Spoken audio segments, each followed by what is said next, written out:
Boom. Get them hotkeys down. Got Jesse right there. We over here. Yeah, the sound wasn't on yet, Warren. That's why. We was talking shit. We couldn't turn the mics on yet. Dr. David, it sounds like faith is just a problem, bro. In a good way. Just a problem. Madrid 916. Mbappe, my boy.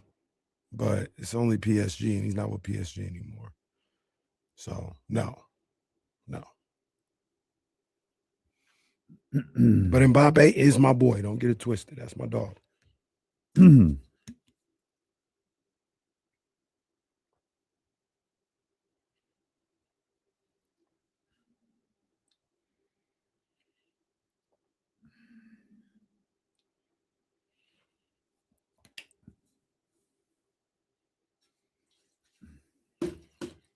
Tyler, I told you what it was going to be, or what it should be. Snatch that number 5 like it was on around Nunu's neck. Give me that. It's just jokes, man. It's just jokes.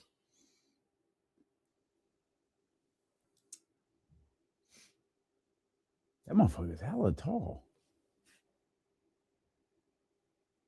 Covered the wrong sport.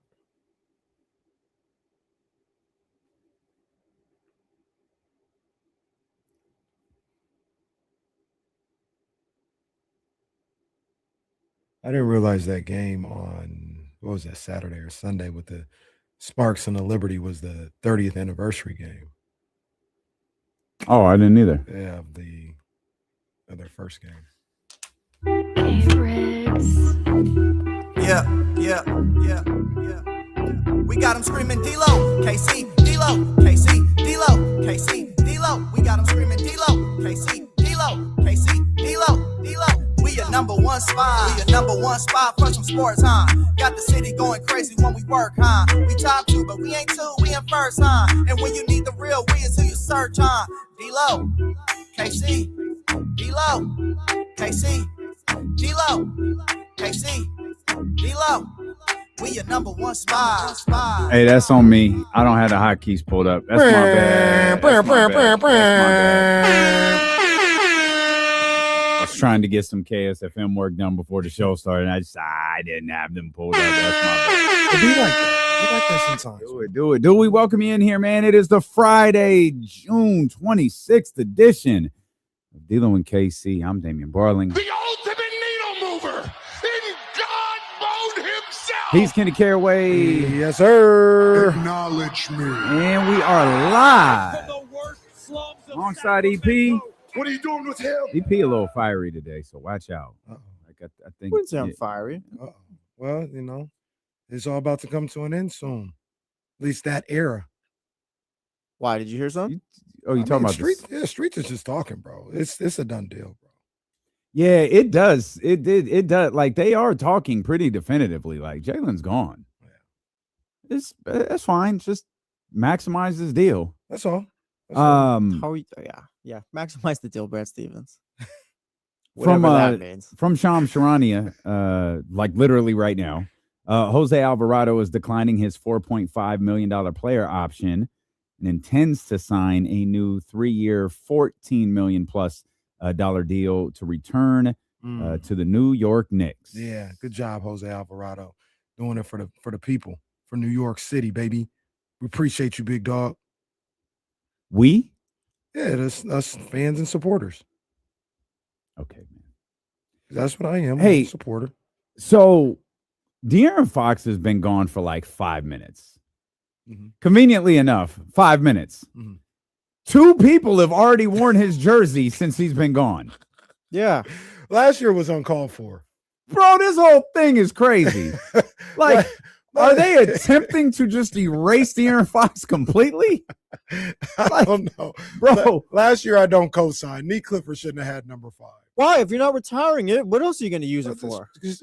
Well, I mean, can you let the jersey breathe for a second? The jersey doesn't breathe at all, actually. It's a piece of cloth. Number 2, Wait for the right guy.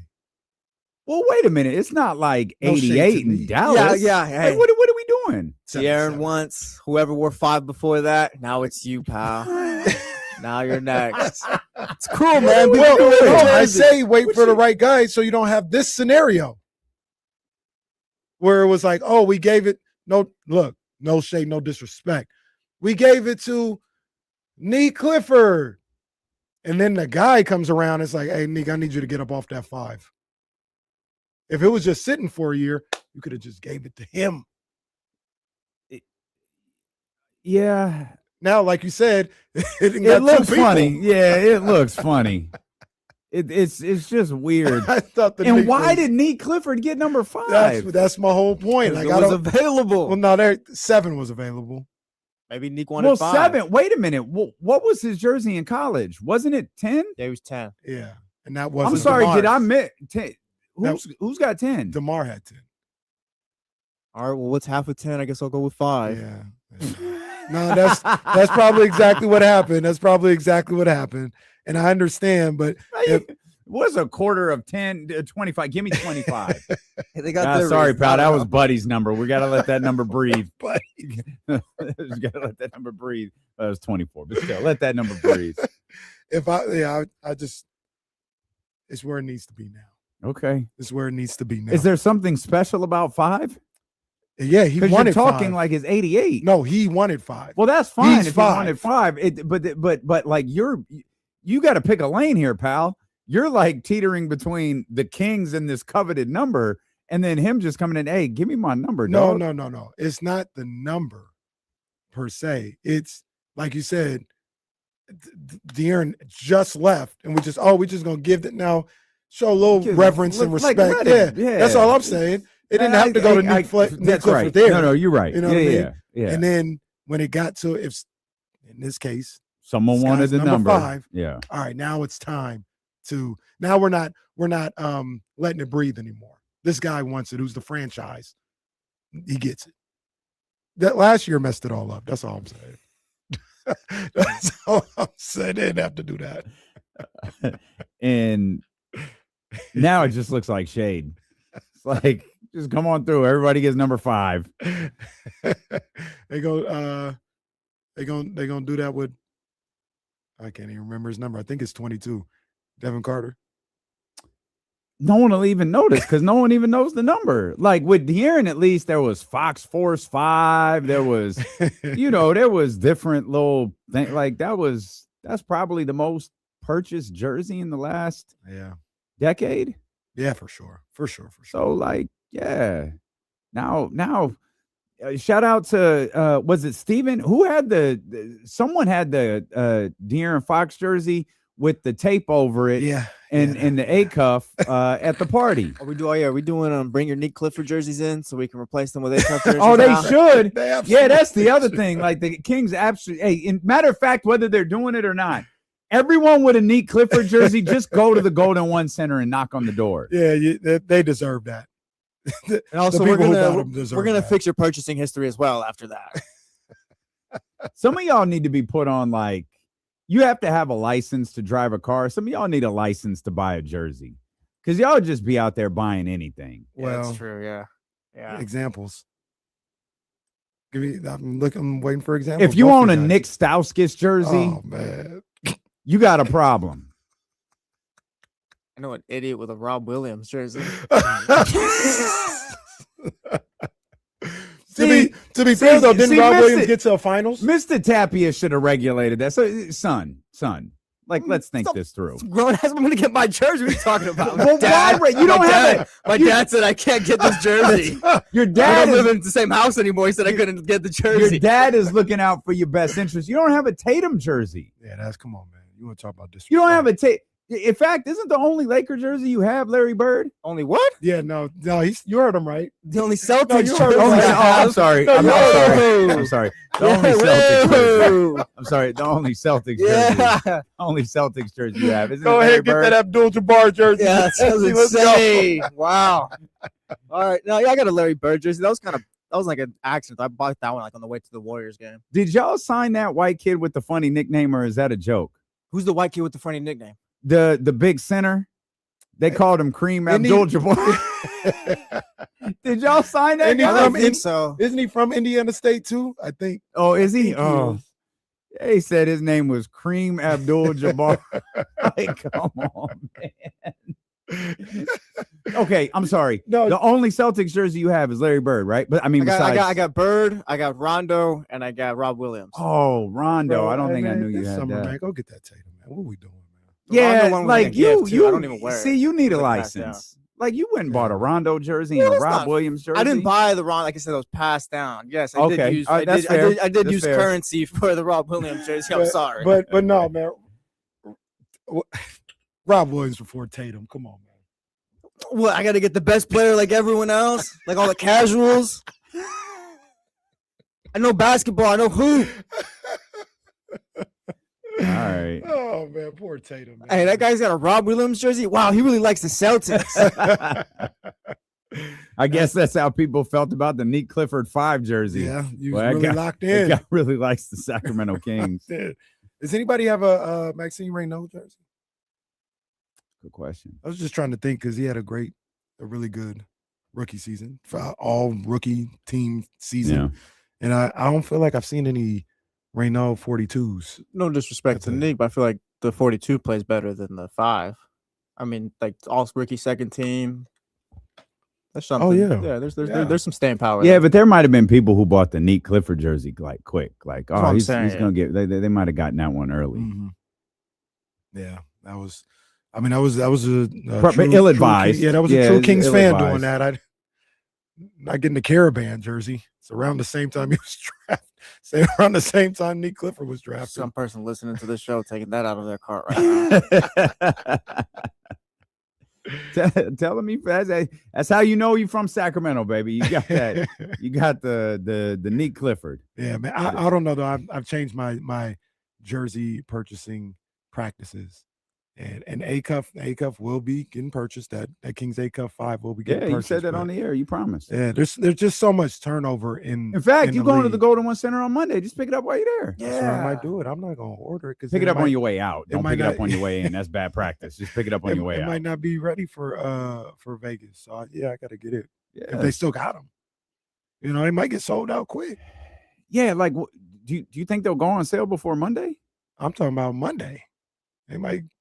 Remember, it was tough You- to get a Westbrook, It was. You Yeah, know what it I'm saying? was. So- Shout out to Scooter. and I think no shade to Russ, but this is gonna be more coveted than Russ. yeah, probably. Yeah, So probably. I'm gonna try. I'm gonna try and get one then. I do think there are a lot of people who are going to do the tape. Yeah. Yeah, because everybody trying to be funny. Somebody. I remember some jackass would come to the Golden One Center early in his career with the Luka Kings jersey. Mm. Like, man, get lost, bro. We ain't trying to hear all that.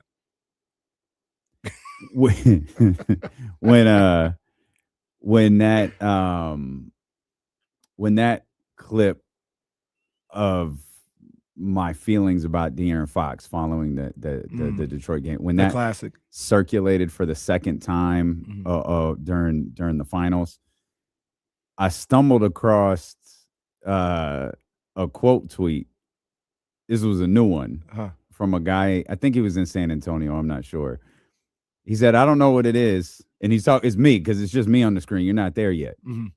He said, "I don't know what this is. I don't know what it is, but this guy looks like he's from Sacramento." And I kind of chuckled. I was like, "That's funny. Like, I don't know what that means." And then I was like, He's from "What do the Sacramento. comments say?" Because I'm pretty secure in how I look and present myself. And then the first comment was, "Nah, I see it. Major Matt Barnes energy right there." All right, man. I'll ride with it. Shout out Matt Barnes too, man. Matt Barnes. Who's got a Kings Matt Barnes jersey? That's That a good one. exists. That exists. Oh, I'm positive. You guys want to hear I a don't story? see a lot of those. You guys want to hear a story? What is it in your closet? No. But the first game I ever went to at the Golden One Center was the second home game of that season. They played, I believe, the Timberwolves. The Kings won. DeMarcus had a good game. Okay. And Matt Barnes had a good game. And somewhere, I think this was Snapchat days. Oof. Me and my mom went to the game, and we're on Snapchat like, we told you Matt Barnes is coming home to change everything. He's coming home to change everything, baby. Matt Barnes. Change everything, huh? Yeah, how'd that? Run that back one I guess- more time. I Wait, guess- wait, I I gotta guess- miss something. I guess we're lucky that Snapchat just disappears. Yeah, man. Well, you I'm have tried your behind. hand at all of the social media apps. Is Twitter the Yeah. only one that is truly stuck for you? I mean, I'm on IG a lot. Oh, you are on Instagram. Yeah, yeah. TikTok, I don't really post, but I'm on there because my son Reese, 13, I gotta Gotta check his monitor what he posts, does. and Yeah. he wants a like every now. You ain't even Mhm. like my post. I gotta like it. Mhm. Snapchat, Yeah, that's tough. Like the obligations to liking posts are pretty. I don't even get notifications. So I When don't did even know you- when he posts. When did you let Reese get a? Well, you got to turn them on. I don't want him on. Oh, well, fair enough. I've Fair turned him enough. off. Yeah, fair enough. When did you let Reese get social media? This past year, I think. And he's 13. Yeah. Okay. You gonna do the same for Seventh Ryan? grade. I don't know when she getting social media. She might Yeah, just you might have to hold that one yeah, off a she little just bit might be in a longer. bubble Yeah, until she's 33. that's a good move. Yeah. What jersey number is Max Reno? 42. That's when she can get social media. 42 years old. Yeah. Fair enough. Fair enough. I'm on Twitch. But I've You never are really like been- yeah, I've never KC done Kenny anything. Caraway is? Yeah, I never done anything on there though. Oh, You know who's on Twitch who's like got his own show. Like I didn't seen the clips when he posts them is Buddha. And Buddha does not talk like he does when he calls in. really? Yeah. It's there's more of a pace. It's Okay. it's now I don't want to say like a regular person, but just like he talking. He was doing his reactions when they drafted the guys on Tuesday. Is his handle like real Buddha or something Buddha? That's his Twitter handle. I think it might be his Oh, Twitch okay. one too. I don't think know, it's but his IG there too. go 'cause Buddha I in the always- chat. Shout out Buddha, man. I see always you, dog. wondered. I did somewhat because I always saw someone on Instagram. I was like, "What is that? Our Buddha right there? It's our Buddha. Is that our Buddha?" I'm not sure. Shout out to that boy Buddha, man. In the chat, Buddha, put the link to your TikTok, man. Well, so you people can't can put check the it out. link, but Well, put not your link, yeah, put the The handle. username, yeah, the handle. Yeah, put the handle so we Put can. that in there so people can tap in with you. Maybe we get Casey on Twitch. We'll do like a marathon. Casey trying to get to the majors from going to the show. Mm. Casey- Hey, Casey can't log off till he makes it to the majors. It's tough, man. I'm still in double A. I don't play all the time, but I'm still in double. Where do you start? Double A. Usually, yeah, double A. Oh, Yeah. Casey's had the game for I'm years. hitting 175. you ain't even made it to Jeez. NXT. You ain't, keep No, using this is square. 27. This is 27. Okay. Yeah, 27. I'm hitting you ain't even 175. made it to NXT yet. Like, man. Hit 175, but I have like 14 home runs. I lead the team in home runs, RBIs. You're hitting runs. 176, you said. Yeah, I am. I said I'm lead the team in home runs. though. Oh, I get that, but So what do you like? Home run or strikeout? Kind of. Oh man. stop keep using hitting the O square. button. Yeah, Oh, stop square. using square. Thank Well, you. I figured I contact don't I- give me nothing, bro. I don't be getting nothing. Jesse be hitting Soft home runs contact. with Yeah, the we're contact. making it to the majors within 2 hours of buying the game.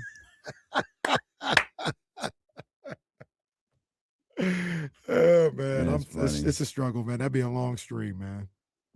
A long stream. My mom was telling the story to Katie, my fiance from the wake up call the other day, that I was a controller thrower. Oh no! Damn, even mom said so.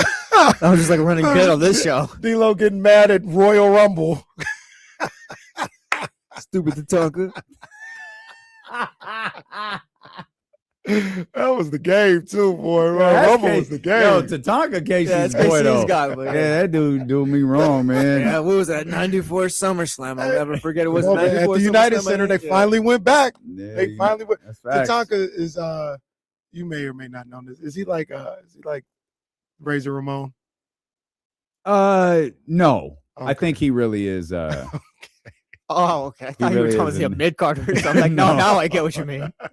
no, I think he's really I think he is. I know what was there was one that from like the Chief J Strongbow. He very much wasn't. He was just a white guy. Come on, man. Hey, wrestling crazy. bro. Nothing's funnier than Razor Ramon though. Be on call today's show. Yeah, he wasn't. He was just a white guy. Nothing's funnier than Razor Ramon. That I'm revelation. sorry, his name is Scott Hall. Dog, that revelation What? blew my mind. And I didn't find out until I watched the little WWE video. you know, like Oh, his man. career. Yeah. And they were talking about his life. I said, wait, When what? when them magazines started coming out in '96 and they started talking about, yeah, he was previously in WCW, and they'd show a picture of him, I'd be like, who the hell is that guy? Like his hair, like his hair is like brown and then like puffy. It's like, what is this? The Tom Selleck mustache? Like, what is going on? He looked like Ravishing Rick Rude. He did. He without the muscles, Right. but he looked like Ravishing Rick Rude plus 60 pounds or whatever. I mean, he was muscular. He was just a lot bigger.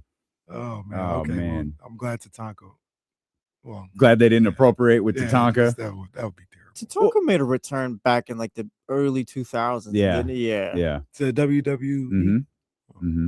It didn't last long. Like, he was in good shape. Like, he could still Like a wrestle. few weeks, I think, or something. Yeah, like so that. they it's kind of like what they did with Marty Jannetty. Like, Marty Jannetty came in to do an angle with Shawn and Kurt Angle. And he had a fantastic match with Kurt. And they're like, oh, we're going to bring him back. And then they brought him back, and they're like, what the hell did we do with Marty Jannetty in 2008? They kept doing it. Like, they did it with the Road Warriors, I think, too. At one Oh, point. God. They did it with the Road Warriors till one of them passed away. Oh, okay. Yeah, geez, well, they put that in the storyline, huh? No, not the no. Road Warriors. I'm thinking of Legion of Doom. That's the same thing. Oh, well, I thought. Oh no, The okay. Road Warriors I'm and thinking Legion of are doing the. same thing. So I'm thinking with the Road Warriors. I'm thinking of Demolition. Oh, with That's the what I'm three thinking with the of. three Yeah. guys. Yeah. Yeah, But yeah, Hawk, man, they put that in. Yeah, that was crazy. And I think Animal passed away, right? I think Animal passed away. That's what was the football player's name? Was it Joe? Laurinaitis? Ohio State? It was. Let me see. I'm looking it up right now. His last name's Laurinaitis. Yeah, I think it his was first name Laurinaitis. is Joe, but I can't remember if the Road Warrior's name was Joe. I'm lost. Yeah. Yeah, his son was a huge star at Ohio State. Really? Yeah. Yeah, What's the absolutely. name? I think we all know this. Goldberg's playing with James Coach Bryant, huh? Laurinaitis. That's the football Ohio player. State Yeah, player. yeah, Yeah, football player. James Laurinaitis. Okay. Or 55 Okay. for the Rams. He went to I was gonna say he went to the league. Yeah, no, he He had a I remember career. that. He was on the Rams. Yeah, he Like, had I a remember career. him on the Okay. Rams, Yeah, but he was an Ohio State guy. Did you catch the just a little bit of a shift? real quick. He played 8 seasons. Yeah, I thought so. He had a run. 7 with the Rams, and then finished. He up was with a New good Orleans. football player. He Yeah. was great at Ohio State, but he was a good football player. Did you catch? I'm sure you guys did. That this tripped me out.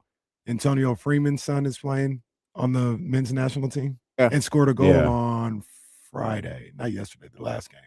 Yeah, I saw something that That's said crazy. Antonio Freeman. the U.S. men's national team head coach said that he could be like one of the best at his position. Said Antonio Freeman was like Really? crying and stuff like that. Damn. Wow. Antonio Freeman was a Niners killer. Bro, we're getting hella old. Really are. Me too, dude. Me too. Oh, this is crazy. You were Carlos Boozer's kid is in the league now. That is wild. How old were you when watching- Carlos Boozer won a national championship? What year was that? 2000, I believe. 4. Next question.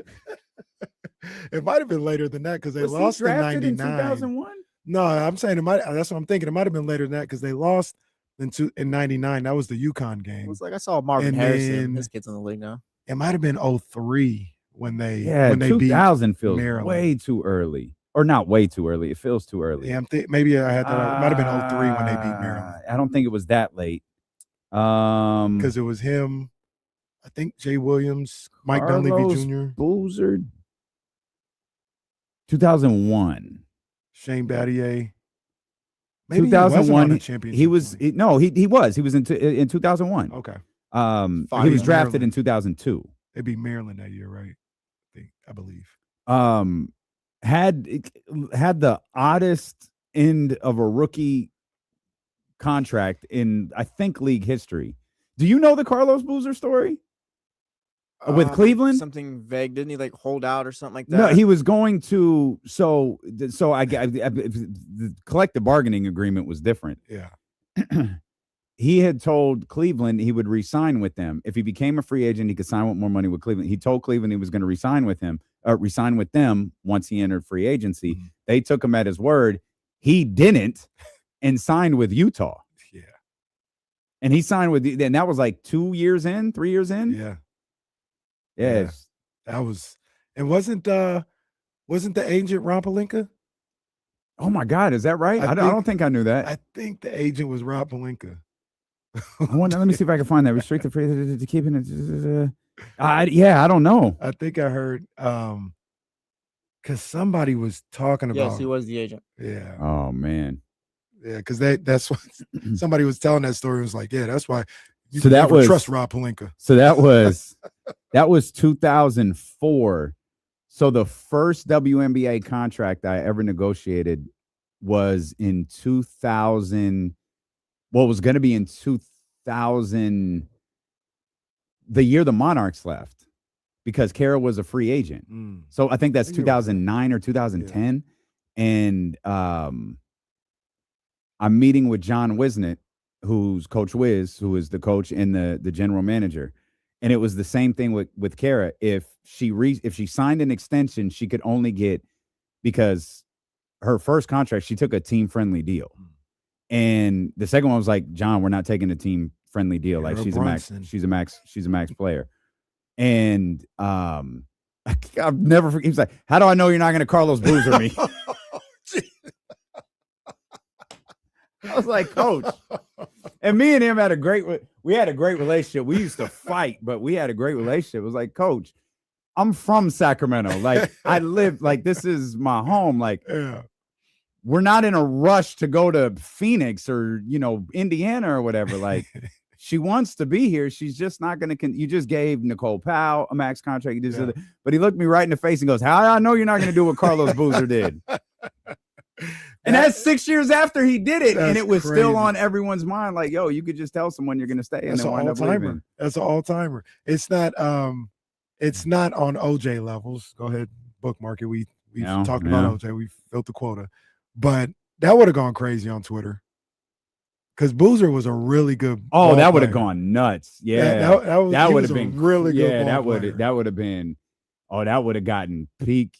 Oh, and if we had Woj and Shams at the time, oh my God. And another one, he didn't do it with Carlos Boozer, but the Warriors losing Gilbert Arenas Mhm. because he was a second-round Mhm. pick. Yep. And he was an unrestricted free agent, and he was like really good his second year. Yeah. Super, super good. Yep. And they just lost him. Changed the rule for him. Mm-hmm. As James, I think, pointed that out like a couple of days ago.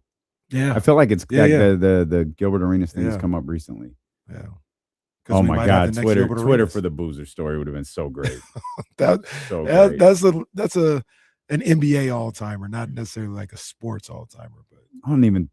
Yeah, that like can't happen anymore. Like I'm sure something was changed in the collective bargaining agreement. watch out for Max Reno. He goes, no, Well, not well, Scott, they I'ma can't. They stay. changed the rule. What would happen with Max now? He'd probably have the ability to sign a regular contract, Mm. like Draymond, Mm. Nikola Jokic. Mhm. Those are second-round picks Right. who were just able to sign because normally, like, it's a percentage of the all of this different, or not a percentage increase. Right. But with the second round, it's like, yeah, that's not a thing. Mm. Yeah. Changed it for Gil. Yeah, so Dre got paid. Nikola Jokic got paid. All these second-round guys. Max will get paid. Well, let's start carving out. We did this for Marvin Bagley and Harry Giles. Let's start. Okay, guys, what are we going to do when Darius Acuff is up for an extension? Maxine Reynaud would have just signed his extension. Dylan Cardwell's probably making good money by that time. Neek. Keegan you gotta is keep Neek. Keegan is approaching being a 10-year veteran, so that's going to put him to like super duper max. Guys, how are we going to manage the cap? Yeah, we got a little ahead of ourselves. A little bit. A little bit. A little bit. I think we've learned our lesson. Don't give number 5 to some rando walking into the door. Not that Neek is a rando, but still, Neek didn't need number 5. We'll come back. That's facts. We'll come back. Eddie Gonzalez joins us. It's the marathon. It's 60 minutes of commercial-free sports talk. It's the best 60 minutes of basketball talk you're going to find, and we're going to do that with our man Eddie Gonzalez next year on Sacramento Sports Leader, ESPN 1320. Tatanka was written into the show, guys. Tatanka's always written into the show. We just don't always get to it. It's like Russell Wilson. Tatanka was undefeated for like a couple of years or something. He had a streak. He did. And I can't remember who beat him. I want to say it was Mr. Perfect.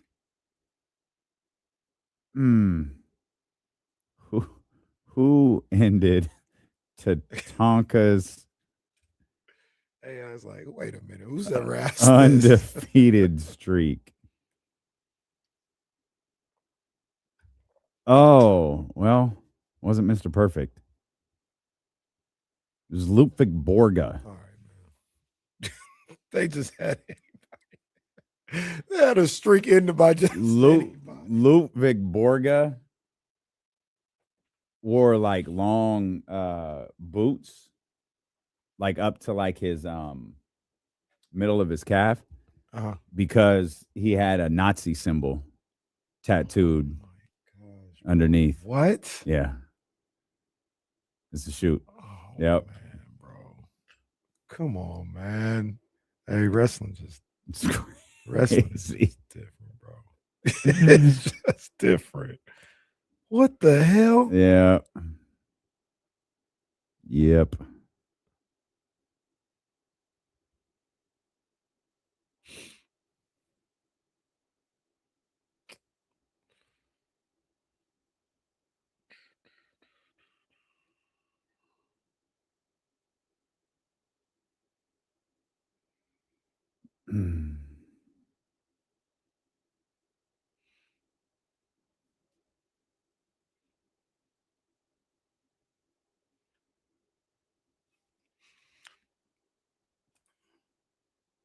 Oh, I think Jason Jones just sent us the clip from he sure did.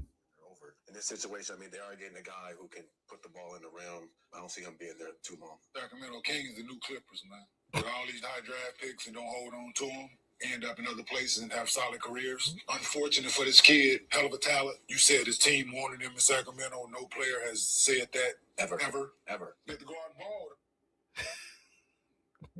Ever. Get to go out and ball, though. That's the beauty of it is he go out and put his talent on display. Get to go out and learn on the job training. There's nothing better on the job training. So he got the ball in his hand. He gonna go out and be able to be him. It's the franchise. It's just them. It's just who they are. Vlade Divac don't know what the doing, man. Said he picked De'Aaron Fox over Luka because he felt like De'Aaron was the better player. And Vlade still got a job. And he's still there. When your career is damn near Oh man. Come on, fellas. What we doing? That is hilarious. What are we doing, fellas? It's just them. Vlade Divac don't know what the he's doing, man. He still got a job. De'Aaron Fox over Luka because he felt like De'Aaron was the better player. And Vlade still got a job. Was that Brandon Jennings? That's the Sound like crazy some part. He Brandon still got a job. Brandon Jennings. That's an interesting cat, man. And that's me being nice.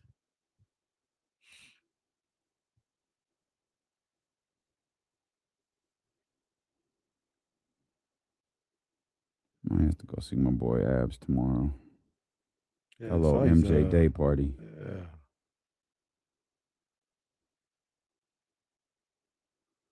Oh, there you go. There you go. Eddie. Eddie, What's what's up, up, gang? buddy? There you go. How y'all doing? Good, man. Good. It's Friday, man. So vibes is up. And we got a friend, Almost. so the vibes are even up higher. I almost said something, but I realized we are still live somewhere. But Yeah, we live somewhere.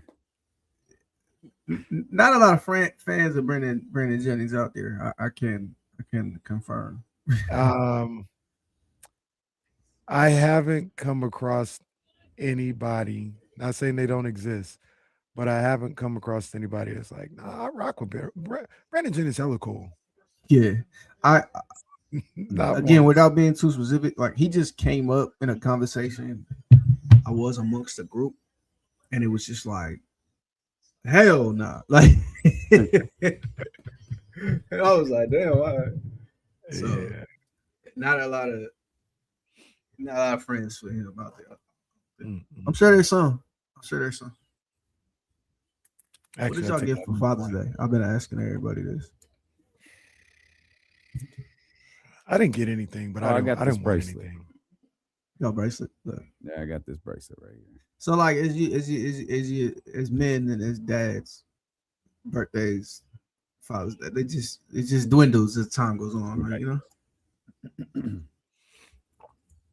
Now that I think about it, man, shout out to our boy Eddie Gonzalez, who's with us here for the Marathon 60 Minutes of Commercial-Free Sports Talk. I saw a lot of social media on Sunday, and Eddie made sure like all of the dads he knew got love on his story and his timeline. Yeah. And I thought, man, like I know Mother's Day wasn't that long ago, and like you don't even love your mother if you don't post a picture on that day. But I saw a lot of day parties and just regular ass posts on Father's Day. Wasn't nothing different there. But shout out to Eddie. I thought that was cool. Yeah, shout out to the dads out there. I forgot a few and felt bad about it, but I blame y'all. Like some of y'all hiding the babies. You know, you got a life to live. I get it. Some of y'all are a little too famous. You got a life to live. I get it. And then some of y'all, you know, you just go crazy with the edits. And I didn't want that on my aesthetic. You know, if you got filters and, you know, some AI on your baby pictures and stuff, like happy Father's Day to you still, but it's not going to be on my story. It's all love, though. Yeah, man. Well, it's a good question. I didn't. The question was, by the way, what did you get for Father's Day? Yeah, my fault. I've been asking everybody too. Like, I didn't get anything. We were traveling that day, and I guess all I really wanted to do. My son was in a basketball tournament in LA, and it looked like we weren't going to be able to go down there.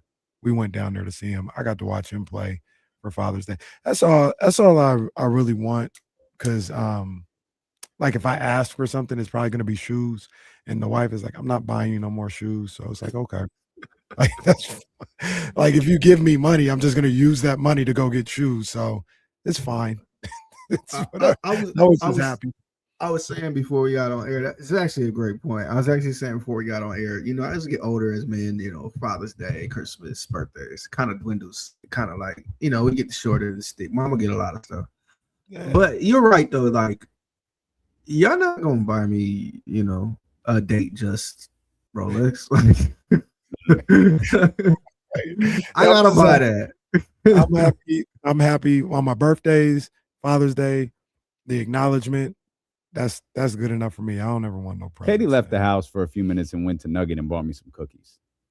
That's good. That was good enough for me. Like it's these cookies I really like. She went and brought them back, and they were all warm. I was like, that's dope. That works. Yeah. See, you better than me, Kenny, because the acknowledgement is not enough. I need y'all to go all out for me. Like, also, this is like going so far. Look. So, my daughter, she took a trip back home, my youngest, and she came back with some stuff. And one of the things she came back with was like an old box that we had left with a bunch of stuff in it. And a lot of it, there was a portion of it that was a lot of old Father's Day cards and stuff. And, you know, so one, we get scammed because some of the kids' school years end beginning of June. They don't even make it. You know, they're not even getting there. But I was laughing because like a good 5 of them were like ties. And I'm like, why is this the symbol is the dad? Like, why do I have multiple tie cards? That's what it is. You know, the tie and the like, dad, they go hand in hand. All you think of me is this damn tie? Like, how many times have you wore a tie in the last 10 years? Well, y'all know me, I'm anti-dress code, so once. Look, that actually tie usually some bad news. Like they gotta court. I know, like, right? Right. Yeah. You saying that, man, I'm gonna take us in a whole nother direction. Real cool. We don't have to stay there. But you just gone and never coming home, huh? You know what? So this is like TMI, but my youngest, she was like, you know, she went with her mom, so she's like, I wanna see daddy's mommy. Like, you know, she wanted to see my side of the family, which was kind of like, yeah. I will say this. I think I'm 90% sure. Y'all know this big Lake Tahoe celebrity ass golf tournament they have every year.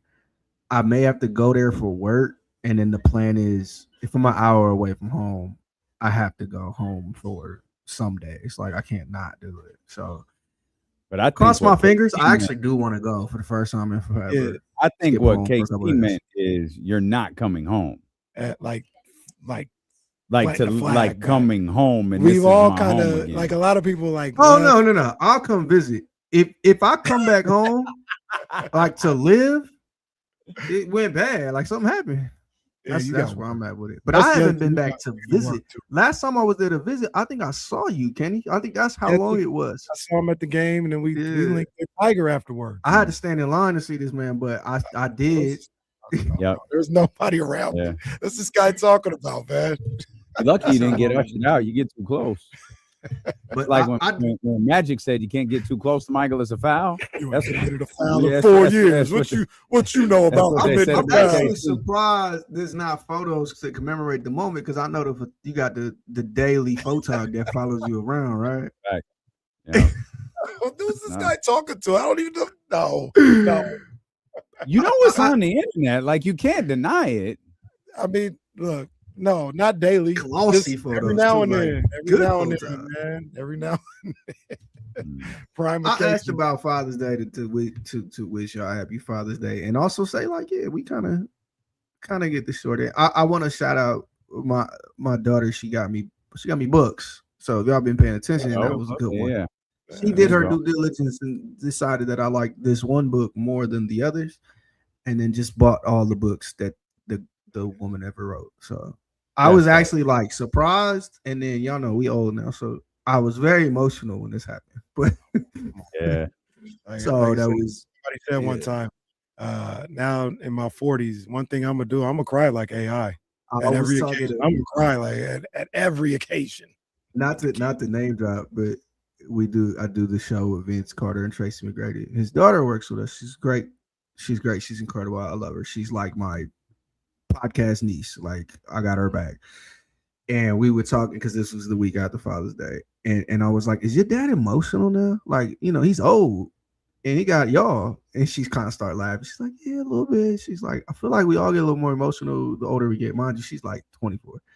I'm like, yeah, I'm getting older and I'm getting emotional. I'm just way older than you, so I'm probably way more emotional. We start talking about movies we cried on and stuff like that. But same as you, like the right moment hit me in a movie. It's gonna get me. I watched Project Hail Mary. I don't know if you have seen this movie. It's a great movie. And there's a moment where, like, I guess spoiler, but the alien might die. Like it looked like it might die. My ass read the book, so I know the alien's fine. I'm in the theater tearing up, like, oh my god, and then like it survived, and I was okay. But He knew that. I'm good for a good cry.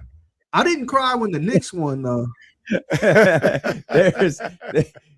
So we went to MJ the musical in Sac, the touring version here in Sacramento. The last song, they're all kind of on stage and like they all play different the ones who play the different versions of Michael Jackson and Quincy Jones, the whole thing. Like everyone's out for this one particular scene, and it ends or the without the encores. Like the end of the play is Man in the Mirror. Okay. And so I'm sitting here and I'm not moving, and I know a tear is falling. But I'm not selling it. Like I'm just doing this. So rewind like 6 months ago, we go to see MJ 1 in Las Vegas. If you've never seen MJ 1 before, the same thing before the big encore thing, the last main production is Man in the Mirror, but it's a hologram. And it's pretty wild to see. And so I'm sitting there and the hologram appears and I know, again, not selling it, not moving, not just one tear. So finally we leave the theater. She goes, do you always cry when Mirror plays? That scene just gets me. She was like, well, what about MJ1? I was like, well, Mike was in front of me. What you want me to do? It's right there. It's right there. Hey man, speaking of MJ, I don't know if you've heard it yet, but when you hear Gen 5 by Drake, you might mess around and cry. Now that I know, when you hear that song by what's it called? Gen 5. Okay. I don't think I even heard it. I'm about to tap in with it. No, Okay. you've heard it. You've heard it. It's I'll tap in. Which Yeah, which one of See, the I haven't, albums is it I on? haven't dove into those two. Still, I think. Yeah. Eddie That was like my Gonzalez little was joke, there. but not like a joke. And like I was gonna turn around and ask you about the man of the hour, Mr. Acuff. But Well, let's talk because there's a lot to talk Come on, about. man. I didn't know if we were going to start with that or Minnesota, but let's start with Acuff. Let's start right there. It feels like, and I don't know how locked in you were to like mock drafts and all of that stuff. It feels like, despite all of the talk, Eddie, the draft kind of went the way a lot of people thought it would. And then it came down to that 6 and 7, and Darius Acuff wound up being there for Sacramento. I was with somebody in the league and that night, and it was like, yeah, Acuff, he's going 6. He's going 6. I'm like, you sure? Because they worked Buddy out the other day, and I heard they flew him, or they either flew to Florida or flew him up from Florida and worked him out again. And I'm like, are you sure? He's like, yeah. Acuff. I'm like, all right. And then it all happens, we're recording a live show with Vince Carter, who is connected to the Nets. And he's like surprised on camera, like, whoa. I think if you're the Kings, this was the best case scenario, because I think the swinging potential for Acuff, there's ways it could go wrong. He's a smaller guard. He's got like the shot diet that current league hates, and he's a little dribbly.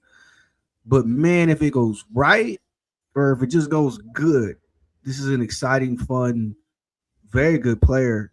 That is the type of player you kind of start building a team around, and then not to shoot for the stars here. But I saw a tweet this week. I hated it so bad, but it was like, the point guard is the most replaceable position in the league. And I couldn't believe my mind, because I just watched the point guard who's practically irreplaceable win finals MVP and swing multiple series in the playoffs. And I've said it before on this show. I say it all the time. The ability to create offense off the dribble is the most important ability in basketball. And we see it every playoffs. There's 2 people teams don't guard. One, the guy who can't shoot, and obviously that goes without being said. That's just where the league's at right now. You can't shoot, you're helping us, because now we get to roam in the paint, we get to close out, we get to overrun. Like we don't believe you can do anything. But the guy who can't dribble, and now we get to guard you hard, and you get to turn the ball over to us, like you've changed the series for us. We watched the Spurs almost lose a series because they couldn't dribble, and then we watched them lose one because they couldn't dribble. We watched it happen multiple times in the playoffs. The Timberwolves was another team we're gonna talk about. Their lack of ball handlers killed them in a year where they could have snuck a run to the finals, and then who knows from there, depending everything on one-legged Anthony Edwards and then AO, who had his own injuries, it killed them. So that is an absolute premium. What he can create off the dribble is like incredible. I think it translates to the league. I think it gives Kings fans something to root for and hope for. I'm excited for them, and I'm excited for him to be there, part of a different timeline necessarily than what Brooklyn's doing, and bringing Julius Randle in and Mike Porter there and all the guys they've accumulated.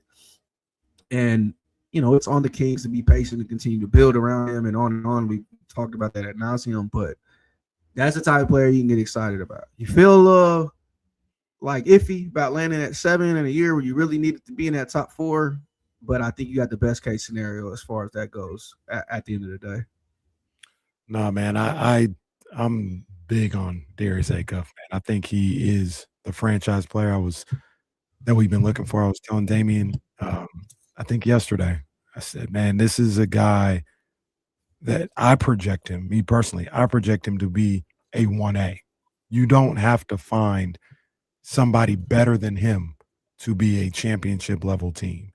You've got that. Now, obviously, like I said again, because people maybe don't listen when I say that, you're going to have to get other max guys around him. You know what I mean? I use the Knicks example, like Jalen Brunson is the man, but OG's got a max. Mikal Bridges got a max. Cat got a max. But the guy is that 6'1" guy, Jalen Brunson. And I think that's the type of player that Darius Acuff Jr. can be in this league. Like your best player, and then you just build around him. Do you see him having that type of ceiling, or would you still have to go get maybe somebody better than him if you want to be a championship level team? I think not to be Becky Hammond, because I don't like that point, but I think in this league, you either gotta be that level or you're gonna need them wings. But I think you need those wings anyway, and they need to be interchangeable. You need to have an OG and an OB 26-point game and a big playoff game. You need to have Mikal Bridges, who I think is a tier 3 player, but you need to have them be able to reach that height. That game, he makes 7 straight, and they have to be great defenders. I think when you have Acuff, who, look, we say 6'2", and I think he looks small because like maybe his neck is short or something. Like I think he just looks shorter than he is. Where 6'2" is Kyrie is 6'2", Steph Curry is 6'2", Russell Westbrook is 6'2". We view them all differently in their height, but that's how tall they are. Right. 6'2" isn't killing you in that sense, but you're gonna need to load up in wings in this league and in this conference, and you're gonna have that height you have to deal with. But even the guards you got to deal with in this conference. You're gonna run into Anthony Edwards, and you got to do something. You're gonna run into those Spurs guards. Dylan Harper's 6'6", 6'7", depending on who you ask, and he might not be done growing. So, Shea is 6'5", 6'6", and on and on. That's the type of guard you're gonna deal with. And the problem is those guys have that skill set as well of the 6'2" guy, but the additional 20 pounds and 6 inches, which just matters at the end of the day. But yes, I do think Acuff is a premium offensive weapon. He'll continue to get better. He'll continue to break down defenses, which at the end of the day is the key to basketball, and gives you something to build off of now. Now you got to go find that wing, and you got to be patient enough to let them chill. Maybe it's next year in the draft. Maybe it's taking your time. Maybe they finally do get off Sabonis and find somebody in, there's other ways. Zach LaVine is a name you keep seeing and hearing. I don't know what his value is, but you got to take a shot with those contracts and see what is there. It's funny. I'm looking up contracts because, like, all right, Jaylen Brown is the 7th highest contract in the league right now, the yearly salary. Who's around that? And it's all these incredible names. And the tier right under that, Zach LaVine, who's somebody who's going to need to be traded. You need to get something before you can't. And, so that's a name that's going to constantly be in the mix. But I think, it's time to shift. It's time to, put all your chips in on Darius Acuff and whomever comes after that. And I love that he picked number 5. I think it's so dramatic, a little funny. But, despite we yelled about a couple weeks ago in the finals, I do love a Calipari guard, and the history serves him well, even with De'Aaron Fox, but I think this, the ceiling's even higher when it comes to Acuff. Our man Eddie Gonzalez with us here on D-Lo and KC, and that's something that's kind of, I think for the most part, the reviews on what the Sacramento Kings were able to do on Tuesday and Wednesday in the draft were overwhelmingly positive. The concern about him playing defense and the defensive impact on this team it kept coming up over and over again. Clearly, they haven't been watching the Sacramento Kings because there can't possibly be a negative defensive impact on this team as it's currently constructed. But, Eddie, one thing we've been talking about for the last couple of weeks is you've got to start somewhere. And you just said this a few minutes ago. It feels like if you're going to – I'd rather start with someone who could potentially score 25 to 30 for you on a night-to-night basis, maybe not his rookie year, but in the years to come. And then, I think the Knicks are the perfect example. It started with Jalen Brunson, but then came OG and Mikal and Cat and all of that. But it started with that dynamic guard who you felt like could change everything for you, and I think that's certainly the hope here. Yeah, and the Knicks, it's a perfect way to put it because that's a multi-year process. And that's one of my favorite things to think about the NBA every year is like, how did each team get here? How did the championship team get here? And that was massive trades in the free agent signing of a lifetime. And you got to do them all in succession. They don't all happen in one summer. They don't all happen in one deadline. OG and Mikal, I believe,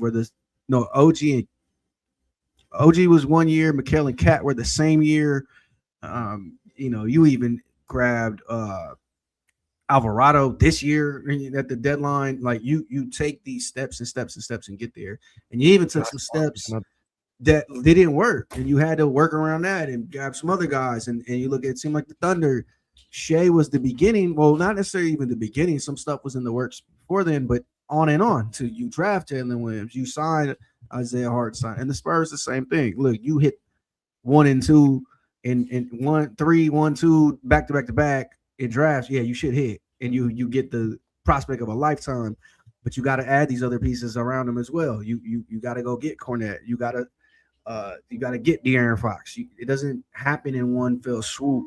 So yes, think of it as a multi-year build, and you're starting here ahead of the game. And like, look, man, I care about the tournament, so I love when somebody goes and drops 30 in the tournament, and when the lights are brightest and when it matters. And yeah, they didn't go Final Four, but this is a guy who rose to the occasion. You got a 49-point college game.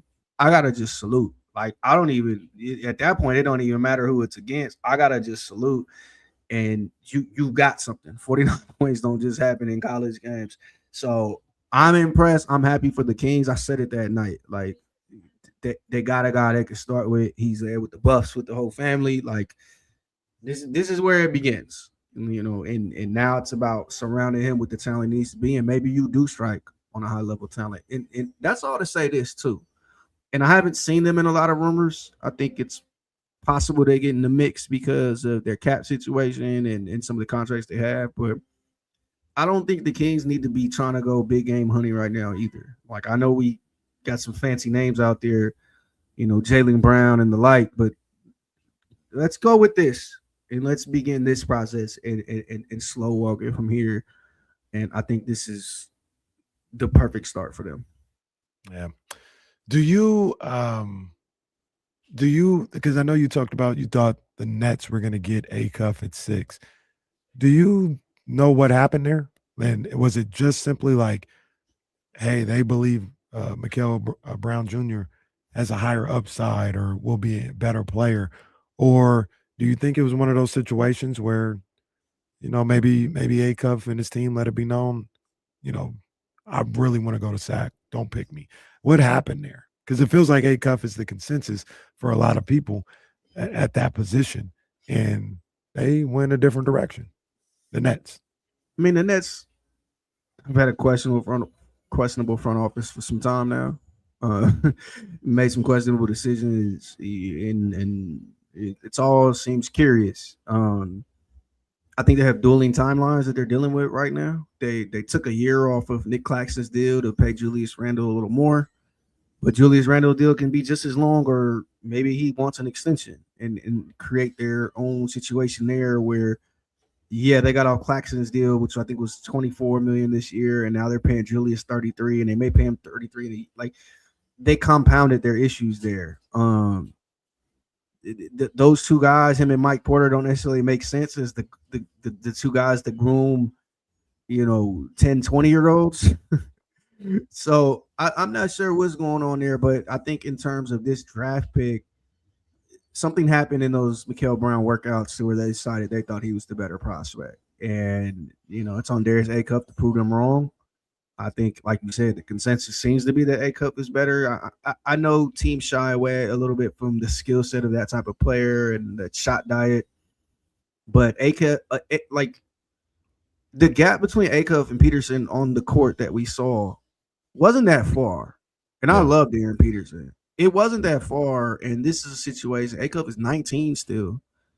Like, again, if they're not that far, and then it's on you as a team to make sure you usher it right in earn his pro year. You may have just drafted that level of player, so to pass on that level of player is very curious to me. Again, for the Kings, best case scenario, after a lottery win is about as bad as it could go for you, and you go from there, and whatever the Nets were thinking, and I think Mikael Brown could be good. That's going to be one of those questions we look back on. I mean, when the draft goes bad, we always remember, and not to rain on the parade here, but nobody knows that better than Sacramento Kings fans. So when you take Jimmer and don't take Kawhi or whatever it is, Clay, and like you remember, and the Brooklyn Nets might remember that night for a long time. And for the record, me and D-Lo, we talked about this a lot too. Mikael Brown Jr. can go. Yeah. So I think Acuff is better, but Mikael can go. I agree, but I just think I just like Acuff better, and I like what he put on tape better. And again, it just seemed weird that there's such same position and same goal there to take the player that most people thought was the lesser of the two. But again, maybe that workout, whatever was seen. It's funny. I talked to we recorded with Keaton Wagler, who went 5 to the Clippers. Great kid, incredible shooter. And he was talking about how, in one of his workouts, he didn't shoot so great. And he was like, damn, do they think I'm a bad shooter now? And what Vincent Tracy told him was like, nah, good front offices, they're not going to overreact to that workout. They want to see you, your temperament and all that. So, maybe the Nets overreacted to a workout. Maybe 6'5" or 6'2" moved them. I don't know, but again, two good players, and they're going to be intertwined for these two fan bases for a long time. You brought them up a couple of times, kind of a question diverting from the draft real quick, but you talked about Vince Carter and Trace McGrady, the work that you do with them over there on the podcast. How do you think they did on television? I mean, I'm biased, but I like it. Like if I'm putting my producer hat on and looking at NBC, I'm wondering, like Melo's the guy I'd be like, huh? Like, yeah, okay. We wanted more from Melo. I also think and y'all know, you guys have been a duo for a long time, but it does take time to build up that chemistry and to build up that natural flow of conversation. So I think that's kind of what we saw. I know one of the things too, and it's been discussed a little bit, like they ended up doing way more dates than I thought. And, there's a lot going on there, but what I like from Vincent Tracy is, they pay attention. They know what they're watching. I think they have great insight, and they've had such very, very careers. They can speak on different situations, and especially for somebody like Vince, obviously he played 21 years. He's been in every situation. He's been the MVP. He's been the vet, help the end of the bench. You know what I mean? And he's everything in between. So not MVP, but he's been the best player on the team, expected to take it to the promised land. So I like them. I think they're learning their crew. And I'd imagine they'll be a lot better this year too. What's interesting, and I think a little underrated with these shows, these TV shows, post-game, pre-game shows, is sometimes the writer, the Peter Vesey, is the right guy to put in there with the actual players. You know what I mean? Because you've been trying to get Peter Vesey a job since that throwback. That's crazy. Whoever that guy is today, that's because he gives the non, like, it sounds crazy even saying this, but the non-athlete point of view that maybe the viewer can relate to more than what the players are talking about, and you just get a mix of both of them. The Peter Vesey will say, like, nah, he's tripping. Like, he's scared of the moment. And then Vince will be like, bro, these guys are not scared. Like, stop. But you get that as opposed to all 3 or 4 of those guys on the panel or on TV, all speaking from a place that in some cases we can't relate to. Yeah, right. You know what I'm saying? It's like, got to have a relatable guy up there. Exactly. Yeah, I have to be producer big brain in it, but I think if you have too many players, it again, like, there's guys who can't rationalize a lot of things and speak to fans. They kind of remove that element. I think when you go too many writers, you also get, like, writers now are trying to make these huge stands, and they're trying to be famous off this stuff, like, to be frank. I also think the flip side, though, and I almost feel responsible, is like when you have these shows and you have, like, racially ambiguous regular guy, and he's just, like, super over the top, like, to the Baja guy, like he's cussing out NBA players and stuff.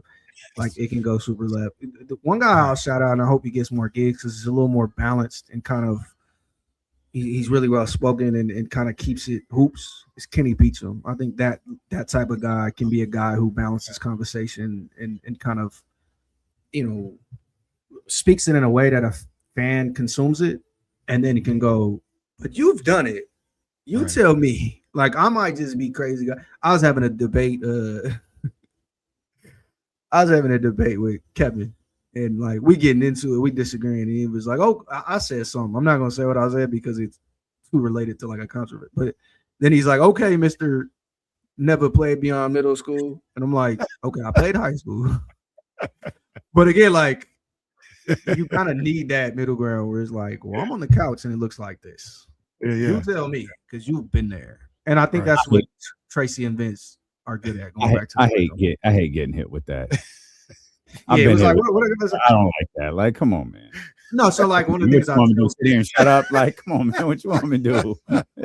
one of the things I say is like at the games, sometimes rough night or whatever. Like, you know, if people talk crazy about me.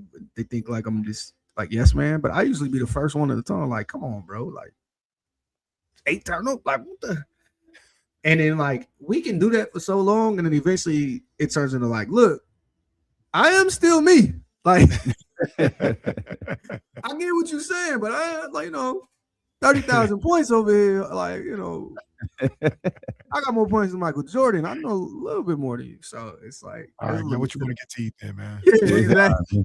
Kind of the conversation ends right there, but the marathon continues here with our man Eddie Gonzalez and dealing with KC on KIFM West Sacramento, KRXQ HD2 Sacramento, ESPN 1320. Always live on the Odyssey app, the iHeart app. You can check us out on twitch.tv/ESPN 1320 and youtube.com/ESPN 1320. Eddie, we're launching our first ever event inside the Humidor at Sky River. It's called Bourbon and Basketball, and you can be a part of it. It is next Thursday night, July 2nd. It is invite only. And the only way you can grab that invite is to text the word GLASS, GLASS. Text the word GLASS to 916-909-1320 for your chance to win a spot inside the Humidor at Sky River Casino for our first ever Bourbon and Basketball. Eddie, we're just going to be sitting around talking hoops, and I think one of the things we're going to be talking about is this move that the Minnesota Timberwolves and Charlotte Hornets made yesterday. LaMelo is on his way to Minnesota. Your first thoughts when you saw your buddy break that news yesterday morning? Man, you know I'm an unabashed LaMelo Ball fan, and like kind of always will be. I look at that team and what they needed so badly was essentially all the things LaMelo Ball does, which is, creation off the dribble, somebody to help Anthony Edwards score. And so I watching it as like a perfect fit. There's two things that bother me just a little bit about this trade, and I saw ESPN get him a D+, which was hilarious. One, they just signed Ayo to that big contract. Like you hand out $190 million or whatever it was, and then immediately sign a player who's going to start over him. That's a little curious. Now, maybe you didn't know LaMelo was available 3 days prior, but whew, that's tough. That's got to fill away. That's like going to the store, buying some groceries, getting home, and the wife ordered your favorite. You know what I mean? It's like, oh, what else? But like $200 million worth of that, so it's gonna hurt a little bit more. The other part is those picks. Ooh, those picks. Now you can say what you want about a swap, and you can say what you want about the new draft rules, and maybe it doesn't hit in the lottery. But when I look at a pick that's 2033, that's a long time away. Don't get me wrong. And the Miami Heat just did the same thing. But the way the league shifts, and we're watching it happen right now, is Anthony Edwards on that team in 2033, 2032 when you're piling up what that pick is? Is LaMelo Ball still on that team? Like, what is that team in 7 years? And we say, 7 years, 7 years. It comes fast. And you look at a team, one of the biggest, most monumental trades in the last decade of the league was a trade built like that. And you draft an all-NBA player in Jalen Williams, and you drafted some players who help you the same. Like, that's tough. You have to give up picks. Don't get me wrong. You have to give up picks for that. But if you're the Hornets, you're looking at this like, okay, cool. Like, we're good here. You know what I mean? You signed Kobe White for a quarter of the price the next 2 hours later. And now you have the big you've kind of been lacking on your team. You like where you're sitting. I think the same, like, we're not talking about that trade, but man, if I'm Milwaukee, I'm looking at some of these Miami picks like, yo, Giannis is already 31. Bam is already, I think, 30. We might make out like bandits. And I think the history of superstar trades tells you it hurts to lose a star initially, of course. But man, that could turn into a bunch of things for you in a roundabout way. The Nuggets get Jamal Murray in their Carmelo Anthony trade, and I don't think they get Jokic from that trade, but that turns into his new era. And the AD trade could have turned into something, and then the Lakers kind of lucked out on there. But these trades have been a little tough pills to swallow as you go on. But I like it in the immediate for the Wolves. But yeah, like how could you not look down the line and say, man, that pick could be something? And I do like the hanging thread here, and it's been reported now, is like they tried Jaylen Brown first, and it didn't happen. And so you settle this, and you essentially half the price. The reported Jaylen Brown offer was Rudy Gobert, Nas, and picks. It's like in that sense right there, and that's a matter of perspective, and that's for internal for the team. You kind of won there because I don't think the gap from Jaylen Brown to LaMelo Ball in the best case scenario is that.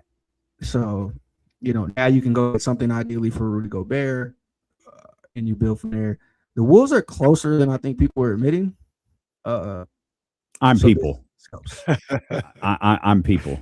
I mean, this Nice. team was up. What was it? 2-1 on the Spurs, and then it just Can't collapsed. get across the finish line though, and Only I one don't. team- I hear you. Go ahead, Casey. No, I was just gonna. Yeah, go ahead. I don't like it. Yeah. Like I thought about it yesterday. Like we were kind of almost in a state of bewilderment. It was like, yeah, like all right, like I admire the swing. Like I admire because Eddie, I don't think Minnesota could have kept putting the same team out there. I think that the diminishing returns were not only were the diminishing returns on the way, you could argue the diminishing returns had already started. You could talk about the injuries, and that's all completely fair.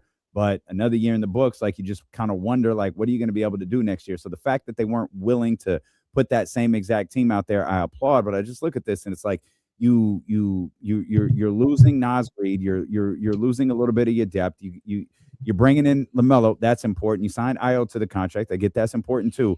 But I just keep looking at this team, and I go like, I can't see it. And maybe I just need to see it. Like I can't see it. I don't think they're bad by any stretch of the imagination. I don't think this is going to be a disaster. But all we're talking about is, can this team win a championship? Can they compete with Oklahoma City and San Antonio? And right now, I don't feel like they can. Maybe they're in the next tier, but they were already in that tier. So I don't know. I was just like, all right, like cool. I don't even think I should say I hate it, Eddie. I think I should just say I'm like, all right, I'll watch. I can't give some big proclamation on, oh, what a move by Minnesota, because I need to. Here's one thing that shocked me. LaMelo Ball's younger than Nas Reed, who was traded for.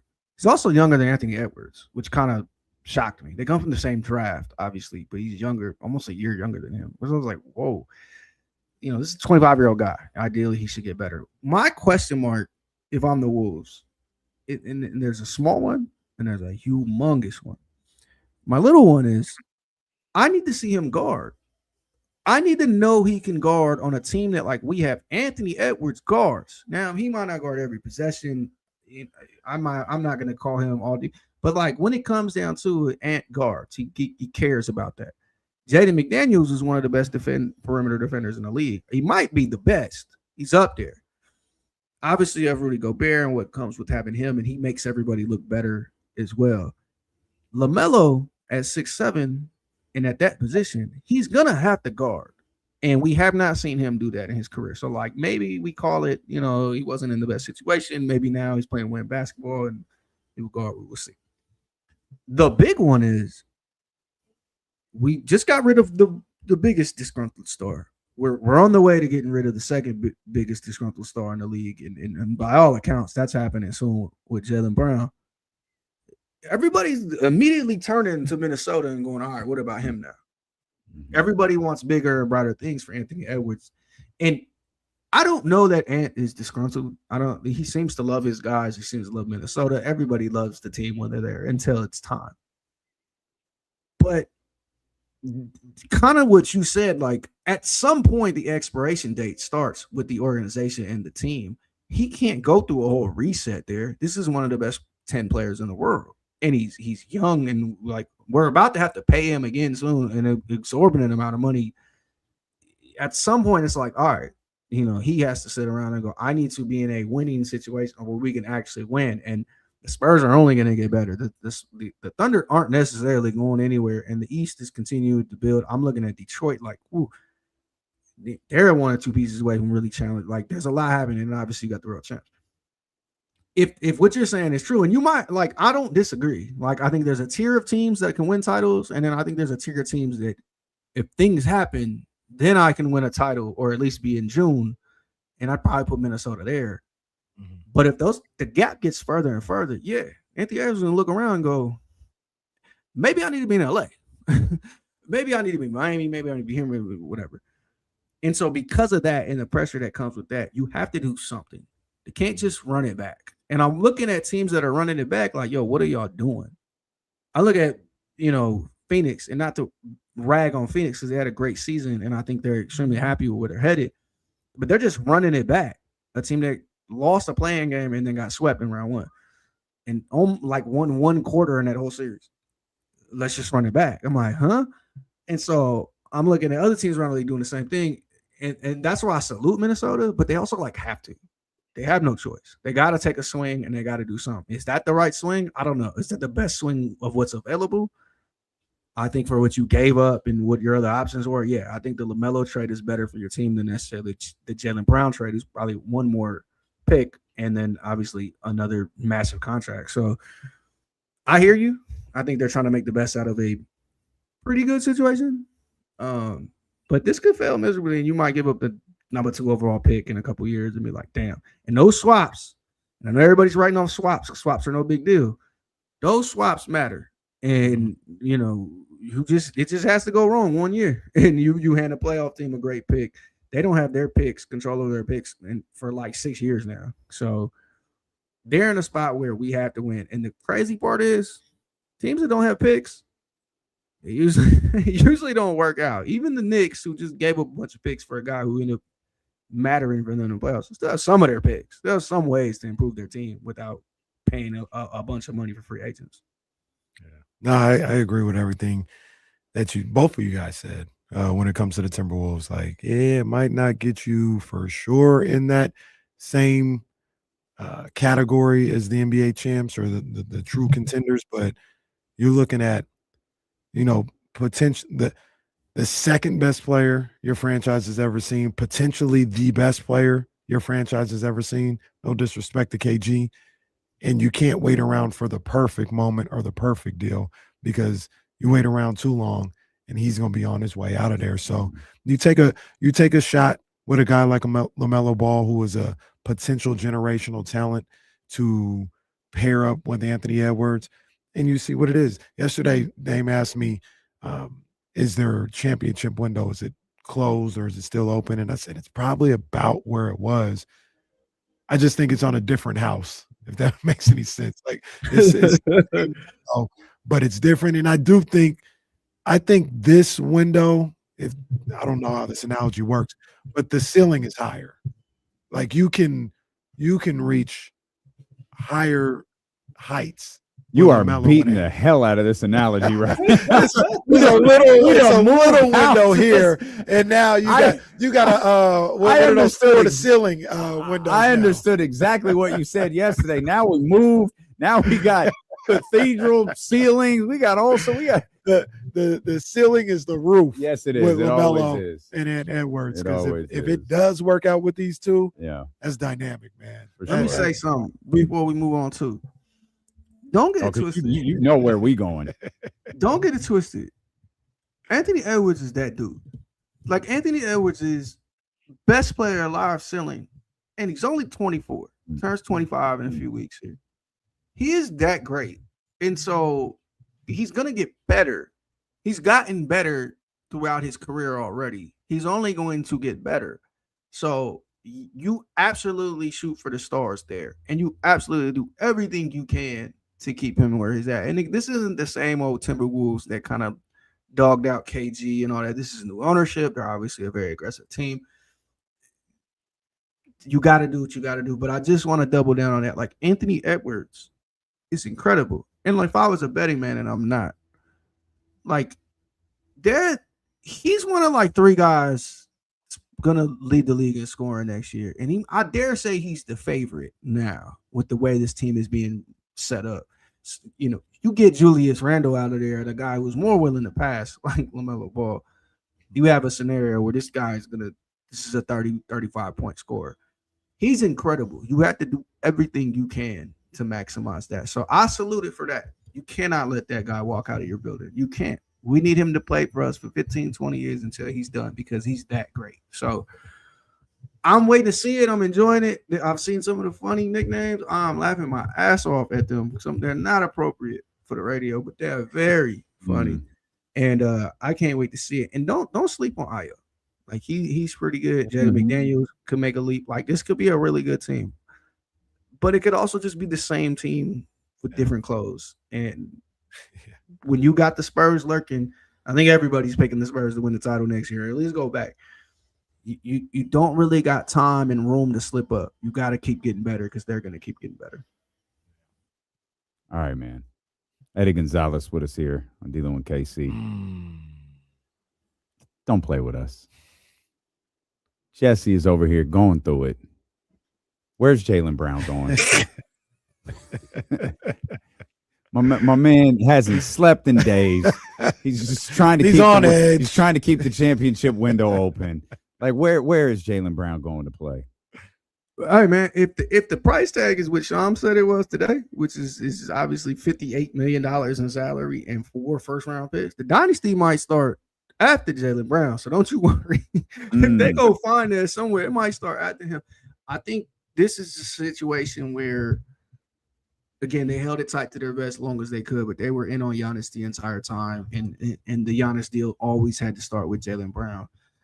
But I think the organization understood once this is there, once we commit to this, there's no turning back. And the fact that the reporting got louder and louder and louder, they were more willing to trade Jaylen Brown. And Brad Stevens kind of talked around it, didn't necessarily deny anything specifically. It was actually brilliant. The way he handled it was beautiful. I love the art of saying nothing. Like Brian Windhorst is mastered the art of just like saying nothing for 4 minutes. And like GMs and coaches are incredible at this. Like it's a skill. And Brad Stevens went on a masterclass. Anyway, once that toothpaste came out the tube, there's no putting it back. And I think they understood that. That's why they try to keep it as close to the vest now. The problem with trading Jaylen Brown is this. There's a few. One, he makes an incredible amount of money, and he's going to be extension eligible next summer as well.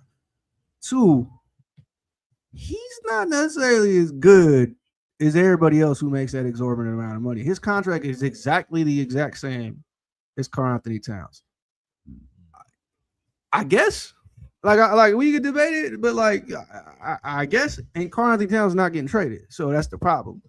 Everybody else in that tier of player, you're not getting traded. You're not getting Nikola Jokic for him. You're not getting Stephen Curry for him. You're not getting like, okay, so where's the other disgruntled star around the league that I can go get for him? There's no clean trade. The cleanest trade was the one you were scared to maximize and really go out there and get. Now, do you feel like your 2 young players with promise, the most promise in your organization, and Jaylen Brown and some picks is a proper price tag for Giannis?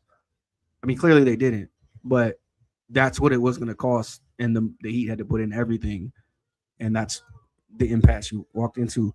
But there's not that version of a trade out there for another guy. And people are talking about Evan Mobley. That's like there's even a gap there in salary, and there's even like I think there's a gap there in player. So you're downgrading for a size upgrade, and on and on. So like it's just not a great fit. And the way he plays and the inefficient manner he plays, of all the ball dominant guys in the league, the Lucas and the Anthony Edwards of the league, this isn't the same tier of player. So he's not going to one of these teams and then leapfrogging that type of player. He just doesn't quite fit anywhere, and they need to find that fit now. And one of the fits, and they kind of lost out on this too, was the Wolves. And now they taking that off the board. So there's no Miami, there's no Milwaukee, obviously. There's no Minnesota. I've seen rumors of Charlotte. I don't know. Like if I'm Charlotte and I'm putting all my chips in on Khan and Brandon Miller, I don't know that we need him right now. He's 8-9 years older. He wants the ball, and he clearly wants to be like the guy. And I don't usually buy into too much of that, but when there's that big a discrepancy, not only in age and experience, but accolades, yeah, that's the kind of thing that might be a little toxic over here as we're trying to build a team of 21-year-olds. So I'm curious what happens here. I'm not so sure. I think what's going to happen is they're going to end up selling him for parts, so to speak.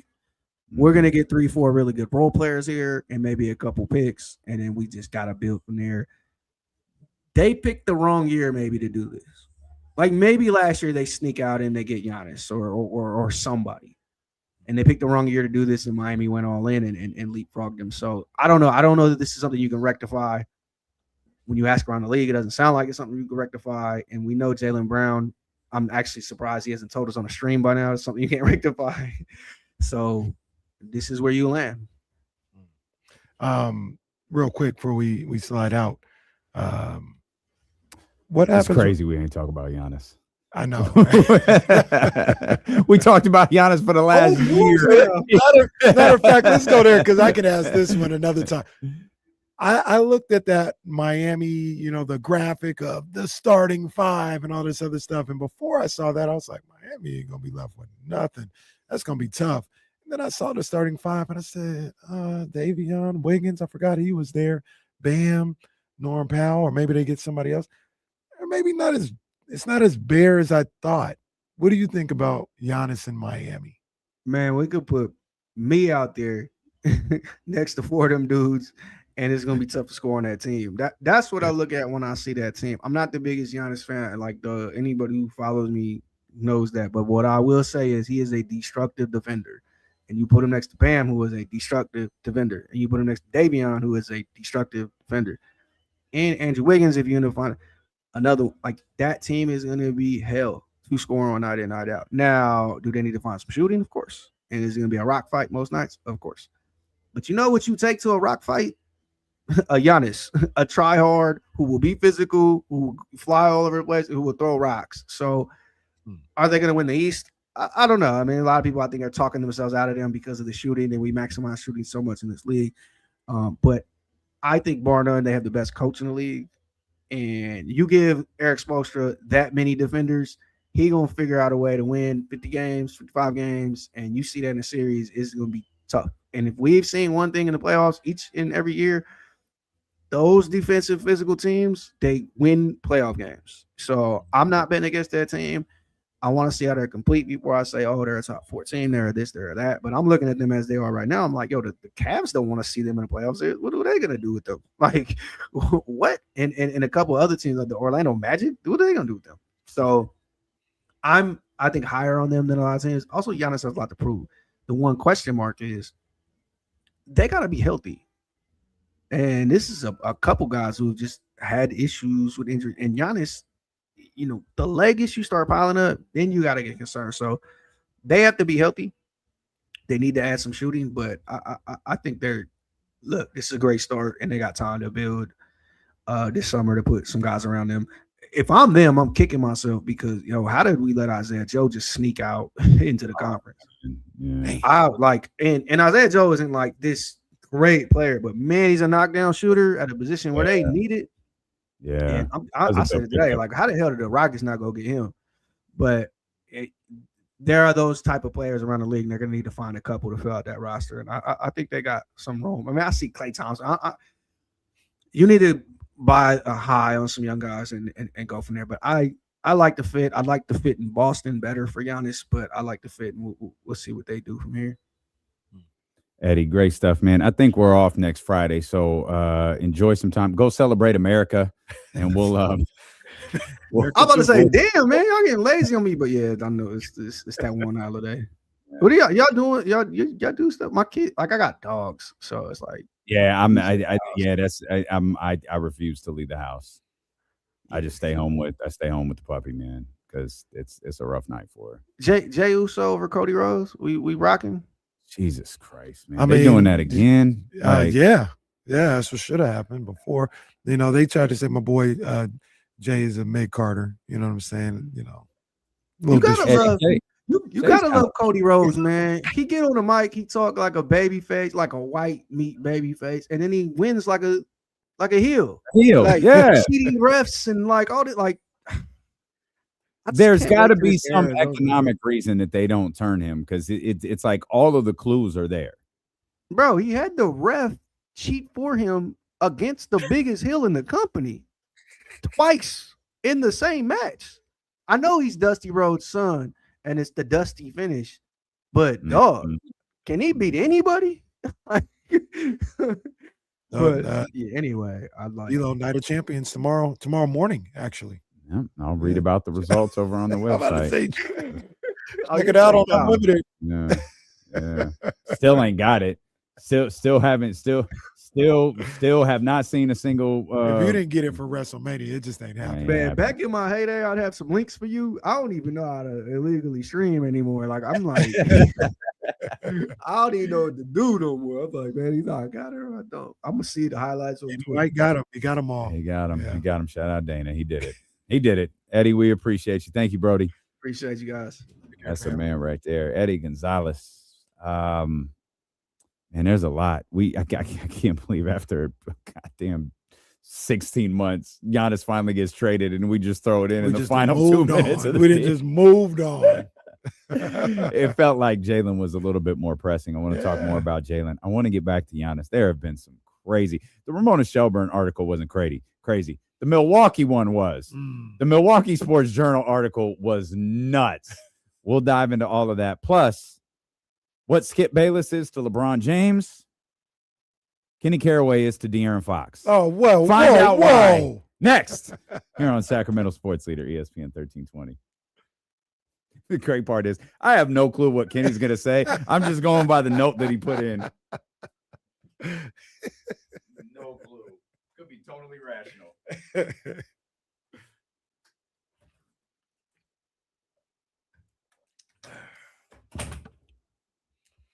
Hold on, guys. Hold on. I'm staying in here, but just hold on.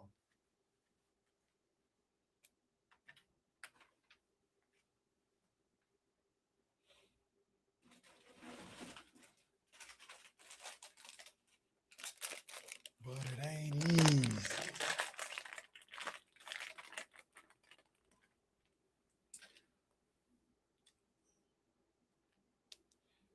Filthy. What you mean by the Jaylen Brown hate, man? I don't think there's hate with Jaylen Brown. He's better than Cat. I don't think so. I saw Securin answer that too. He didn't put them on the same level as players, but he put them on the same level as salaries, damn near. So his point was the money that Jaylen Brown makes, who is getting traded that makes that money? And then he was like, Cat's not getting traded just because he's not. And he was like, that's a misunderstood him then because I thought he was comparing players at that point, bro. No, because he was talking about like, look at the other players that are in the same place that he makes that. Well, that's the thing. That's why Brad Stevens that's not why that's why Brad Stevens took it out because like you had to get Giannis though. Yeah. You needed to get that guy. Call him Leezy. Because everybody else. Now you're gonna end up with a lesser player. Right. I think it's something that you had to do though. If you're Brad Stevens, you had to take that shot for Giannis. I don't have a problem with it. Yeah, I would have. It's just he had to get it over the line though. It's the thing. Yeah. There was no like, oh yeah, we tried to get it done. It's like, no, you needed to get it done.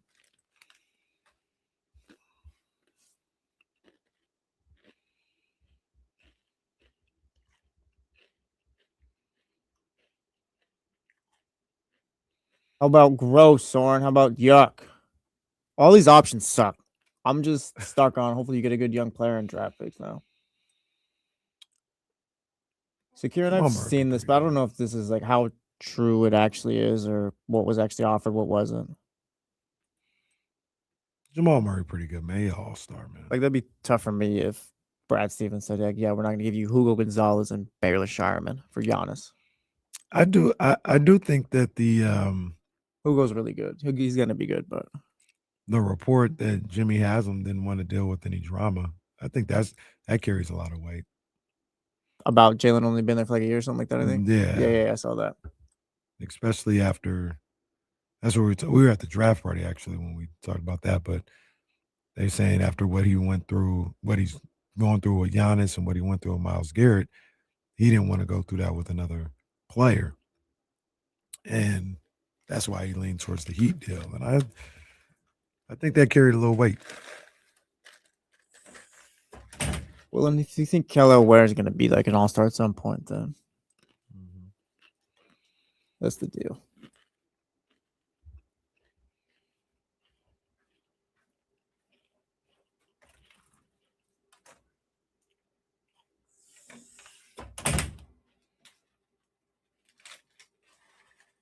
I like Trey Murphy. I don't know how I feel about Zion.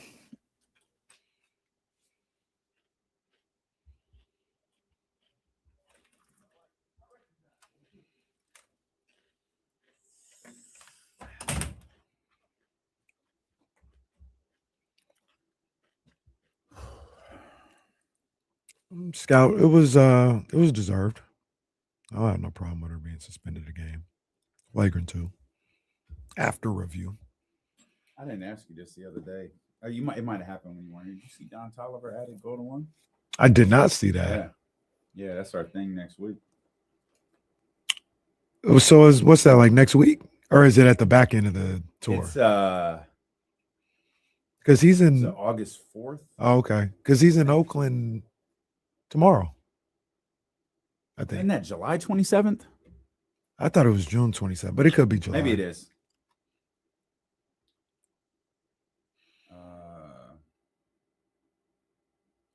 I might have to go to that show. Yeah, August 4th. Wow. Tuesday. Yeah, I think I will. That album he just did was so nasty. Yeah, he did his thing. Did you listen to those fucking 10 more Chris Brown songs? Come on, man. I hadn't listened yet. I was messing around. Neo dropped a country album. All right, man. Like a full-on country album. Yeah, that's where. He's going to be with Kenny Chesney at the Sphere. This is where I get off the Going to be on D-Lo and KC. Live from the D. Oh, inside joke. Stop. Inside joke. Yeah, Don is in Oakland tomorrow. Oh, wow. Okay.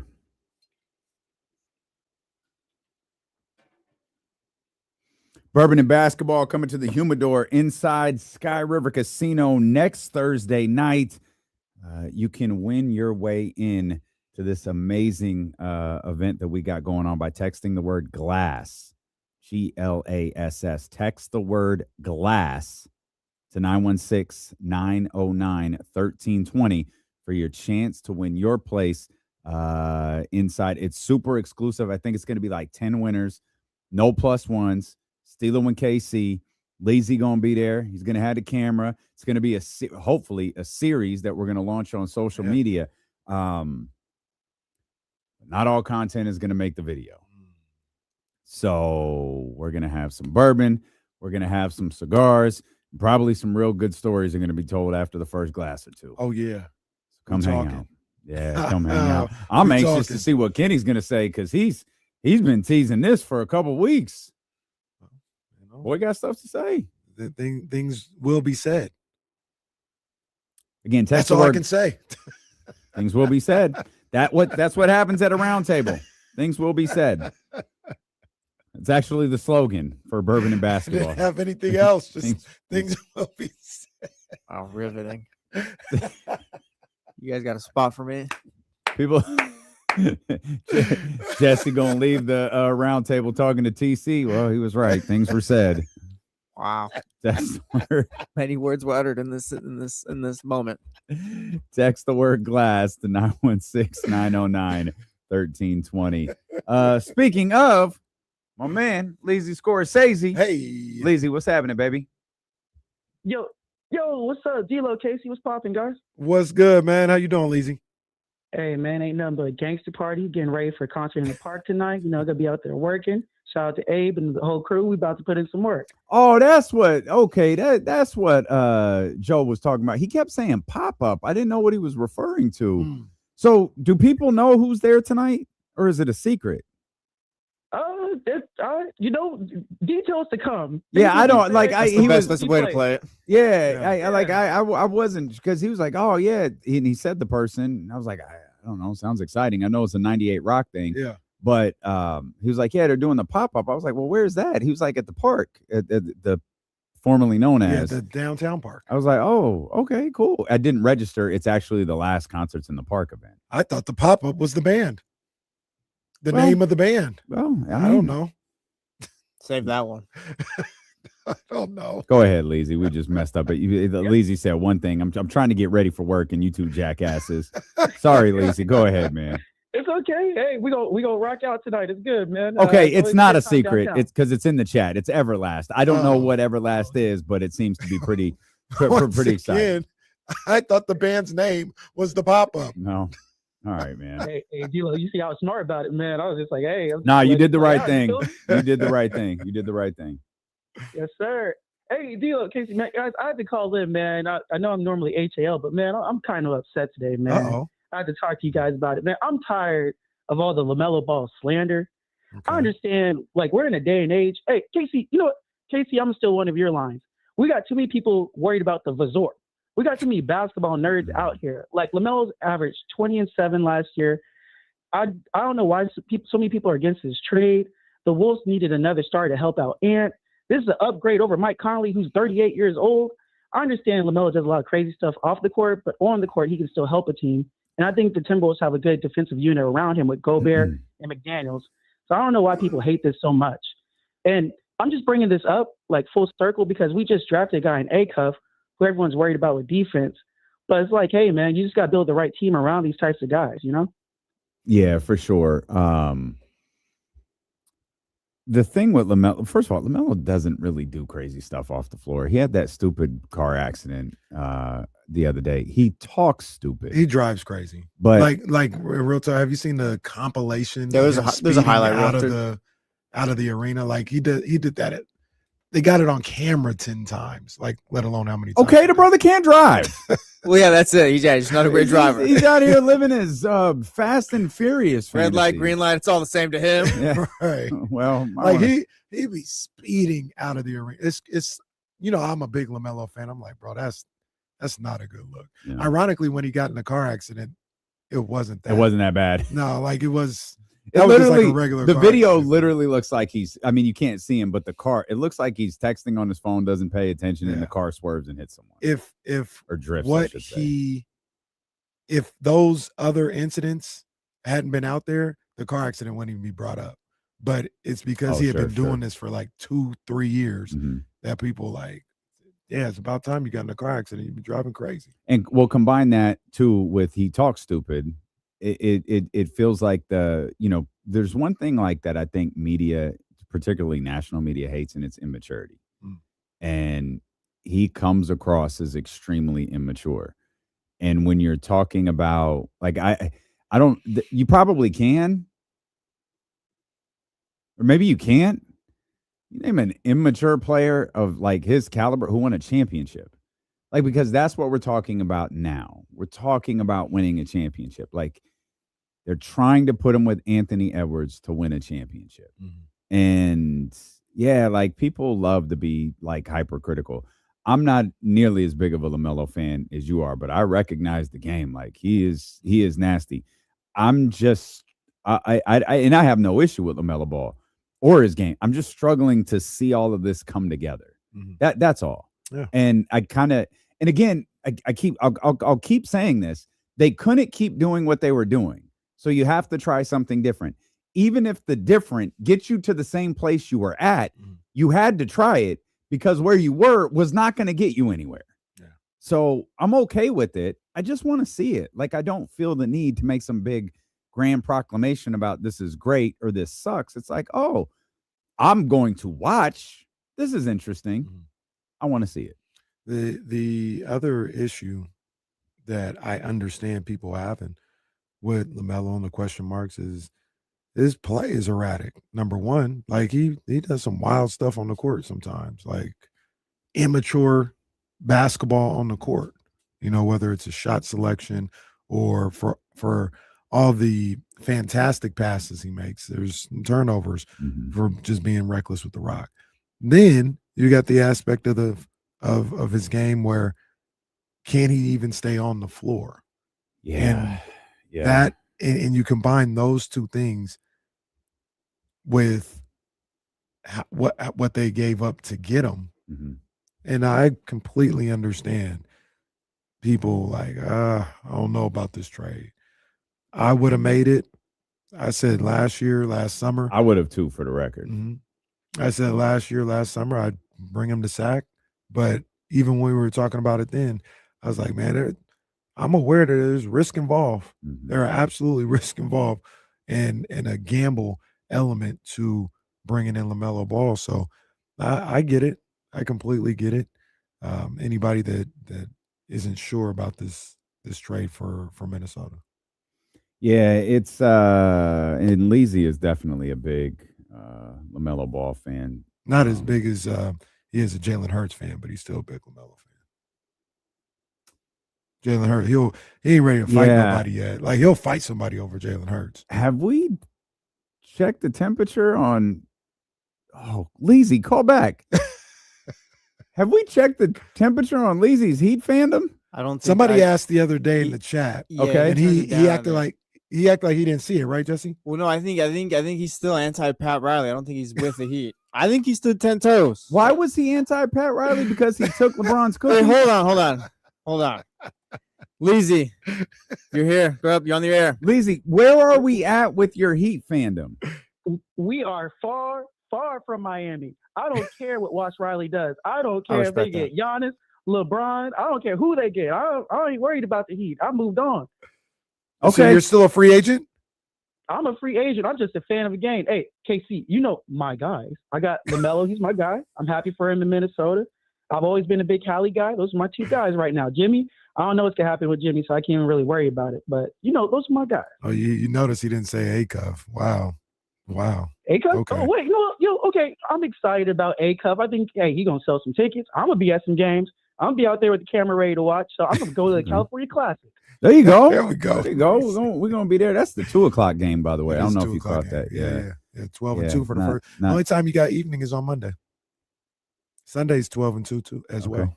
Okay. And then Monday's like 5 and 7 or something like that. Okay. Yeah. Don't expect them to play on Monday. Yeah. I'll be at the 2:00 game. I'll make one appearance at the California Classic, and it will be. I'll be there Saturday and Sunday. We ain't got nothing going on Saturday and Sunday. 4th of July weekend. Yeah. It's one of those things where we're going. All right, we're going. Like we had Juneteenth, right? Like, we're going to be able to steal a day. Well, no, not really. I mean, obviously, you were driving all over America, but I was at concerts in the park, so it's like, all right, we didn't do the show, but it's still very much working. Now it's like, all right, we agree we're going to chill Friday, and then we'll have the weekend off, the whole thing. All right, 3 days off. Nah, because we're going to because the California Classic is here. Man, I just want to sleep. I just want to binge watch Kanan or something and just go to sleep. I hadn't even got started yet. I watched. So I got home late, and the girls were winding down. I'm like, I'm gonna eat dinner and try to watch Raising Kanan. I watched the opening scene. Mm-hmm. You have not seen? I haven't seen. Yeah, I watched the opening scene. Was like, yeah, I can't. There's no way. I'm just gonna turn it off. Oh, there's no way I can. I'm just gonna turn this off. Focus on the kids. I get back to it. Haven't gotten back to it. That was a hell of a way to start the new season, though. Oh, hey, do you remember how last season ended? Yeah, vaguely. Tell me how last season ended. He has the gun pointing at Rock. That's right.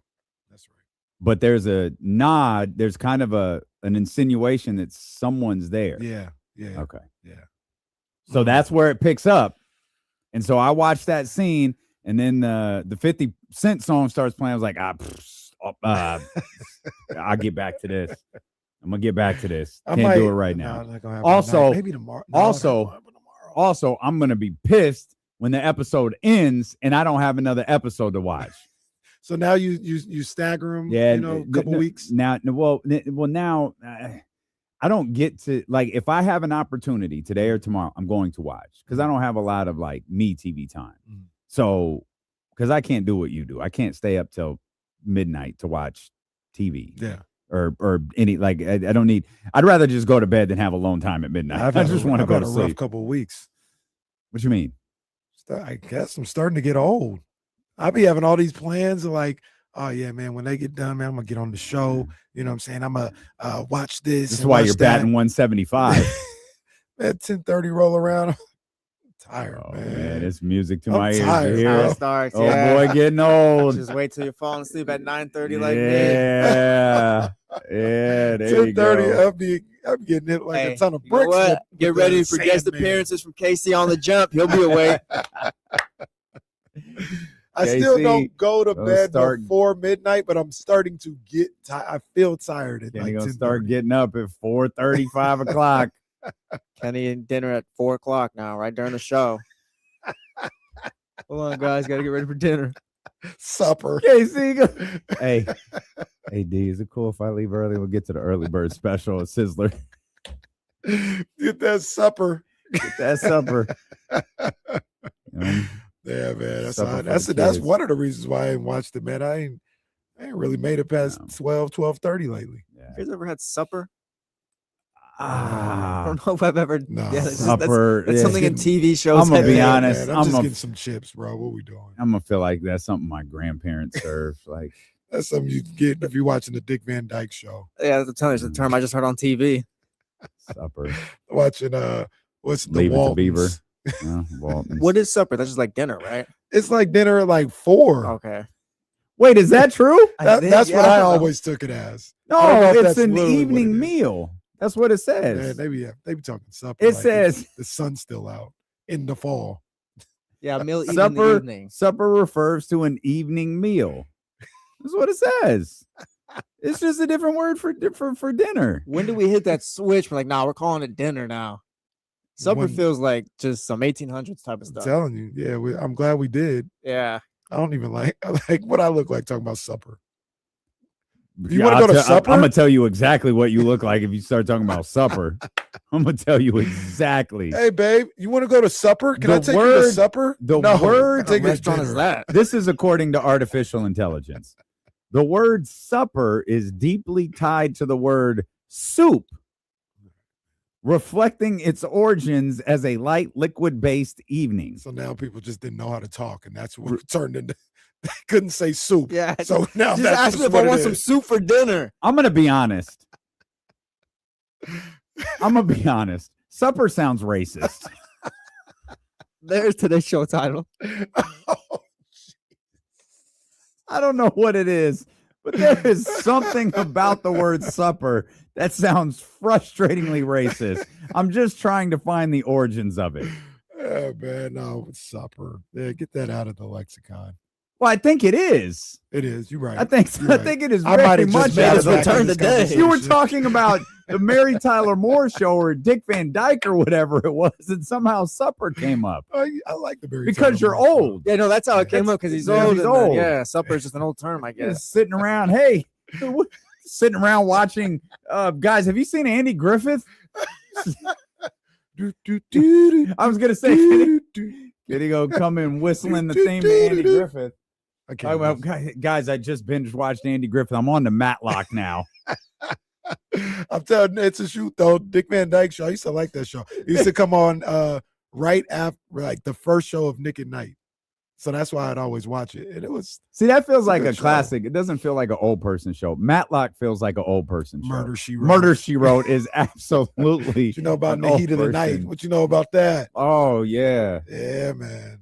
that was NBC. And was Sidney Poitier in the movie? Oh, I don't know. I think Sidney Poitier was in the movie In the Heat of the Night Mm. that the show was based Wasn't off. Blair Underwood in the show? A young Blair Underwood? The show In the Heat of the Night. I think Oh, he good one. I was. think you're right. Yeah. Yeah, I think you're right. Let's see what Buddha talking about. Buddha, I feel like Buddha would just fit this conversation perfectly. Buddha, what's happening, baby? Yo, what's up, family? What's up, Buddha? Man? What's up, man? Doing good, bro. Twitch star I Buddha. appreciate the shout out earlier, bro. Man, that's love, bro. Yeah, man. I see you doing your thing. Word, man. Trying to cook up a little bit, you know. But shoot, bro. Whistle it up. Now I had a little question though. You know what I mean, I was seeing that Trey Murphy. They were saying he was on the trading block. He was on the trading block for some picks. And to be honest, I looked at it. Him and DeMar contract pretty much line up. So that would be like the OG type move, you know. Like go ahead, go in all early because for if you look at it, we got Acuff, Zach, Keegan, then you have Murphy, Sabonis. Like that's really a good lineup. And then you have a nice little bench because we brought in a lot of talent. And I don't know. I think I'd be excited to see that. What you guys think? You think you'll pull the trigger on that? I wouldn't love it, but I don't think New Orleans want anything to do with that. I saw something today.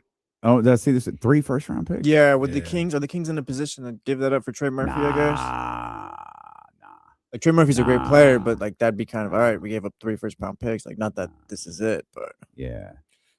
By the way, I can't find Blair Underwood. I found Carl Weathers. Oh, see, I didn't know that. I guess he wasn't in there. Yeah, I felt like that was important to point out. I guess no. Mind you, I didn't watch In the Heat of the Night. I remember it coming on. Yeah. But my grandmother will watch it. Blair Underwood TV. Nah. Nothing there. Blair Underwood's first credit on a television show. Knight Rider. I wasn't thinking of that. Second. I remember this episode. The Cosby Show. Wasn't thinking of that either. What was he doing on the Cosby Show?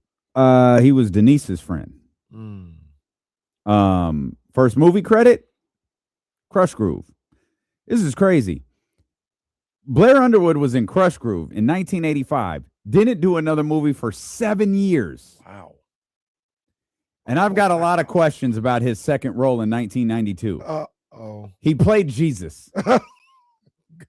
Good. Good. It's about damn time. How have I missed this? How have I never seen? That's gonna be my favorite show. Favorite movie, excuse me. And the movie that I 1993. This is legit his third movie. This is crazy. It's Posse. Oh man, what that was he his doing third in Posse? movie. He was like the leader. He was the main guy. No, Mario Van Peebles was the leader. Oh, Mario Van Peebles was the leader. Posse was a good movie. Yeah. Posse, I don't remember it the way I should. Maybe I need to watch that again. Oh, I haven't watched that movie in Mario Van 30 years. That was a Mario Van Peebles movie. That's why he was absolutely. Yeah. Yep. It was a black Western. Mm-hmm. Might have to introduce go along with Neo's new album. Oh, well. I think Tone Loc was in that movie. I think that's good knowledge. I do remember. Tone Loc actually low-key did a couple of movies. They said Tone Loc was crazy. Like Tone Loc was legit. Like he was a super nice guy. Yeah. And everyone loved him. But he was like a real banger. Oh, yeah. Like I did hear that. Yeah. Like he wasn't like a studio gangster. Like he was a real dude gangster that got into when Hollywood. Funky Cole Medina got hot, he was still beating people's asses. Yeah, I heard that too. Yeah. Tone Loc. So Mario Van Peebles, Blair Underwood, 3 first-round picks for Trey Murphy. That's perfect. Like that's why we're thinking about Trey Murphy. You think Trey Murphy has supper? Trey Murphy would look at us crazy if we said supper. I need to. You're going to the press conference on Monday. Ask Darius Acuff what his favorite supper is. Oh man, come on. I'll give you $100 if you ask. I'll Darius match Acuff. it. Is that worth him never talking to me again? For me, yes. Yes. We'll see. We'll get. I bet you can get James to do it. Oh, James will do it. Yeah. There's no James won't do it. Jake Gaden, maybe Jake Gaden would. Jake would do it. Yeah, like Jake. Hey, we got a little funny for you to ask Darius. Jake would absolutely. James way too serious to do that. Is supper racist? Can you imagine we find out supper is? The word supper is not inherently racist. Sounds racist to me. What does that mean?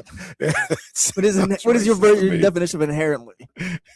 However, racial insensitivity can occur when people mock or stereotype the traditional. Okay, this isn't helping. Are you asking about this? So look, artificial intelligence doesn't even know what I'm asking. How do you not know what I'm asking? You're my computer. How often do I ask you if something is racist? Virtually every day. Whatever. This artificial intelligence thing is such trash. Step your game This thing's up. supposed to know me. Once again, I'm still with you guys. Or excuse me, you guys don't stand a chance with me and the aliens. You got to ask it the D-Lo and Casey way. Put supper, yes or no? That's or a good question. Supper is racist, isn't it? KC wants to trash De'Aaron Fox, and we just let this segment get away from him. We will give him that opportunity when D'Lo and KC return here on Sacramento Sports Leader ESPN 1320. Oh, this is a good question. Is that AI you are using racist? It very well might be.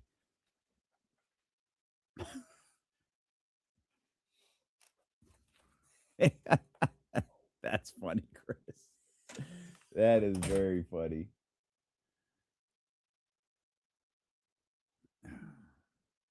Supper is regional, upper Midwest and the South. Yeah, I figured it was the South. I definitely figured it was the South, which is probably why I thought it might be. You know.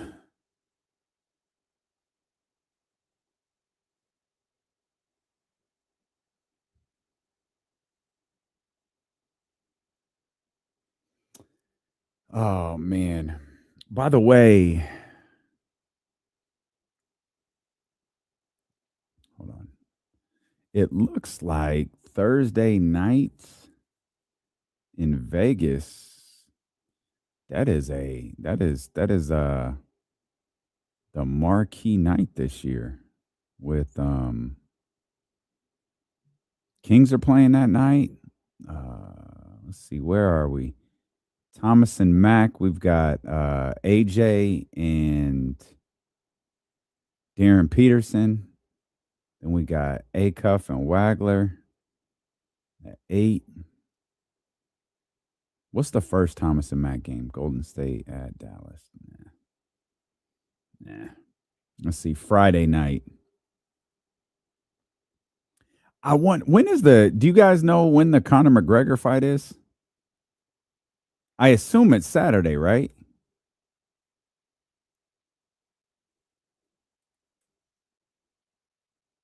Yeah, it's Saturday. I wondered, I thought maybe they were, I'm getting the hell out of there before that fight happens.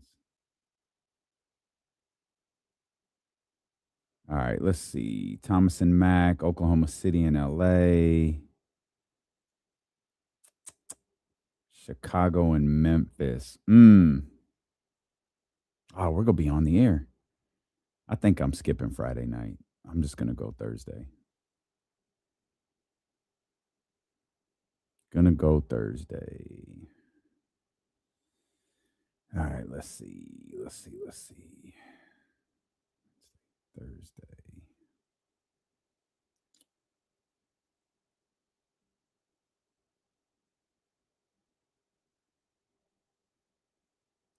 What did we say? It was Washington and Utah. Night 1. Jesse, we might have to run something back that 5 o'clock hour on that Thursday.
Man, I really like that Knicks championship shirt. I think that's fire. Phone lines open for you if you want to get in here and talk. 916-909-1320. Shout out to Lazy Buddha. Shout out to the crew who keeps the show light here on this Fridays. We just trying to have some fun talking Kings basketball. Obviously been a very busy week. Certainly a culmination to a lot of off-season talk about what the Sacramento Kings should do, whether they messed up by winning too many games, whether the 7th pick would be disastrous. And yet here we are with the Sacramento Kings landing not one, but 2 first-round picks and a second-round pick that a lot of people seem to be very high on. So it's nice to kind of, come down from that and the excitement of the week and just kind of have fun here on a Friday. Yeah, man. For the first time in a while, it feels like things went right. Yeah. And we don't know how long that's going to last, what these players are going to be moving forward, but at least just being able to just sit in the fact that there was positivity this week. I'll take that. And we got a hell of a Thursday night to open Summer League in just about, I think it's 13 days. Washington and Utah will get things started. AJ DeBonsta, Darren Peterson at 6:00. And then it's Darius Acuff and Keaton Wagglers, the Sacramento Kings, and the Los Angeles Clippers. Again, this is opening night of Summer League. This is normally the main event is on a Friday, but this is Thursday. I just looked at the Friday schedule. I'm not going.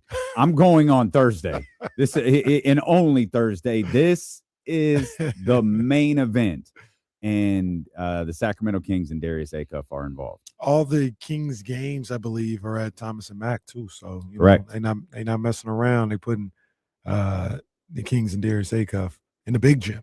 They're not playing any games in the little gym. They got Mikal Brown on the 14th, AJ DeBonsta on the 12th, and the Boston Celtics on the 15th. I'm not going to be there. I'm going. I'm just going for. I'll be there for the Clippers game. I'm coming back Saturday. I learned today KC's staying through the weekend for the Conor McGregor fight. Wants to go cheer on his boy.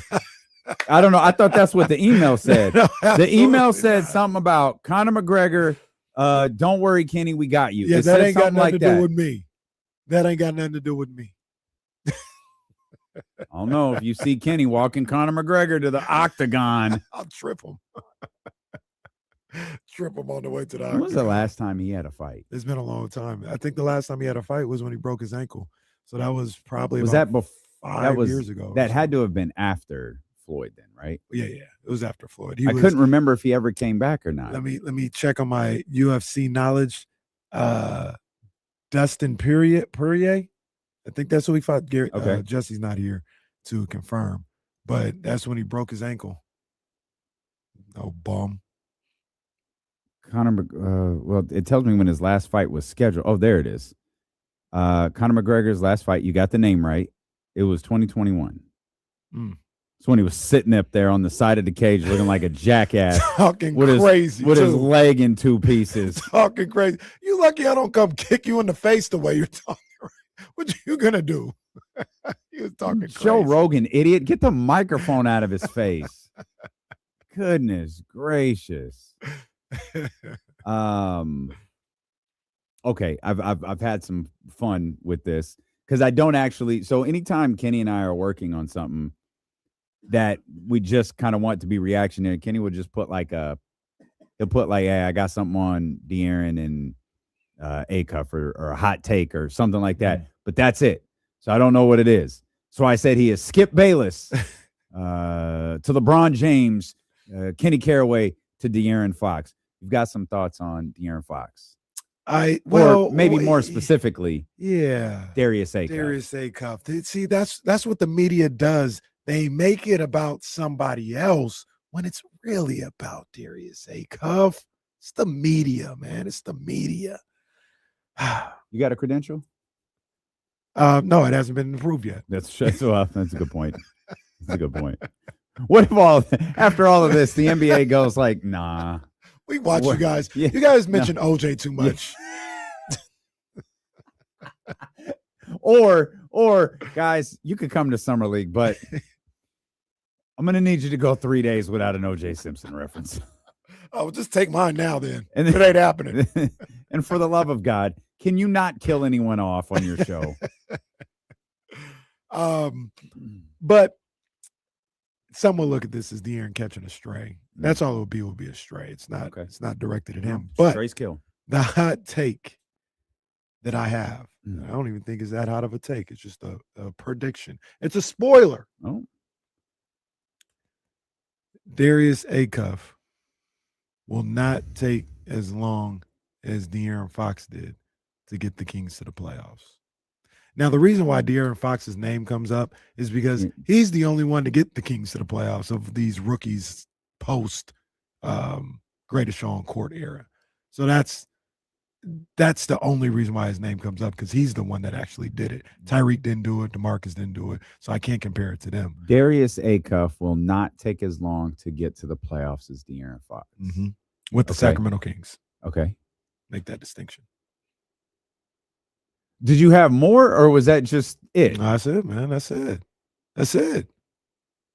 That's it. I thought Some people would think that's crazy. I thought we was about to cook for the next 28 minutes. You just had a sentence to say out loud. That's it. That's it. And then that means okay. De'Aaron was 7 Let years. me be a good host. Yeah. People think we're doomed for a long time. Nah, man. De'Aaron's gonna get us there in about 5 years. Okay.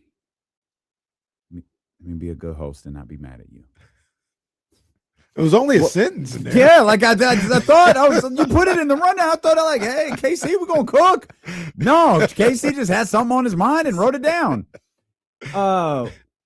Okay. Again, let me be a go radio host. Why so confident? Is it Scott? Is it just a player? Is it? And I think Jesse brought this point up on the jump with him and James Ham this morning. Kyle Madson wasn't fired. He's on vacation. There's probably something to, like, he doesn't have the pressure of that at the time 10-year, 11-year, 12-year, 13-year, 14-year, 15-year, 16-year drought. He doesn't have the weight of that. Like, they made the playoffs a handful of years ago, and I mean, we could talk about whether players should be asked about things that happened in the past and so on. But this organization had a brutally long playoff drought. Right. And, of course, De'Aaron Fox, the previous face of the franchise, is going to be asked about it. He doesn't carry that weight. I don't think he's going to have to carry that weight. So that might be, a plus is to, he can play a little bit, maybe not necessarily play a little looser, but he could be a little, the face of the franchise for Darius isn't the same as the face of the franchise for De'Aaron, because De'Aaron was tasked to save us. Darius doesn't have to save us, but he does get the, hey, bro, can you fix us? We're not dead. We're very, very broken. So let me ask you this, and I want to make sure, because maybe I'm just living in my bubble, the KC bubble with this one. I feel like the expectations for Darius Acuff already are higher than De'Aaron Fox as far as the player he's going to be.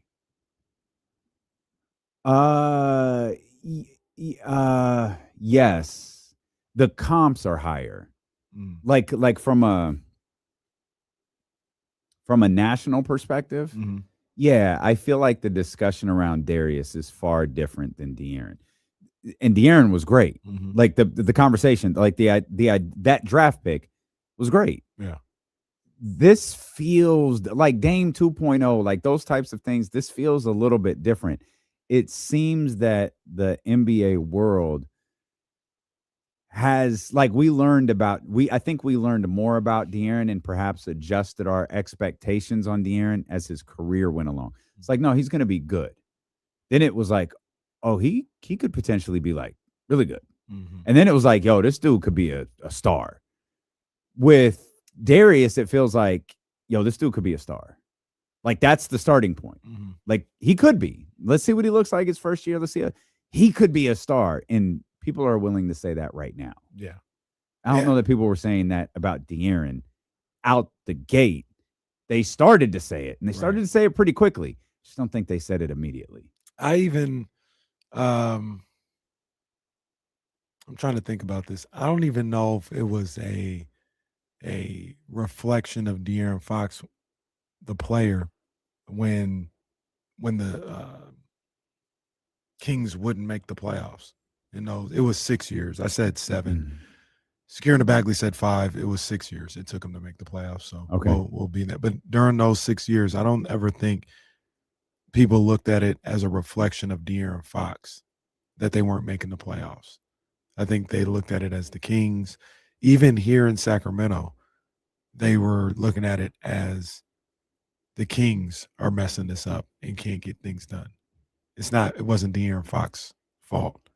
I wonder if Darius Acuff, if he goes through the same process, gets the same grace of it's the Kings, not Darius Acuff. And I only ask that because of the expectations of who he is. If he's, I don't want to put Dame Lillard on him, right? But if he is, an all-star caliber player, like, yeah, just for me, just like with De'Aaron Fox, I'm gonna need you to get to the playoffs. It was once can you get an 8 seed, get swept in the first round or whatever. But if you're a true all-star player, I need you to get there. Can we think of by the time they're 5th, 6th year in the league or so like that, a bona fide all-star? Can we think of an all-star that's just not making the playoffs? Oh, no, DeMarcus, but outside of that, no. Right. Traditionally. Yeah, no. And like DeMarcus had to have extraordinary seasons to get acknowledged. Like, oh, okay, like he's actually the best at this position. We can't like Sacramento punish him anymore. Yeah. Yeah. So no, I can't. I think I don't want to say Fox got a pass because that's not how I feel. It wasn't him when things were going wrong. It wasn't his fault. People didn't look at it as his fault. I wonder if that'll be the same grace that Acuff gets if it goes bad, if we're 6 years in and they haven't made the playoffs. And he's putting up numbers like De'Aaron Fox was. Yeah.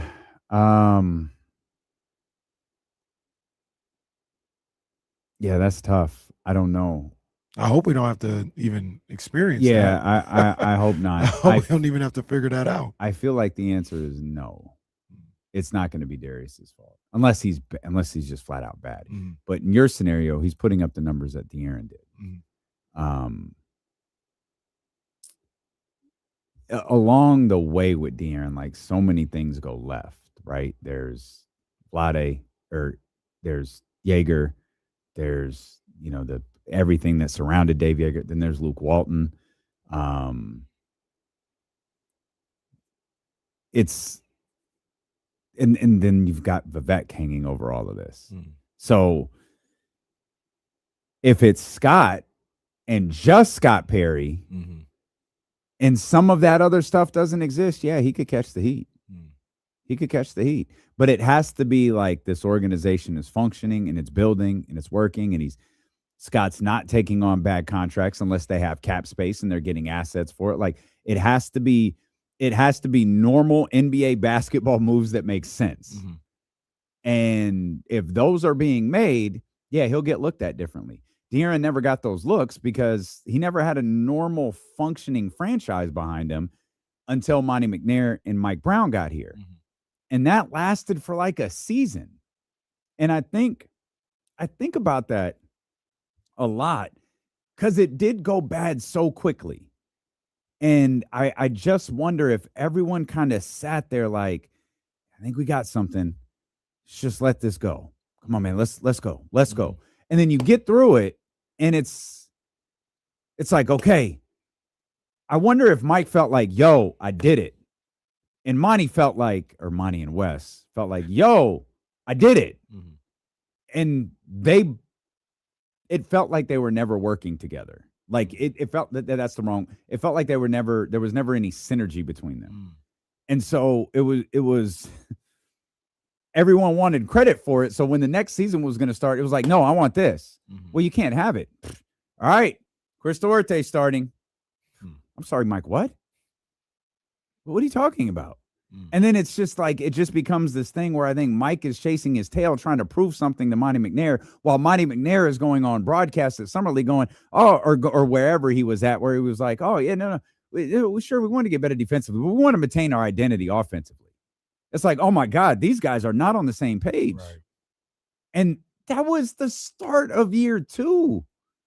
De'Aaron played for a functioning franchise for a single year, and then it all went to hell. And I can't blame Vivek for all of that. Right. Those guys, and frustratingly, it is 3 of them and not 2 of them. Those 3 guys were not in sync together. No, and it manifested itself all the way through everybody's firing or leaving in Wes's case. So the hope, the expectation at this point, ain't no hope. This is what we expect, is that that Darius Acuff doesn't have to go through any of that. Yeah. And that will also help in him getting to the playoffs sooner than De'Aaron Fox. Once again, I'm so sorry. Is that Justin Bieber? Is that Justin Bieber? That is the Biebs. That is the Biebs announcing the Toronto Maple Leafs selection. I am so sorry. I looked up at the TV. The NHL draft is on. I'm like, I swear to God, I think that's Justin Bieber. That's a good look right there from Gary Bettman. Okay. The Biebs is in the building. He's making the announcement, I think, for the Maple Leafs. Bieber has had a pretty amazing 2025, 2026. Like he's kind of had his trajectory is a little different than Chris Brown, but like the 2 distinctively different runs is pretty amazing. Yeah, he did. He announced the Maple Leafs. There you go. Draft pick. I think he leaned over to Bettman and goes, "It's McKenna." Right?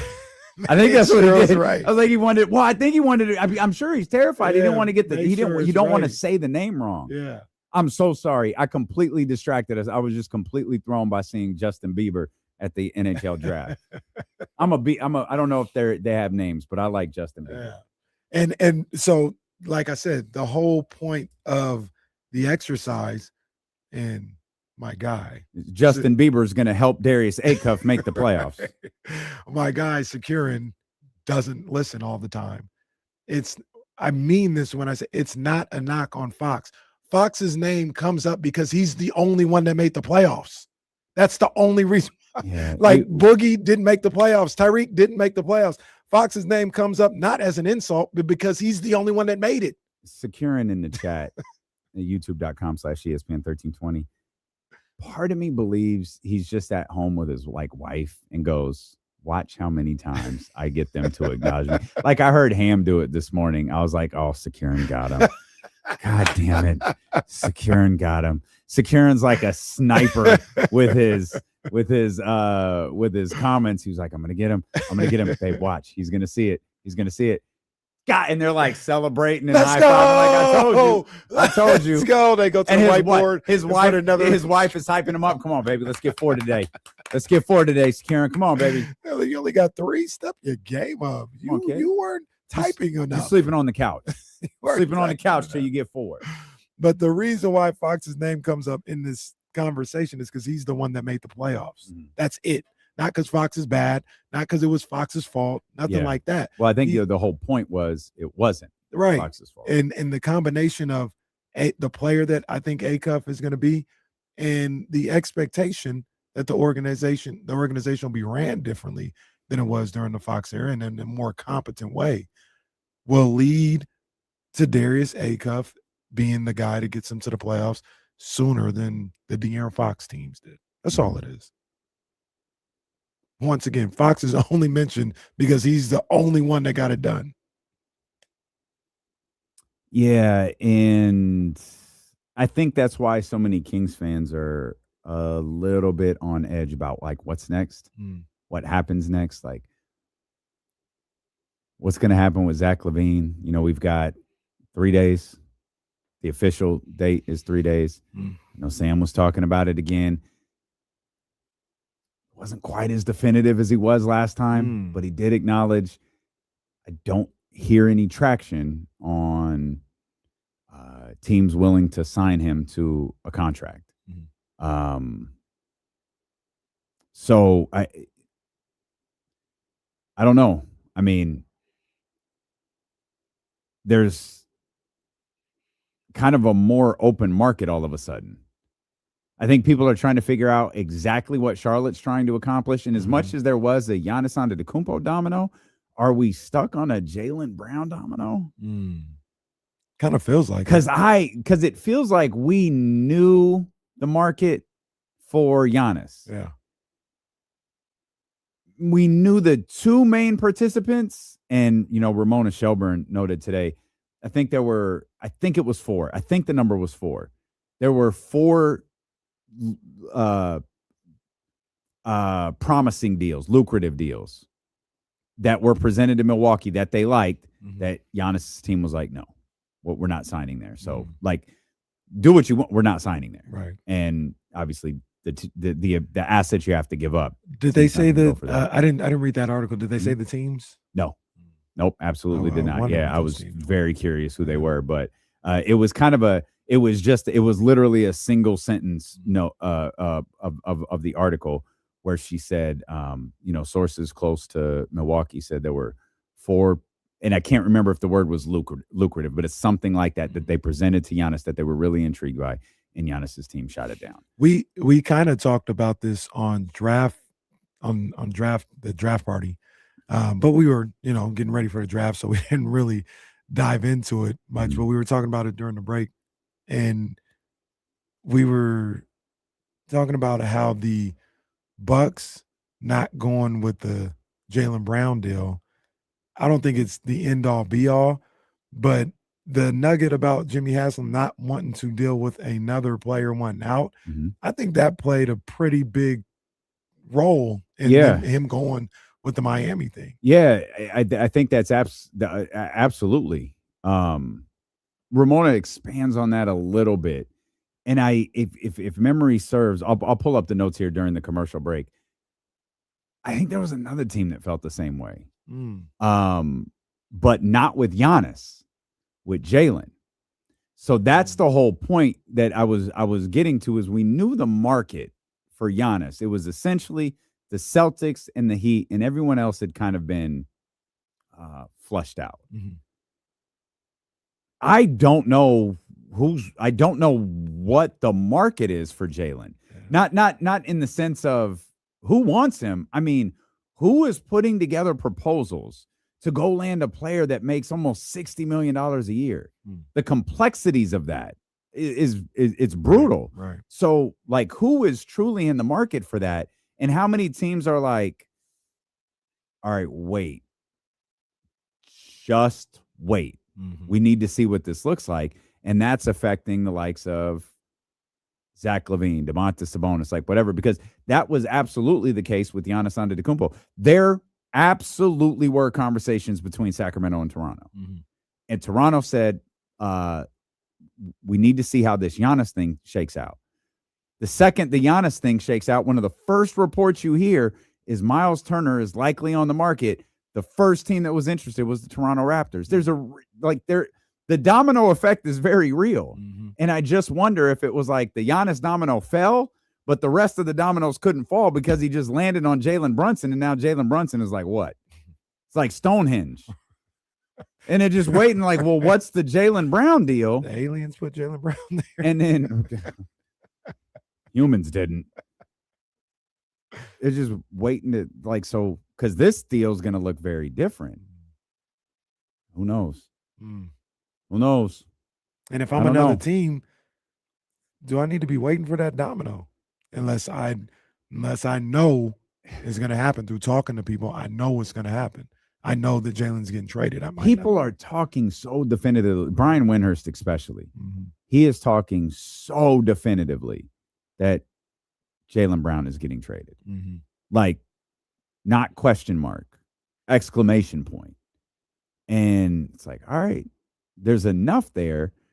It's just hard for me to, I don't know. Maybe he's in tight with the organization and they've like, yeah, no, we're going to get this done. But I don't know. I want to point out a couple of other notes from the last 2 days. There was a Ramona Shelburne article today.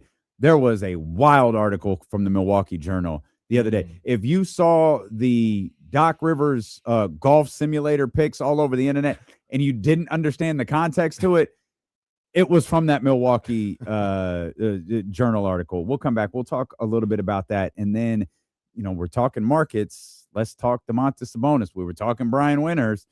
Ryan Windhurst was pretty definitive in some things he said about Domantas Sabonis as well. We'll discuss that next on Sacramento Sports Leader, ESPN 1320.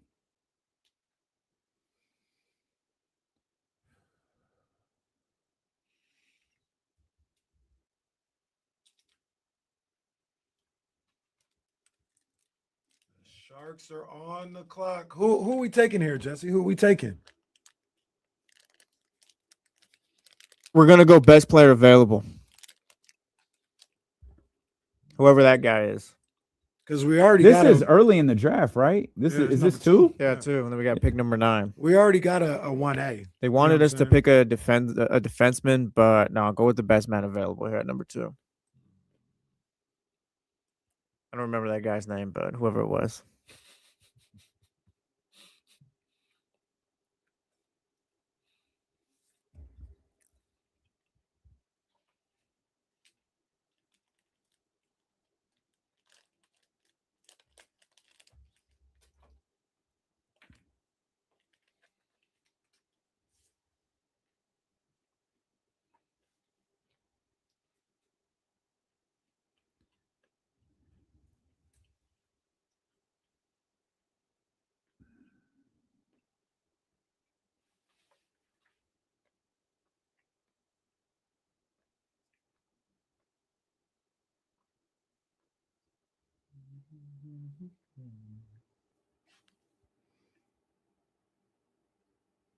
Is she eligible to play in the National Hockey League?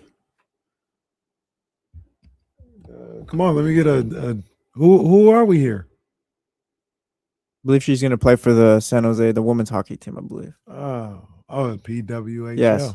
Okay. I don't think that team has a name yet.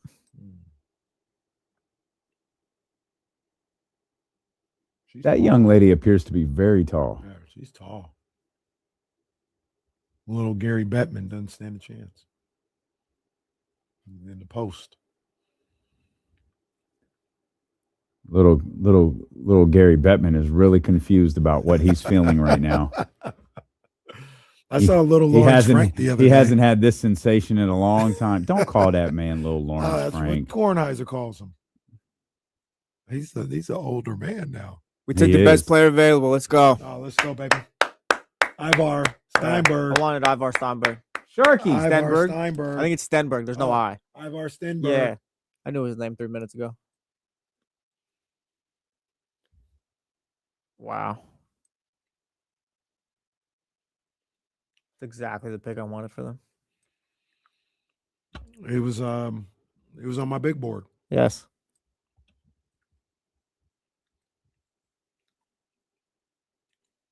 Alex shaking hands with that guy in the Golden Knights jersey. What's going on here? The suits in the NHL draft are very different than the suits in They actually, it reminds me, they pulled like the prospects and all and asked them who their favorite non-hockey athlete of all time was. Michael Jordan was number 1. Wow. Anthony Edwards was number 2, actually. Bro, did they just don't know nobody like Bron? No, that's the thing. Brown was not on this list. Come Messi, on. Ronaldo made it. Even I think that's disrespectful. Don't disrespect Bron. Let's see if I can find it. Don't disrespect Bron. Michael Jordan. None of these kids watched Michael Jordan a day in their life. But yes, he was number 1, and then Anthony Edwards was number 2.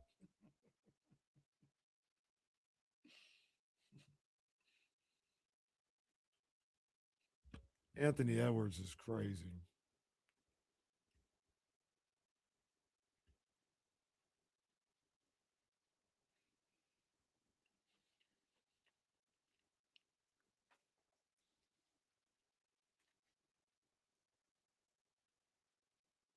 All right, I got it right here. Michael Jordan, Anthony Edwards, Messi, Tiger Woods, Tiger Woods, Cristiano Ronaldo, Rory McIlroy, oh, and then others coming in with total 57%. But again, Michael Jordan had the highest percentage at 9. no disrespect to Rory, but Rory and Tiger Woods.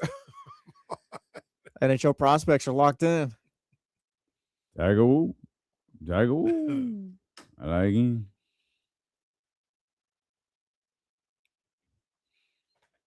I haven't watched that movie in a long time, but I'm convinced it's still good. What movie is that? The Samuel L. Jackson Shaft. There's Peoples. I only saw it once. Oh, really? Oh, I've seen that movie a half dozen times. I only saw it once, and I don't remember it that much. Now that it was The guy who plays Batman is the villain in it. Not the Dark Knight Batman. Christian What's Bale. Christian Bale? Thank you. Phenomenal film, by the way. The Dark Knight? Yes. Oh, Dark Knight is tremendous. It's a top 25 all timer. Yeah, Dark Knight is tremendous. The same way Napoleon Dynamite is a phenomenal film. Come on now. You sound Speak it. ridiculous. Don't put those two movies in the same. They don't have to stand next to each other, but they're just phenomenal films. One is a film. Cinema. One is a waste See? of Yeah. time. There you go, disrespecting good old cinema and I film. mean, who thinks of the line? I bet you I can throw a football over. Nobody. That's why we say it to this day. Hey, Napoleon. Football. I bet you I can throw a football over the mountains. Who thinks of that? Uncle Rico was getting after it in the backyard.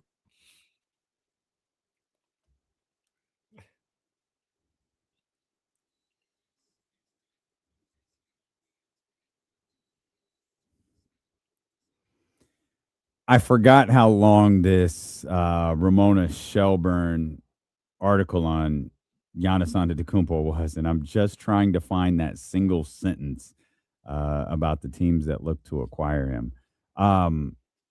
This was a great piece. The Milwaukee Journal one was as well. That kind of centered more on Doc Rivers, but both of them. Somebody finally gives me some respect. Nope, that's my buddy. That is not what that article did. Oh, sorry. I wish they would have told the whole story. That article essentially says, you know, all of this stuff, it's this guy's fault. It's Glenn's fault. You know what? You want a seismic moment for a Friday? Yeah. Your boy, Bill Simmons, is right. He can be Glenn moving forward. Oh, we could call the man Glenn. Bill, number one, isn't my boy. Number two, he's not calling him Glenn no more because he's on his podcast. Yeah, they buddy. Yeah, they buddy here. But they could not have painted Doc Rivers as more of a jackass than they did in these two articles. He seemed to have, and I know, oh man, who was it? Miles. It was Miles Turner. With Stewie. Talked after the season like Giannis was late for meetings. Like there was no order to what we were doing. And one thing that I thought was really interesting about the Ramona Shelburne article was, while, Doc and his very lenient approach, Ramona didn't mention the $90,000 golf simulator that he had installed at the practice facility.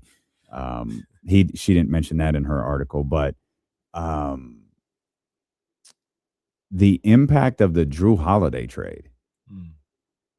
They made the swing for Dame Lillard.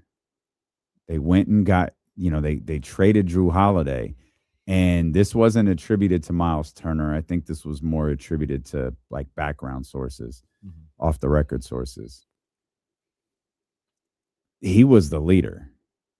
And it wasn't like, and I think this is one thing that got lost in our conversations about De'Aaron Fox being a leader with this team. It's not, puff your chest out. I'm the man. I'm running it. It's not that. They use an example of when Drew would recognize Giannis is he's holding the ball too long. Drew would go get the ball on the next possession and just bring it up the floor himself and run the offense with the other guys. And he wouldn't make a big deal out of it. He wouldn't say anything. He would just do it, and that would settle everybody back into their positions. When guys were late, including Giannis Antetokounmpo, it would be Drew Holiday who said, you can't do that. You can't. And when he left or was told to leave, that was kind of the beginning of it was almost like the teacher was gone. They looked at it is very, very literally your high school high line.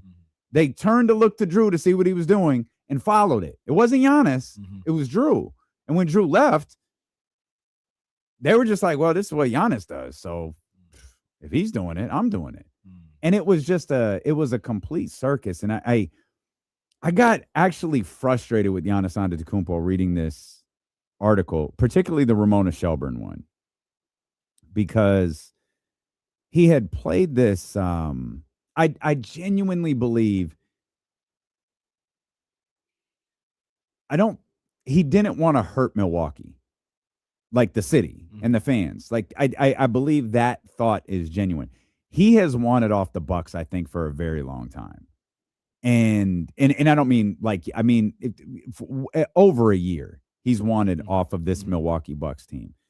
And this, like, I think he said some things publicly, and maybe it's just him protecting himself, that are so disingenuous. And I know we pointed them out at the time, but they're highlighted in this article where, that at the end of the season, do you think you played your last game as a Milwaukee Buck? And he goes, I don't know. It's a good question.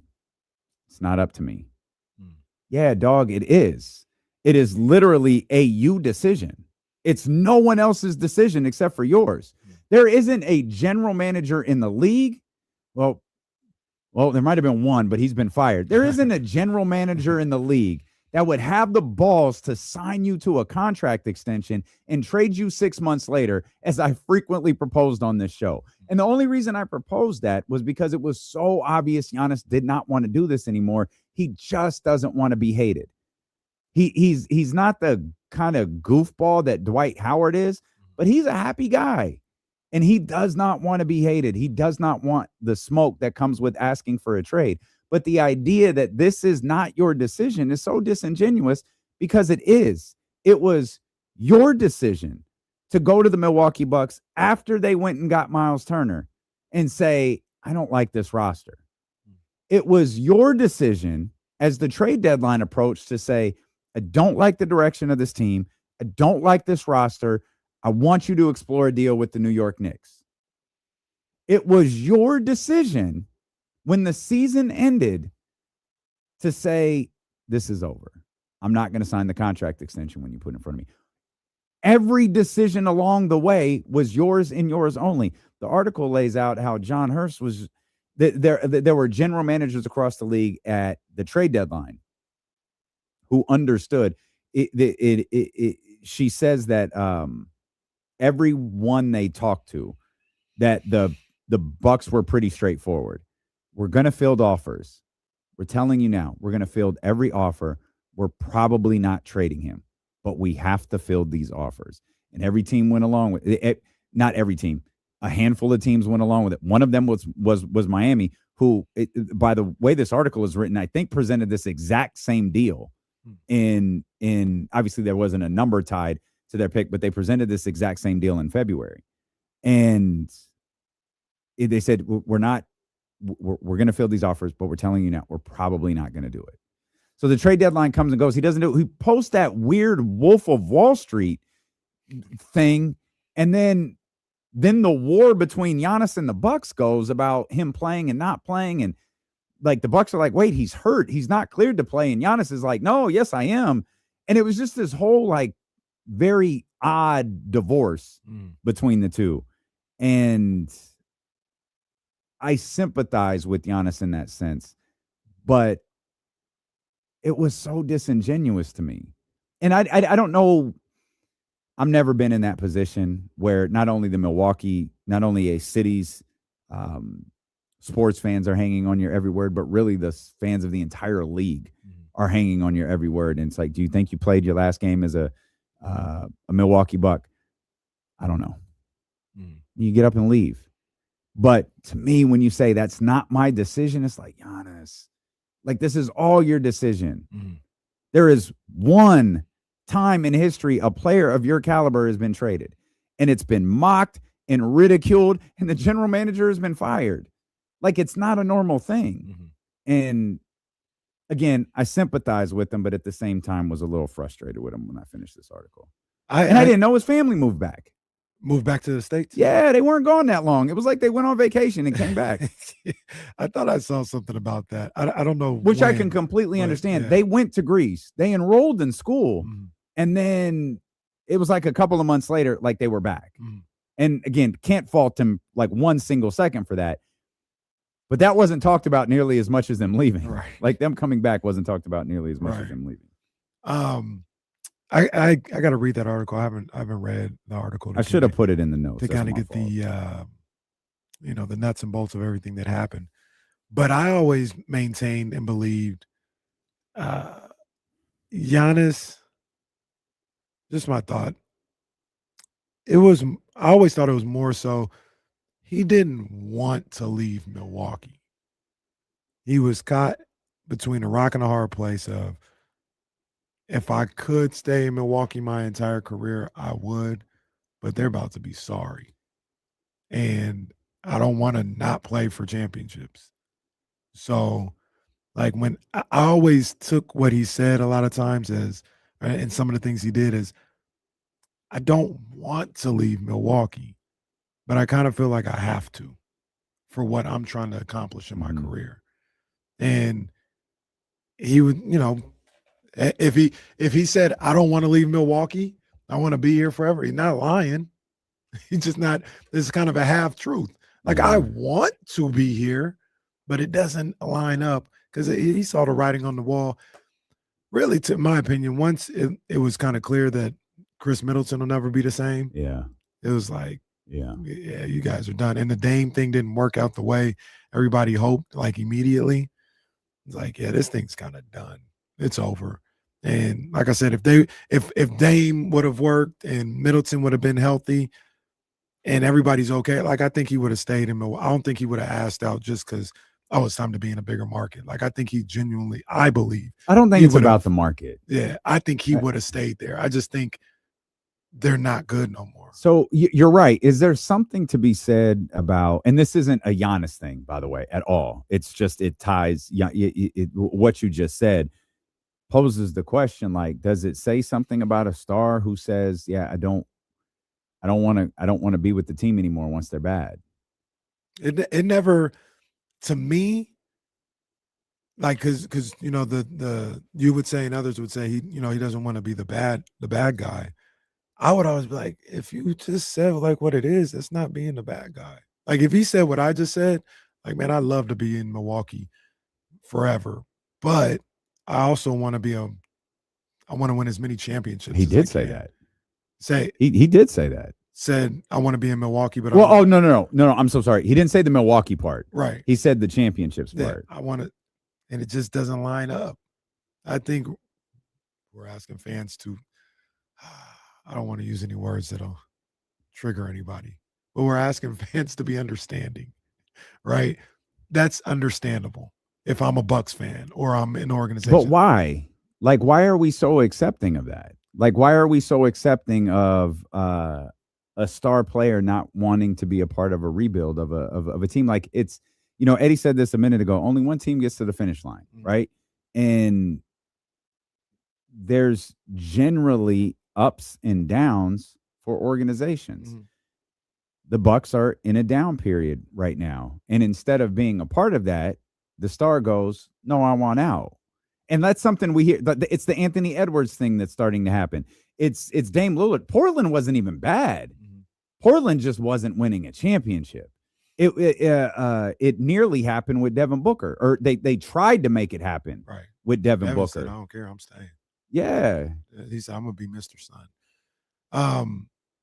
Some people aren't okay with it, but I do understand. I feel like people should understand that thought, especially when fans want winning to be the only thing that matters. That's funny. Winning needs to be number one all the time. And if winning isn't number one, yeah, and that's a problem. Not like being comfortable. Winning for who? For them or for the? Well, that's where we get into the minutia of it all, because they say winning, but I think you're onto something. They just want winning for the organization. So and that's the funny that part. They're fans of. And that's the funny part. You laid this out so beautifully. Because the only way in these situations for those organizations to get better is to often trade that star. But it's always framed as what I just said. It's always framed as the star wanting out. Whereas the organization is probably like, yeah, like if you're the Milwaukee Bucks and you play Giannis, I don't know the number. I have to assume it's 350 or 320 or something like that. You pay Giannis Antetokounmpo that $300 million contract he was going to be offered and owed. Okay, well then what? Because you you had the 10, you don't have the 13. Your process of rebuilding this team is much slower, and you're probably tempted, and Vivek gets destroyed for this. I think it actually applies to a lot of different general managers. It actually applies to John Hurst in this current situation. You just try to chase it because you go, well, we've got Giannis. What do we need? Dame Lillard. Let's go get Dame Lillard. All right, it's not working. Let's get Miles Turner. Okay. Well, none of this worked. So what do? Well, we get rid of Dame. Well, I guess you got rid of Dame and then went and got Miles Turner. That had to happen first.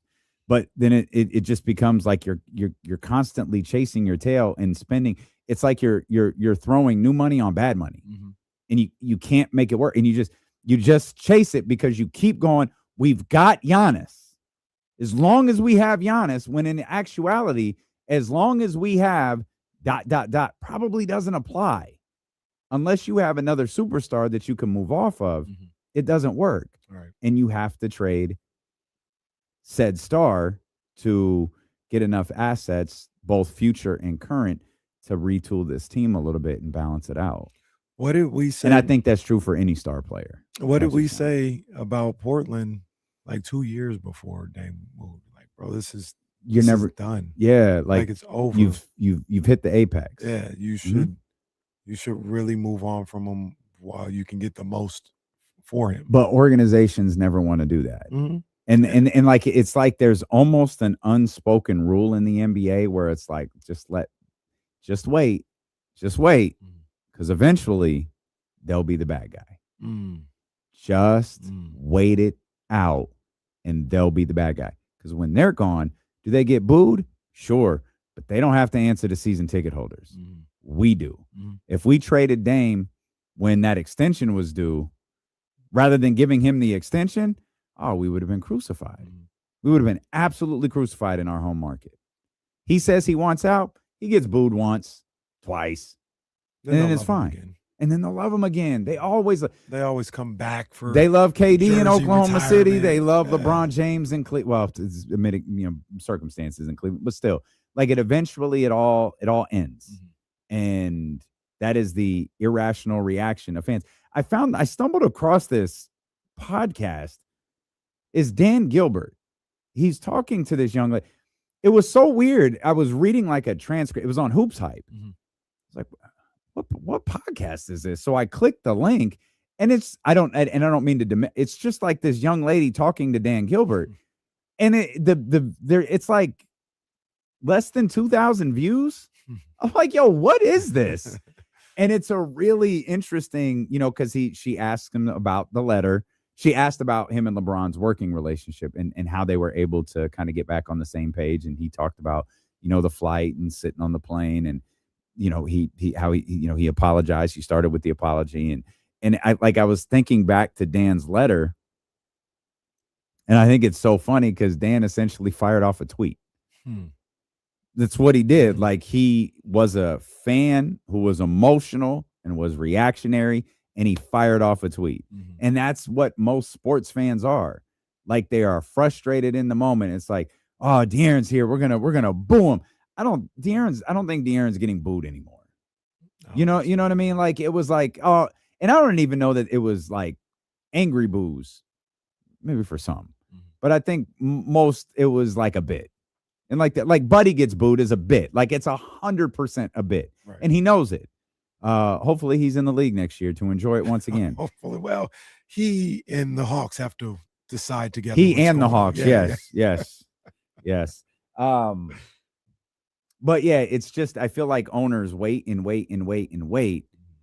because they know eventually the player is going to be the bad guy, and they're going to take the pressure off of you having to. Rob Pelinka was destroyed for what he did. I'm sorry. Nico Harrison was destroyed for what he did. Absolutely destroyed. There are probably more than a few people who are like, that wasn't the wrong decision. But you can't, it's almost like you can't do that. You can't trade a player of that caliber, and there's only a couple. And Giannis is one. And you can't just trade him.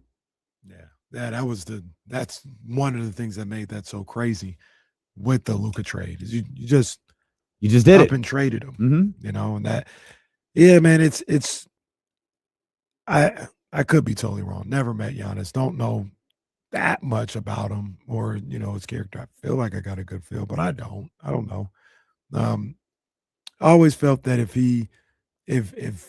the Bucks maintained a winning organization, Mm-hmm. that he would stay in Milwaukee. I don't feel like Milwaukee or the organization, the way it's ran, was ever an issue for him. He'd stay there forever. But he's chasing greatness. He's chasing immortality, not just in Milwaukee, but in the entire league. And I'd probably say 2 years ago, it was clear, like, man, this has run its course. It's not going to happen here. And he put his foot in his mouth a couple of times with comments and, sounding one way and not acting another, as far as like wanting to stay and 10 toes down, all this, I'll never ask for a trade, none of that other. A lot of that stuff isn't necessary. Just like you talked about at the end of the press conference, just say, I don't know. Yeah. It's not my decision isn't necessary. You don't have to say that. Right. Like you say, I don't know, man. Or, just saying, you could even frame it a different way. I hope I never have to ask for a trade. Like I don't wake up every morning thinking that I am, but you never know what happens in life. Obviously, that would probably create a whirlwind too. But you just don't have to say that type of stuff. Was it Giannis or Joel who said, I don't know, we might not win, and they wind up trading Giannis. me? It was Giannis. Because I remember we came in like, did you hear that? Yeah. Mm. It was Giannis, and it was like a little 4 fishy. years ago. Yeah, that was hella long ago. Yeah. We were on the couch at home when that happened. And Giannis was the interesting thing about him too is he's the one that said, you don't get to win every year.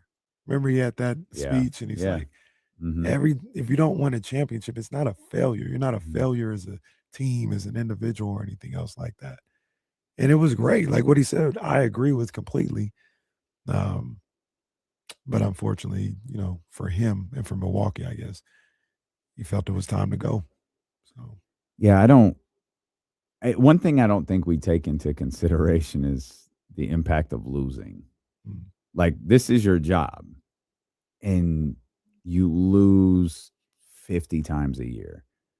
I can't imagine the impact on that, especially, and it's one thing to do that here in Sacramento, but like one of the best the top 1, 2, or 3 best player for the last 10 years losing 40 to 50 times a year regularly now. Like I can't imagine like the impact on that, or you're staring at losing at that rate moving forward. When you've been to the mountaintop, you've seen what that looks like. It is like, I'm so far away from that. Steph Curry probably deserves a lot of credit. I mean, he has been to the highest mountaintop, and he's also had some, pretty nasty, valleys he's had to deal with too. Well, poor Steph Curry. That's why he'd be crying on the sidelines. Well, Steph Curry cries on the sidelines because it's weird when he's hurt, someone else is hurt.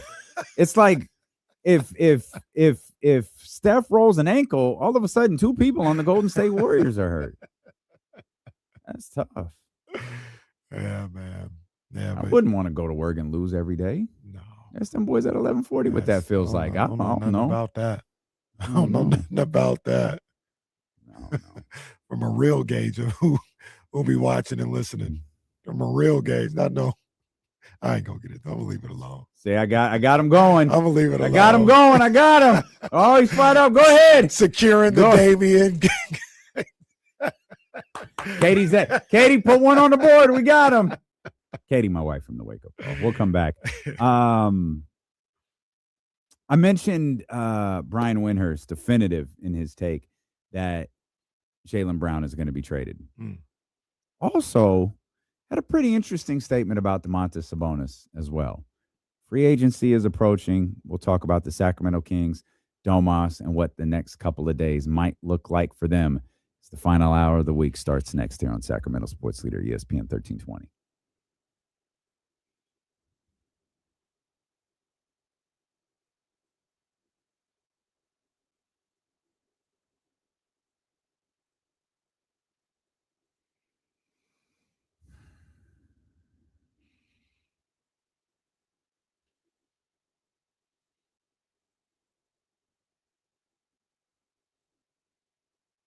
Mm. Mm. That's terrific. This motherfucker Appreciate you, Leezy. This motherfucker Brandon Ayuk is posting again. Like in the last 2 hours? Updated as this time, said he let go of his agent back in It November. was exactly 2 hours ago. It's Okay. that clip, That- the agent clip. Yeah, I saw it. Dog. Brother. It's getting to the point where if I'm the Commanders, like, it's a bit too much. Where I don't know if I would take that on. I was there a couple months ago. If I was the Commanders, like, yeah, man, I can't. Or maybe they're like, yeah, post the videos and they'll get you out of there. But I'm not sure really what's going on with this guy. Hopefully he gets whatever help he needs if that's the case.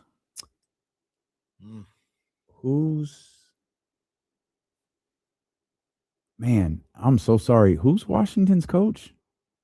Is it backwards hat defense from Dallas?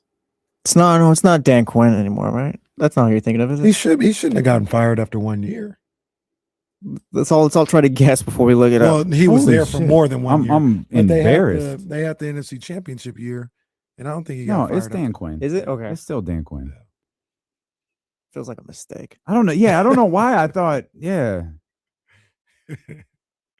he just went to the NFC Championship. I 2 don't. years Yeah, I ago. don't care. That was a bubble year. If anything, I don't know. Felt the same. I didn't buy it for 1 second. So McGregor is Saturday. Oh no, that's a week from that's when we're there. What you just said it. Night of Champions is tomorrow. Mm-hmm. And then AEW has a pay-per-view on Sunday. Sami Zayn was on ESPN this morning. Bro, I looked up and saw that. I was like, oh my God. Yeah, I'm gonna try to win the belt. All right, Sammy. All right, Sammy. Didn't really happen for him after he wasn't feeling Uzi. Is the Cody versus Jay thing real? Was Eddie being serious about that? I think is it King of the Ring? Oh, is that what it is? Isn't Jay fighting Femi, the guy who Obafemi? got beat up? Yeah. All right. I think I thought that was the match. Jay's gonna come out with some stupid ass King of the Yeet shirt. King of the Yeet. I see it already. Oh man. I saw his AEW's in San Jose. Tickets aren't that bad for it. Oh yeah, our buddy's going. Man. I'm pretty sure our buddy is front and center for that show. I don't know when wrestling gonna get me to be tapped in again, bro. I think it's over with, man. Yeah, I think I'm about done. I don't even know if Because like the nostalgia factor's gone. Like there's nothing to really don't want to return to bring you back. Like that stuff doesn't matter. They're running the same plays. If you're listening to whoever speaks, like Triple H, I don't think is running the show over there either. yeah, I think the suits with money. That's it, man. Yeah. He gets a lot of the blame, but I don't think he really has much power over there.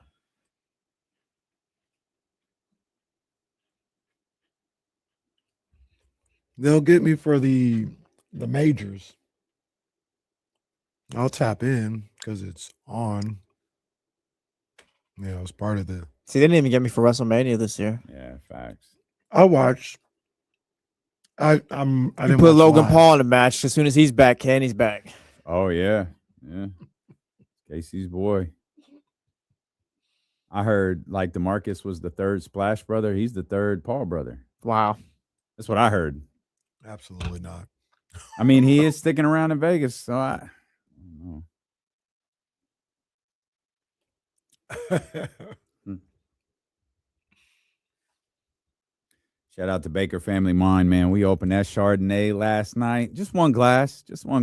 Kept it simple. We'll finish it off tonight, though. You guys doing like Olivia Pope? You know, a glass of wine every day. Some people say it's good for you, actually. No, very much not. Very much. If Baker Family Wine wants to up the amount of wine that we get, I'm not doing a glass of wine per day. I'm too tired when I get home. I'm too tired to drink. Now. That's how tired I am. I'm too tired to drink wine when I get home. But tonight, Oh, yeah, we're going to finish that Chardonnay off. You can learn all about the amazing blends that Dusty Baker and his team have put together over at bakerfamilywines.com, or you can go visit the tasting room in West Sacramento. According to at Baker Family Wines on Instagram, Dusty Baker will be at the tasting room tomorrow.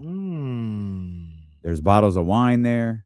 There are books there. If you've got loved ones who are baseball fans, they make incredible gifts. Maybe, just maybe, calling back on our conversation with Eddie Gonzalez, if maybe you dropped the ball on Father's Day, oh, this will make up for it real quick. Yeah. They had a couple of, they had a book and a bottle showcased on Instagram, and it looked absolutely terrific. Become a member of Dusty's Clubhouse. That is the Baker Family Wine Club over at bakerfamilywines.com. Grab you a bottle. If the tasting room is too far out of the way, head over to the Nugget in Rockland, Roseville, or Granite Bay. There's one in South Sac as well. You can also find Baker Family Wines at select Rayleigh's and Bel Air locations. Hello, this is Dusty Baker. Welcome to the family. Let's see what Stephen talking about here at 916-909-1320. What's happening, Stephen? Hey, what's going on, you guys? What's up, man? Hey, so look, I think I figured out why Darius dropped to us. I know it's a little conspiratorial, you know what I mean, but we've been talking about how everybody's like, man, you guys didn't do it right. You guys can't even tank right and all that stuff. I think we got rewarded with the best point guard in the draft because we didn't tank like the other teams. What do y'all think about that? I see you working. There's a strong vibe of this is all fixed. It's all a work. I feel like I can simplify it a little bit. I think the draft was close enough. I think the evaluation of players was close enough. I do not believe anyone but Keaton Wagler fit in Los Angeles. Like I really don't. Right. Because unless you're gonna unless you have a lineup of moves to make, because I am never of the belief do this and figure it out later. You're gonna wind up in so much difficulty unless you're willing to just kind of wash out the next couple of years. But I don't have any belief that that's what the Clippers were doing to do. This was always the pick that made sense for them. Boiled down to Brooklyn. It boiled down to Brooklyn. Yeah. It was that. And I think the evaluation of Mikal, Kingston, and Darius was close enough that the influence of Darius's desire to be here, the influence of Scott Perry and his relationships around the league, I think that helped the Brooklyn Nets pick a player that they really like to begin with. Right. And you can throw all of that stuff about Darius and Scott. You could throw all of that out the window too, because there is a chance that Brooklyn just really liked Mikal. Yeah. But I do think those other things, probably played a factor. It's not crazy at all for somebody to evaluate these two players or the other two guards as well and come away thinking Mikal Brown is the best player. Absolutely. Like that is, Yeah. that makes perfect sense to me.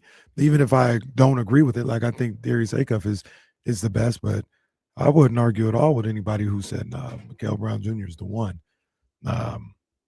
It could be as simple as that.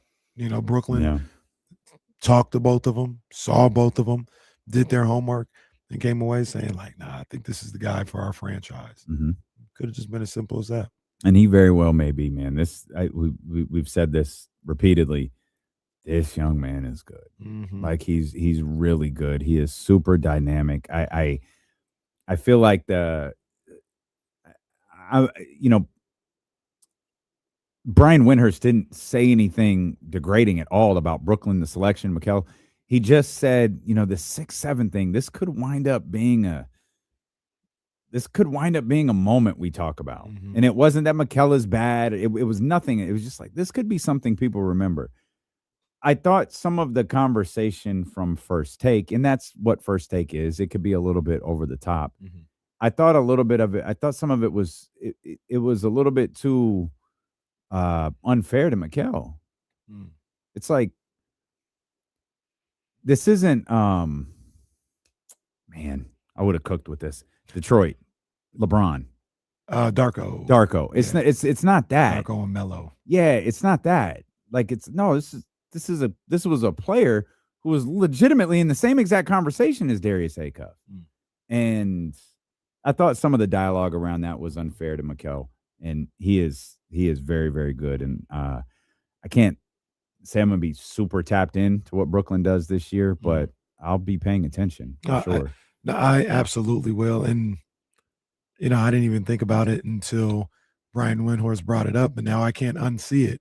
It is going to be these two guys connected. It is going to be trying to see, and it's not going to be it's Drake and Kendrick, it's Pac and Biggie. Like these guys are linked together. Well, I was going to say it's not going to be as contentious. The right word is contentious as the De'Aaron Fox, Lonzo Ball situation was between fans and fan bases and stuff like that. I don't think it'll be that, but yeah, we're gonna have an eye on what's going on with Mikal Brown. No, we're gonna be looking at that box score. It's gonna be the Larry Bird, Magic Johnson. And then Kings fans looking in the newspaper, see what Larry had 33 last night. Well, I got to get 34. That's a terrible Magic Johnson impression, but it's very funny. It's very funny. And then Kings fans will be like, if only we would have took Mikal Brown Jr. That's so funny. I don't know who that young lady was, but Vigo just tried to dap her up, and she went in for a hug, and it was terribly awkward and very, very funny. That's a nice suit he has on, by the way. I am locked into this NHL draft. Nice. I am absolutely locked into this NHL draft. Vigo that's a great color. looks nice. Yeah, that's a great color he's got. He's not a good greeter. I don't know how they do it in Sweden. He's not very good at like the dap, the hug. Like he really messed up that exchange with that woman. I hope it wasn't his mom. Oh, very odd. It's just nervous. Sweaters, also hockey sweaters, low key, not too old. Yeah, kind of a fire fashion accessory. Oh, for sure. Not too old for that either. Oh, I am. Oh, sweetie, stop. No, give me wear basketball jerseys. I'm gonna give me a Sharks sweater. Definitely gonna get one. And I realized. All right, pal. It was Jesse. I was trying to figure out the black guy who played. We said Kane. I think it wasn't him. I was thinking of Joel Ward. I think. Oh yeah, shout out Joel Ward. Yeah, because Kane is a Who were guy. the two brothers on stage when Buffalo was getting the pick? Didn't see it. Oh, you didn't? I was trying so hard. Some Bills. I was trying so hard not to break. I was like, yo, he had the scarf on and the jewelry. He had to have been a Buffalo Bill because he was about 6'4", 325. Yeah. Just a running back. These guys are massive. Yeah, probably some Buffalo Bills. They're in Buffalo too, I think. This is the best NHL draft I've ever seen. Admittedly, it's the first. I was about to say, but it's also the best. It's like we've got Justin Bieber. We've got great suits. It's fantastic. Everyone is nicely color coordinated on the stage. Do you think that the NFL, the NBA, Butcher Gross, right? Yeah. Linda Bucci. Cohn's last Bucci night man. tonight. Linda Cohn. She's not dead. One of those. You don't have to do that. She's not dead. I love it. Did you read that she did the sports media podcast and they asked her about, how we got here. And when they ended the late night sports center in Los Angeles and moved it back to Bristol, they gave her and Stan Verrett 6 weeks to decide what they wanted to do. And Stan left and Linda signed a 1-year extension because she wasn't quite sure. And then she was like, I don't want to move back to Bristol. Like, I kind of love California. I love it out here in LA. Like, I don't want to move back. And that's ultimately what led to tonight being her last sports center. I wonder why they left LA. Did they give up that space? Maybe so. If they gave up that space, that's probably why. Maybe so. I mean, they they when they first got there with ESPN Zone and the studios and everything, it was all seamless. Have you ever been there? The inside ESPN, the studios. It's so funny because it's like the size of this room. I mean, it's is bigger. it like it's is very it like small. 90, Odyssey San Francisco? Smaller. Yes, you're on the right track, but smaller. Bristol is a college campus. like the most massive campus you've ever seen. And the fact, and like people always ask, why is it in Bristol? Why is it in Bristol? Land. That's why it's in Bristol. You can't have that space in New York. You can't have that space in Los Angeles. You can't have that space in Boston. That's why it's in Bristol. You get to the welcome to Bristol sign and you immediately see satellites, like those monster satellites. And then that is all you see. It is campus, satellites, and then you turn right, and then again, it is just parking lots, satellites, and buildings. Yeah, I've never been to Bristol. I wonder if I'll ever get there. They should have stayed. Oh, you don't need to do that. Well, I might want to go to the studios. Oh yeah, I mean it's a cool thing to do once. Yeah, it's definitely a cool thing to do. They should have stayed in LA. That worked. It was. I mean, it felt like it was always cool. Like when the Lakers, especially when the Lakers were good, and they would just be out there doing Sports Center like at LA Live. I mean, I guess you could still do that, but they were there. What was going on? Because it wasn't. Got another Sharks pick coming up, by the way. Is my God. Your hockey experts are. I hope they don't take Alexander a command. That'd be a reach. That'd be a reach. That little overrated. Yeah, I had him slotted more in the like 14 to 15 range, not necessarily little bit of the 9 spot. Yeah. But was it LeBron's first home game with the Lakers when Chris Paul and Rondo got in a fight? Because they were there. I remember because I was in LA not even living there. I was there working something. And they were, I feel like they were there. They were in the Staples Center. Okay. And I wonder why. It was early in the season. I think it was LeBron's first home game. Okay. I cannot remember LeBron's first home game as a Laker at all. I can't either. But I think that's when Chris Paul and Rondo got into it and Nipsey Hussle stood up on the baseline. Yeah. Like, what's up? Yeah. Everybody quickly sat down. They should have stayed. They should have stayed there. Oh, she's back. Oh, another Sharks pick. Well, yeah, that's what I'm saying. The Sharks are on the clock, and our girl is back, and Gary Bettman he's tingling inside. Little fella. Layla Edwards is her name.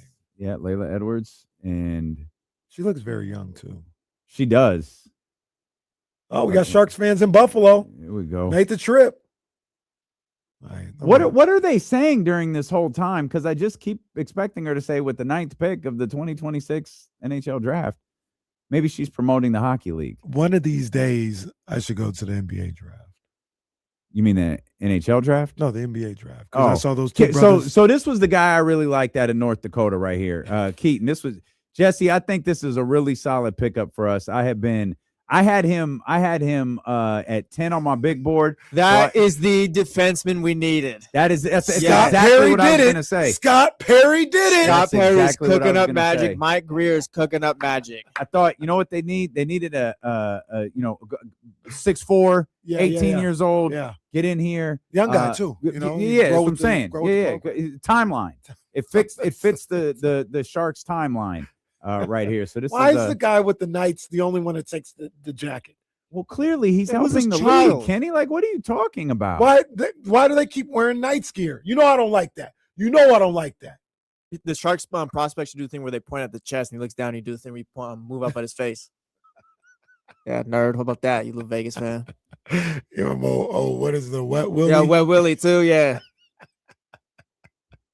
I like the presentation of the NHL draft. This is pretty fire. And they went with my guy Keaton. So boy. You've been talking about him for a while. Yeah, for a while. See, there are going to be people who saying, "Oh, so and so brought Keaton Vero to the conversation." No, it was D'Lo and KC. He was very important for Canada when they won the bronze medal in the 2026 World Junior Championships. Yeah, that's where I saw him. Yeah, he was a Canada captain. Yeah, that's the U18 World Championship. That's where I was introduced to him. And I was like, "Yo, this guy's for real." Yeah, it's the realist. It's like we started talking about like, yo, if the Sharks could land in the top 10, if the Sharks landed in the top 10, like we got a shot here. But no, I was saying the NBA draft because I saw those two guys in the Sharks sweaters. Oh, you mean go as a fan? Buffalo? Yeah, in Buffalo. I'm like, you wonna go in a Darius Acuff jersey and just sit there? Well, why would they go to Buffalo for the draft? And I was like, well, maybe they I could should be go. from Buffalo. They Could could be. live in They could Buffalo be. and I be assume Sharks that they fans. traveled. You're right. But I don't want to go to the Because draft like, who the hell makes a trip to Buffalo willingly? Yeah, I don't think I'll ever go. I shouldn't say that. No, If I get enough money, and time, I'd love to go see the 49ers play in Buffalo. If it's the right time of year, all that other You stuff. can only take one trip. Are you taking it to Buffalo or are you taking it to Cleveland? Cleveland. Yeah, it's definitely Cleveland. They got wings in Buffalo. Yeah, Though. you Like, got some the wings. Rock and Roll Hall of Fame in Cleveland. Yeah, I'm not going. I mean, like I said, I'm outside going of to a Cleveland. Niners game, I'm not going to Buffalo. You want a Niners Browns? It'd be hella windy at the. Actually, it's not even going to be New, there. new no stadium more. at Buffalo. Yeah, New stadium. Look, it's not even going to be in Cleveland. It's going to be in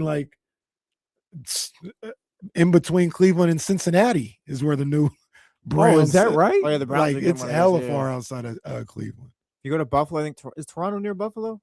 It's not far. That's where they It's took the Bills. sometimes. it's like Little trip to Toronto while we're in Buffalo. You go to Niagara I'm about Falls. to say The Niagara funniest Falls thing over about Niagara Falls is they tell you it's better on the Canada side. there. Yeah, that's what I heard. That's what I heard. You see it on the Buffalo side or the Canada side. If you saw it on the Buffalo side, it's like, it's trash. I do want to go to Niagara Falls, so maybe I will go to Buffalo. Who in the office went to Niagara Falls? Scott. Jeez, that's a new one. Who's Scott? Yeah, exactly. It's his tots. Hey, come on, man. Did you just say it's his tots? Scott's tots. You know that episode? Yeah, everybody knows that episode. Everybody knows that episode. Then it's Scott, and then it's his tots. Bunch of right, underprivileged my fault for black even kids asking. getting promised they're getting college educations, and we're just supposed to sit there and laugh at it. Michael giving battery chargers to kids, writing bad checks. He paid for that one kid's books at the end. Right? I mean, we all thought we were going to be millionaires at one point. It's not his fault he didn't turn out to be. That was crazy, bro. That was crazy. He said that. All right, man. You're disgraceful. Yeah, dude. You're let's talk embarrassing. Kings or something. You're embarrassing. By the way, update. I don't know if I'll be able to have the Acuff for Summer League because they talking about pre-order on the website. They better have some at that the Russell place. Westbrook jersey at the arena was almost immediate. They better have some. So it's on the website. I bet you can get it at the arena. I bet you can get it on Monday. Man, somebody needs that. Get it for free. We got I'm just saying, like, somebody 13. need to look out here. We've got 12 days before we leave. I bet you can get it. This is a pre-order item. Delivery may take up to 4 weeks. You got to go in person, dog. You got to go in person. And they got the Sutter Health patch now. Or get the Fox jersey and just put the. I should have got the Fox jersey when it was $5. Remember when? Yeah. They were having sale. Could have bought it for $5. Maybe the King take it to one of those stores or whatever. I need you guys to remove the Fox and put Acuff on this. $5 Fox. $5 Fox. Damn. What are they selling Nick Clifford jerseys for right now?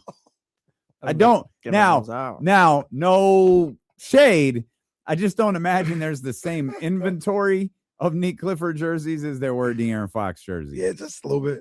Like De'Aaron, it was like, hey, let's have 1,000 De'Aaron Fox jerseys. Nick Clifford, like, let's start with 100 and see what happens. I'm trying to see if they have any Fox Kings jerseys available right now. Hold on. Do we know Nick's number? No, it's kind of up in the air right now. Yeah, he said it's gonna be he's gonna have a temporary jersey in the summer. Then he's gonna get his main number. Supposedly, there's rumors we're slow playing this until DeMar gets cut, so we can get 10 back. I see him cooking. Yeah. If DeMar wanted to be funny, he could just go to the Kings and go, "Hey, I'll let you keep an extra $1 million. Just don't let the kid have my number." If you're the Kings, you have to Just accept do it that as a deal, right? joke. Yeah, absolutely. Just do it as a joke. Like, no, you can keep it. Just don't let the kid have my number. Or if he said, no, it's fine. Go ahead, give him my number. I'm not going to be here. Oh, you could do that. Yeah. Hey, that is kind of funny though. Like, That would be great if they just rolled it out now. Nick Clifford, number 10.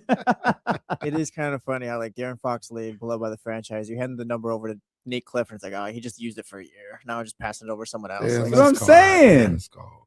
Like I said, he shouldn't have got it. Man was the face of the franchise for 8 years, and his number has been worn by 2 people Already, since he's been yeah. gone. Like, come one on, guy was like, man. I didn't even really want this. How many people wore 23 the year after Mike retired? We knew it was going to be retired, but still. Well, LeBron once honored Michael Jordan by switching from 23 to 6. He just so happened to sign with the only other team in the entire league that had 23 retired. Was it? It was LeBron who said 23 should be retired around the league, right? Yeah. Right before he went to Miami, Why do they? who already has 23 retired. That was crazy, though. Bad job by Pat Riley. Bad job. Yeah, it was weird. Yeah, don't do that, bro. That was weird. He didn't do nothing but torture franchise. What you doing retired? I don't know. That's Pat being too smart for the room. Like, settle down. Yeah, that's dumb. Settle down, As Riley. a gesture of ultimate respect to honor his all-time greatness and massive contributions to basketball worldwide. Bro, you didn't even play for your team. Nerd. Then remember when he didn't want to honor Michael Jordan anymore and wanted to honor Bill Russell, so he stopped wearing number 6. Oh, well. You know, he probably read a book. I love that dude so much. He probably read a book that made him feel that way. No, he didn't. He held a book. He held the book, and it just. I love LeBron, but he is so full of crap. That's my boy, though. He's so funny. Real quick, Pat Riley retired 23, of course, to honor Michael Jordan, but he thought that everyone else would follow suit. Oh, he thought he was going to be a trailblazer. Nobody cared. Because he's a leader. He's a leader. Everybody thought, hey, it's Pat Cena. This What's was he 20 doing? years ago. Like, why is he doing this? Yeah, no, great idea, Pat.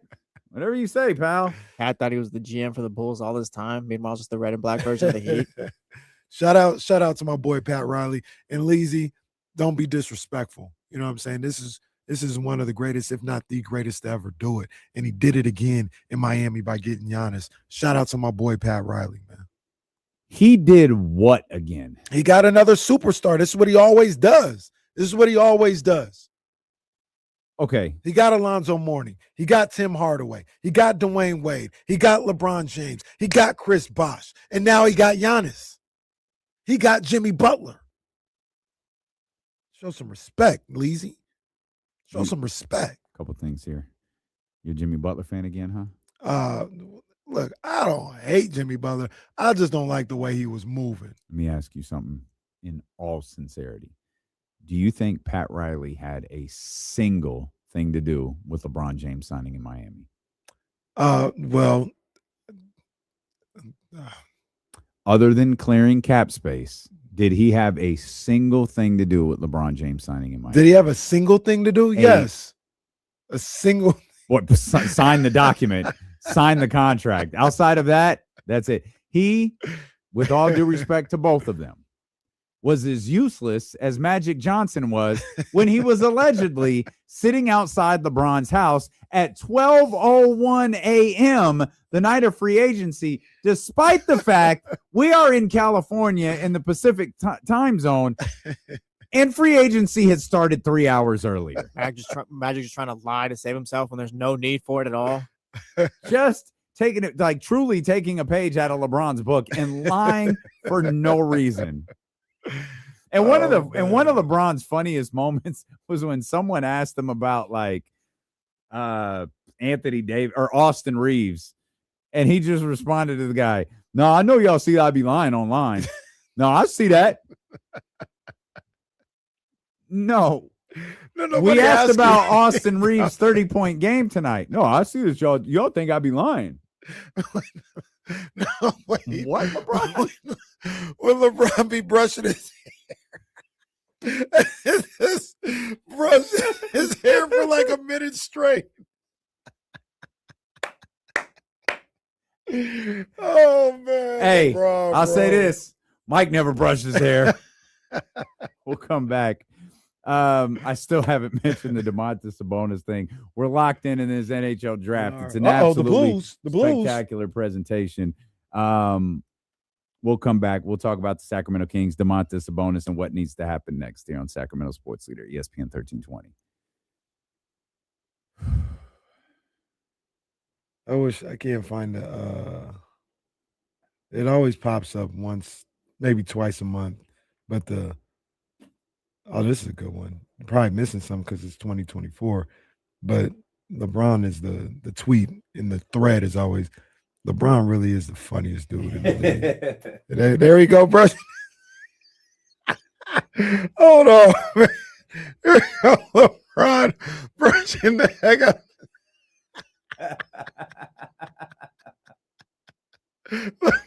A fool, man. Oh man, LeBron hella funny.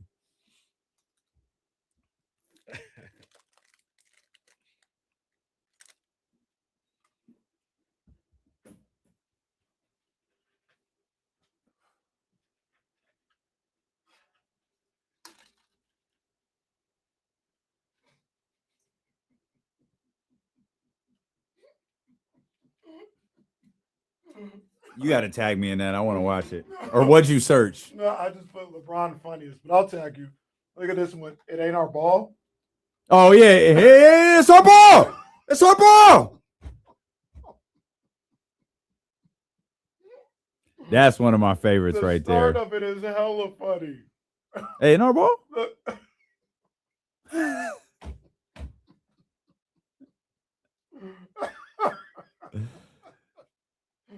That boy LeBron hilarious, bro.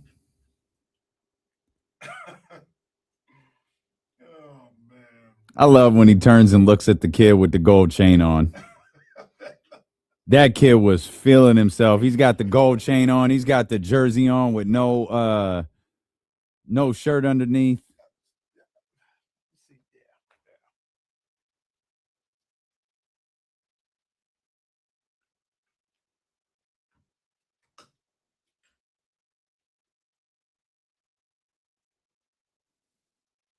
This ain't even LeBron, but the clip of Denzel just getting up, walking over and hugging LeBron James and then just walking back to his seat. And not a single usher, security guard, or NBA person stopped them from walking up to the greatest player that ever lived. Man, I'm telling you, man, the NBA in general is just a funny place, bro. The NBA is the GOAT.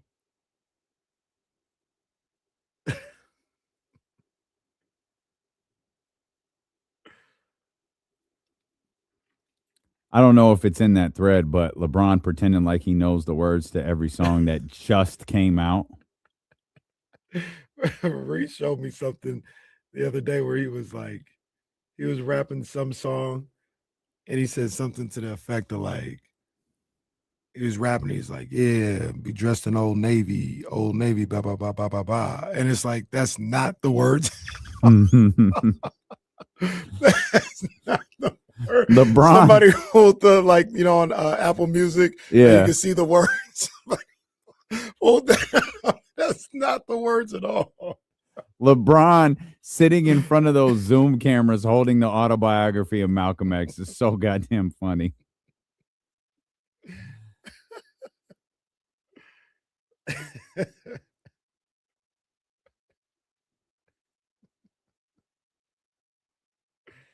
I do love when he tackled that guy who hit the half court shot in Miami. Oh, yeah. I was trying to remember. Where was that at? Yeah.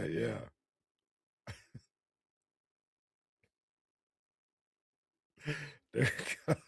This is a new classic. This is a new classic. Yeah, that's so great.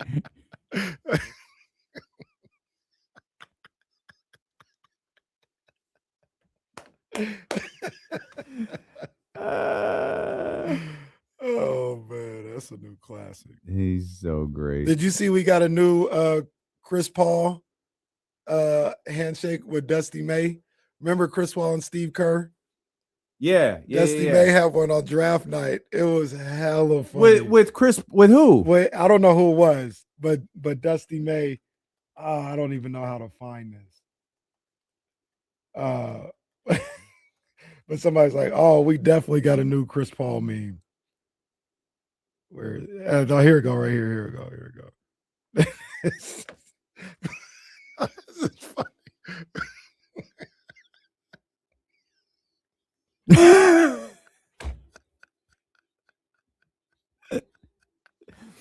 Oh, the internet is so funny.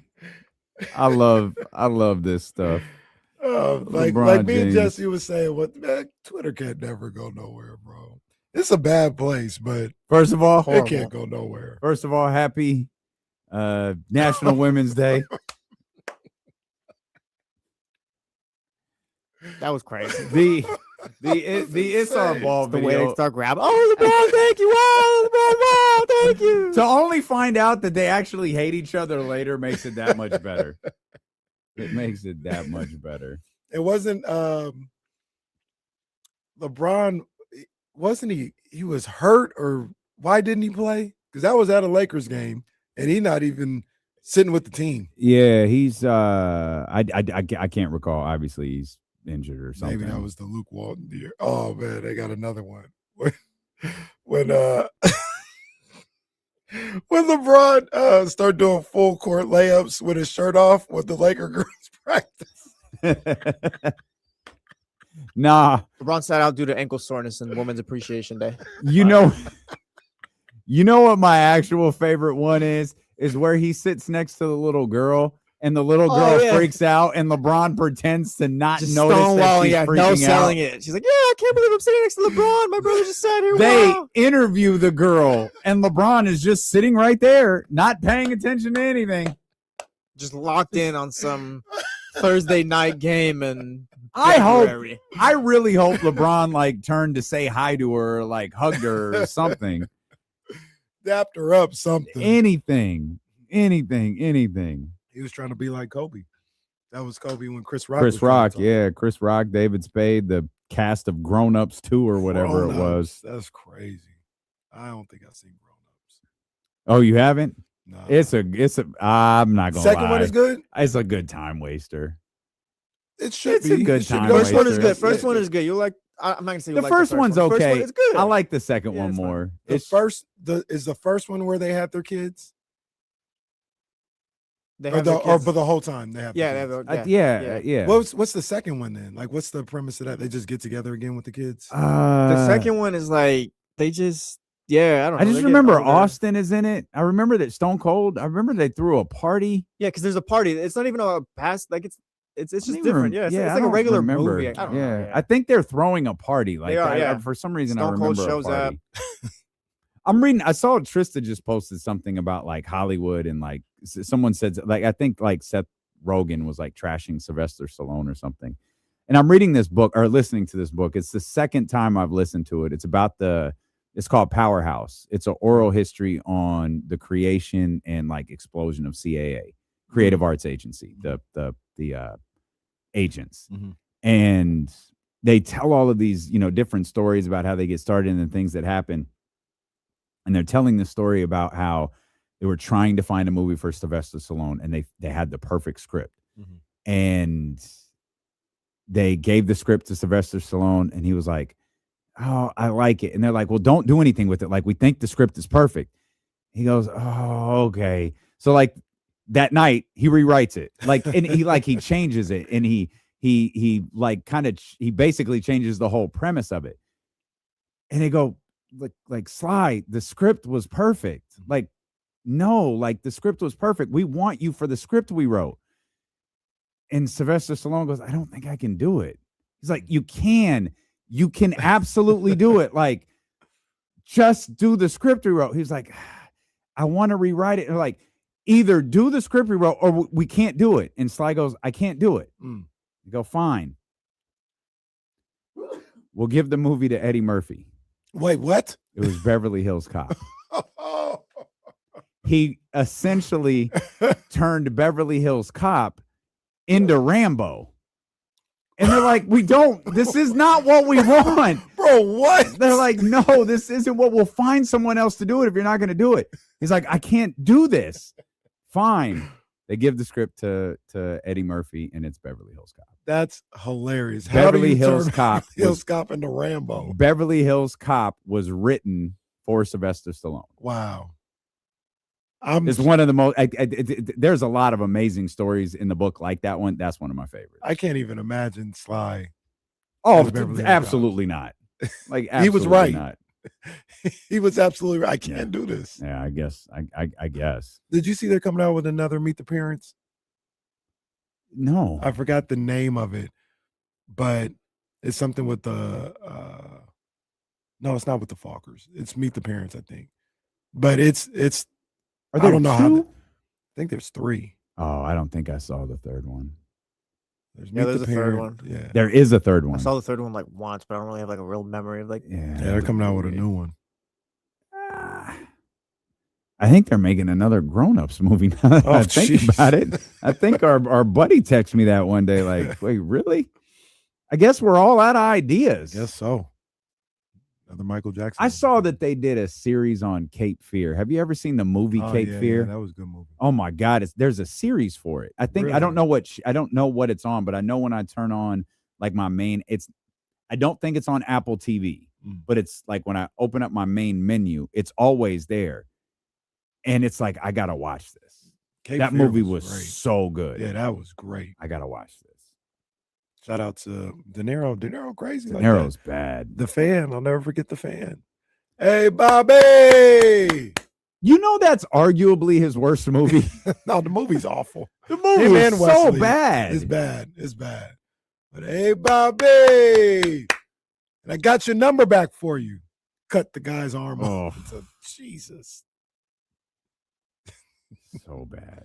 Playing catch with kidnapped his son. Did you see that? What? Have you ever seen Fight Club? No. There was a picture from the World Cup last night, the USA game. Oh, where I guess we haven't really touched on that. Okay, I'll get to the picture. Last night wasn't that it won. I know it had no impact. Doesn't matter. But that wasn't bad, right? Because that was like for who they were. They played pretty well. The USA, like they were there. Like they could have won, or at the very least tied the game. They rotated 9 guys into the squad too, so it wasn't like their starting lineup or anything like that. You already won the group by the second game, or when Turkey lost their matchup to Paraguay. So like at that point, Mauricio Pochettino, the head coach, is like, yeah, you're not going to risk guys on a yellow card or your starters because you got a big matchup on Wednesday, a real matchup, against Bosnia and Herzegovina in the round of 32. And that's what I mean. Like, there was nothing for them to lose. So all things considered, they played well. Yeah, because those weren't the guys that were out there. Yeah, because Turkey had Arda Güler playing. That's a Real Madrid player. So has a game ever ended that late before? Like on the last kick of a game? Yeah. Oh, it has. yeah. Okay. I didn't. When Landon Donovan did his thing, wasn't that around the same time? Same thing, but same like there's been stuff like that happens now. Yeah, that's crazy. Because now extra time goes a lot later. Like before in the 90th minute, like there's 3 minutes of extra time, but now it's about anywhere from 5 to 8 minutes. It feels like so. Yeah, and they knew their opponent before the right. The game it didn't really mean much. Just play as best as you can, but come out of it uninjured and make sure no one's suspended. I thought they played well. Yeah, especially considering. But there's no there's no oh, this is a disappointment going into the next match. It's like, no. Yeah. I think the manager was upset 2 post games. Like, we won the group. What are you guys upset about? Well, there's nothing to be mad about. I was a little surprised Pulisic played. Yeah, you get him some run coming off of injury. Missed the game before that, I guess. Yeah, the calf strain. It's the World Cup. Yeah. He was out there running. Anyways, there was Edward Norton and Brad Pitt were there. They're in Fight Club. Mm-hmm. And it says Edward, the meme was, I think SportsCenter posted it, Edward Norton talking to himself at the World Cup. You don't get it. Well, no, because if you've seen Fight Club, it's fantastic. I have seen it. I think I caught it in the middle and watched it to the end. Edward Norton is is his conscience almost.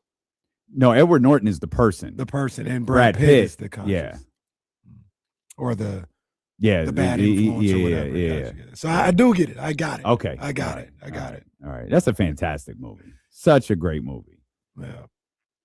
I'd like to see it again though from the start. That's one you should absolutely spend time watching. That's a great movie. Great movie. I'm watching when I'm in Vegas, bro. I ain't doing nothing else. Okay. Well, watch it during the day. Be pretty damn hot. Oh my God. What hotel are you staying at? I don't know. While we're in Vegas. No, we ain't got the particulars yet. No, we got them. You didn't check your email? We got them. What hotel? Yeah, what hotel you guys staying at? KC, you remember? I mean, where are you guys gonna be? Yeah, where's the we're hotel? broadcasting. Yeah, I was gonna ask that at question. Circa. Yes, you are, We're broadcasting at Stadium Swim. But where are we staying? Because I did look this up because they really underplayed this. They're like, oh, it's a 5-minute walk away. We're packed because of the Conor McGregor fight, but we got your rooms. It's 5 minutes. It's our sister hotel. Yeah. It's a 5-minute walk. It's not, just for the record. It's not. And I looked it up particularly because it's going to be 120. Oh, and every second counts. It's closer to a 10-minute walk. But what's the name of the hotel you're staying at? I mean, Come on, what is it? It's exciting. It's the first time the guys are going to Summer League. I'm excited for you guys. Where are they going to have you guys inside? I don't know, man. The D. Damn. We're staying at the D. And if you juveniles, these two are going, not man. Can't do. Yes, Kenny and I are going to the D in Las Vegas. Why is this so problematic for everybody? Then they got the nerve to ask, do you guys want to broadcast from the D? No, we absolutely do not. We do not want to broadcast from the D. KC live from the D. Because what we're not going to say is, yep, live here from the D. No, we're not doing that. Hey man, I know. They're helping us out. I was about to ask a question, but they're helping us out. All right, I'll ask it anyway. Why would you name the hotel the D? Oh, that's going to be the first question we ask. Why would you name it? They're adults. Well, that's probably a good point. Because we're the idiots. That's probably because we're the idiots in this instance. Did you ever like take into account that some people would travel in from out of town and have to say they're going to stay at the D? Sir, grow up. Your room is 352. Do you need Ken to take your bags up or not? You need extra towels or not? What's going on? On principle alone, I want a suite at the D.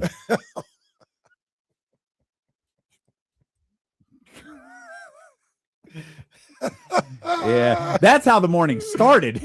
That's how the morning started. Oh man. Well, Drew Down says DSPN 13. Oh,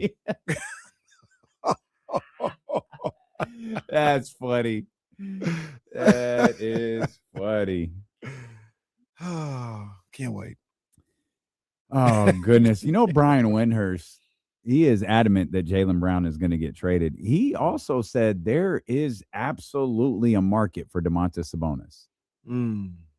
And I thought that was interesting. I believe there are teams that are inquiring about Domantas Sabonis. And I guess in the end, that's what a market is. There are teams that are inquiring about Domantas Sabonis. But what I'm not sure is like how serious those conversations are.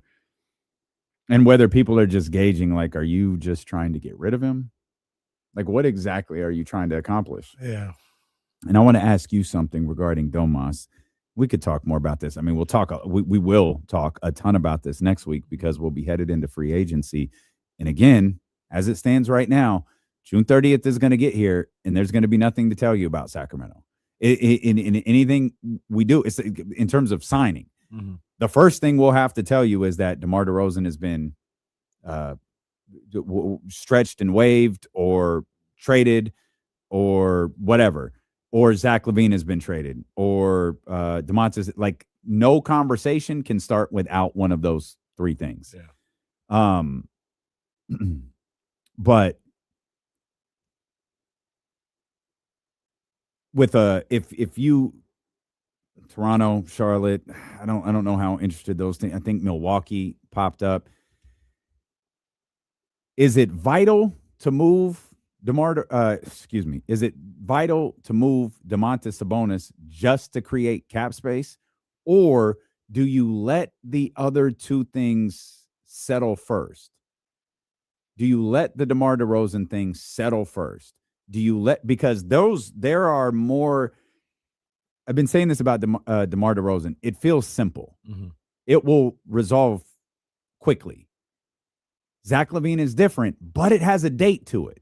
And that date, I think, is Monday, 27, 28. That date is Monday. Yeah.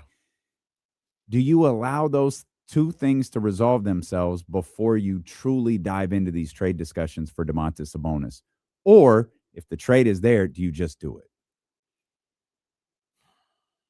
If the trade is there, you do it.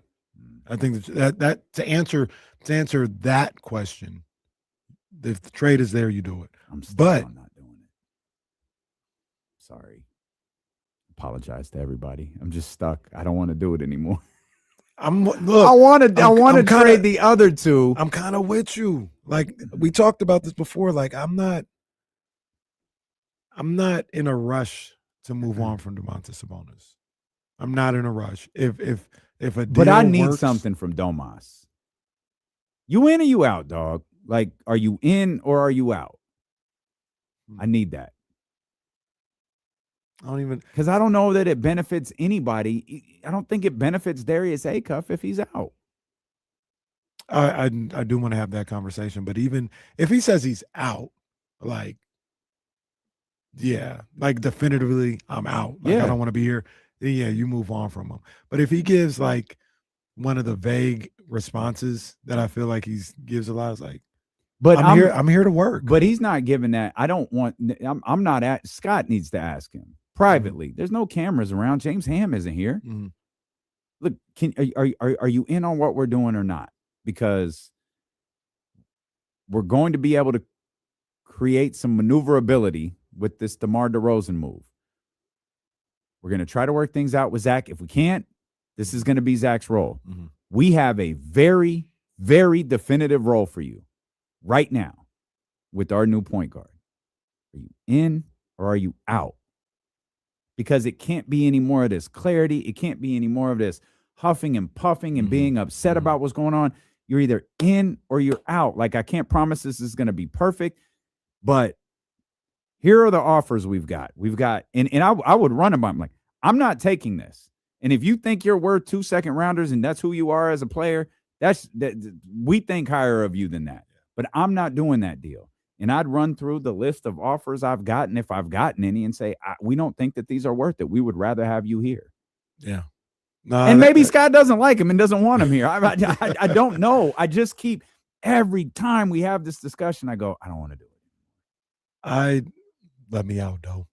I want Domas here next year. I do. If you can tell me that I'll be able to get under the tax by DeMar moving, and maybe I'm not even going to mention Zach LaVine, but if another ancillary move can be made and I can get under the tax, I'd love to have Domas here. Recalling our James Ham conversation, and I'm just going to ask James the same goddamn question on Monday. Yeah.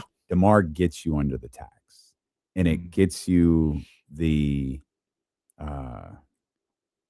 maneuverability you need to do something. Like, it's nothing big, but you can, precious, like you can work.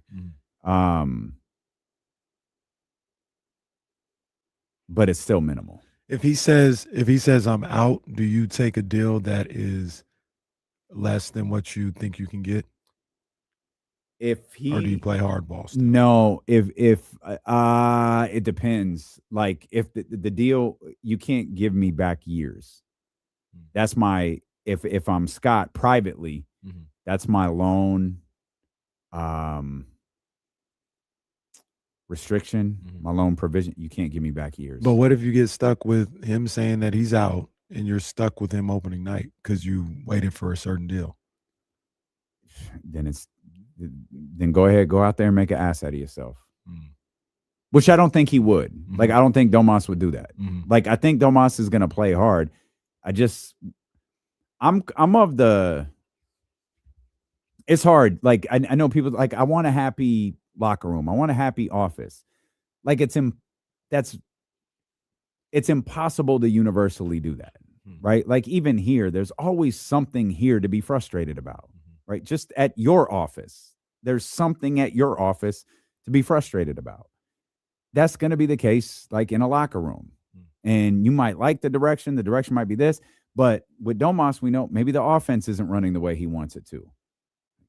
All right, like I'm of the mindset like I think the problem is he's been given too much input and too much power from previous coaches and general managers, where it's like, I'm Scott Perry, I'm here now. You don't have that. Right. And the truth is, I tried to trade you and couldn't. Now I'm going Kenny Caraway. Say, you sound familiar. I tried to trade your sorry ass and couldn't. It sound familiar. Yes.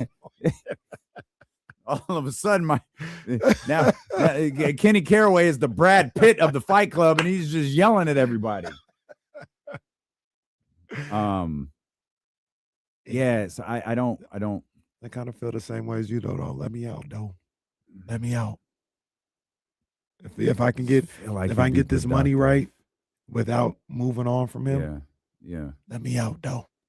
I don't want to trade him no more. Keegan, Domas. Who is the starting two guard? You don't really have one. It might be Neek.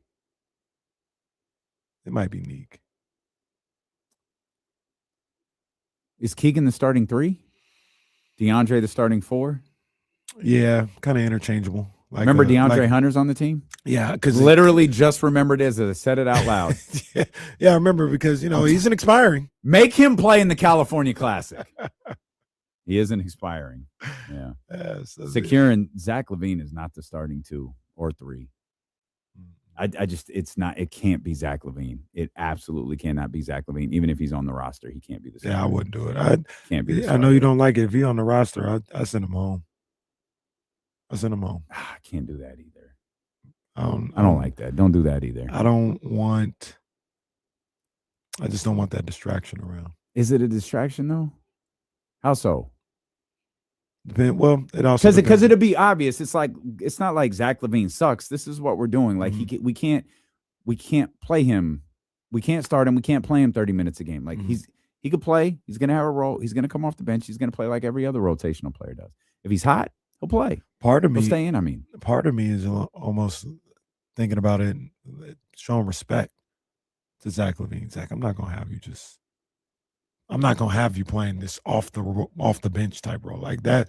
You're a starter in this league. I'm not gonna disrespect you that way. And that's kind of how it feels like sending him home. Though would be kind of like a kiss of death. I don't like that. It's just like you're the guy who got sent home by the Kings. Like I feel like that kind of puts a perception on you around the league. I can't change my tune. I hate that. I don't like when teams do that to players. If he can't play, he can't play. That's one. But like, yeah, I don't like that. I feel like that's something you do mid-season. We told you this is what we was gonna do. If you out there, and we told you. You thought we was playing. That's what I keep going back to. Of course, we don't know if he told him that. We suggested he tell him that. All right, we're ending the show. We'll be back here on Monday. Jesse and James, the jump beginning at 7 a.m. Here on Sacramento Sports Leader, ESPN 1320. Vamos Blair Underwood. When I tell you we out of here, we're going to be out this building before the clock strikes 6. Please believe me. We'll see y'all.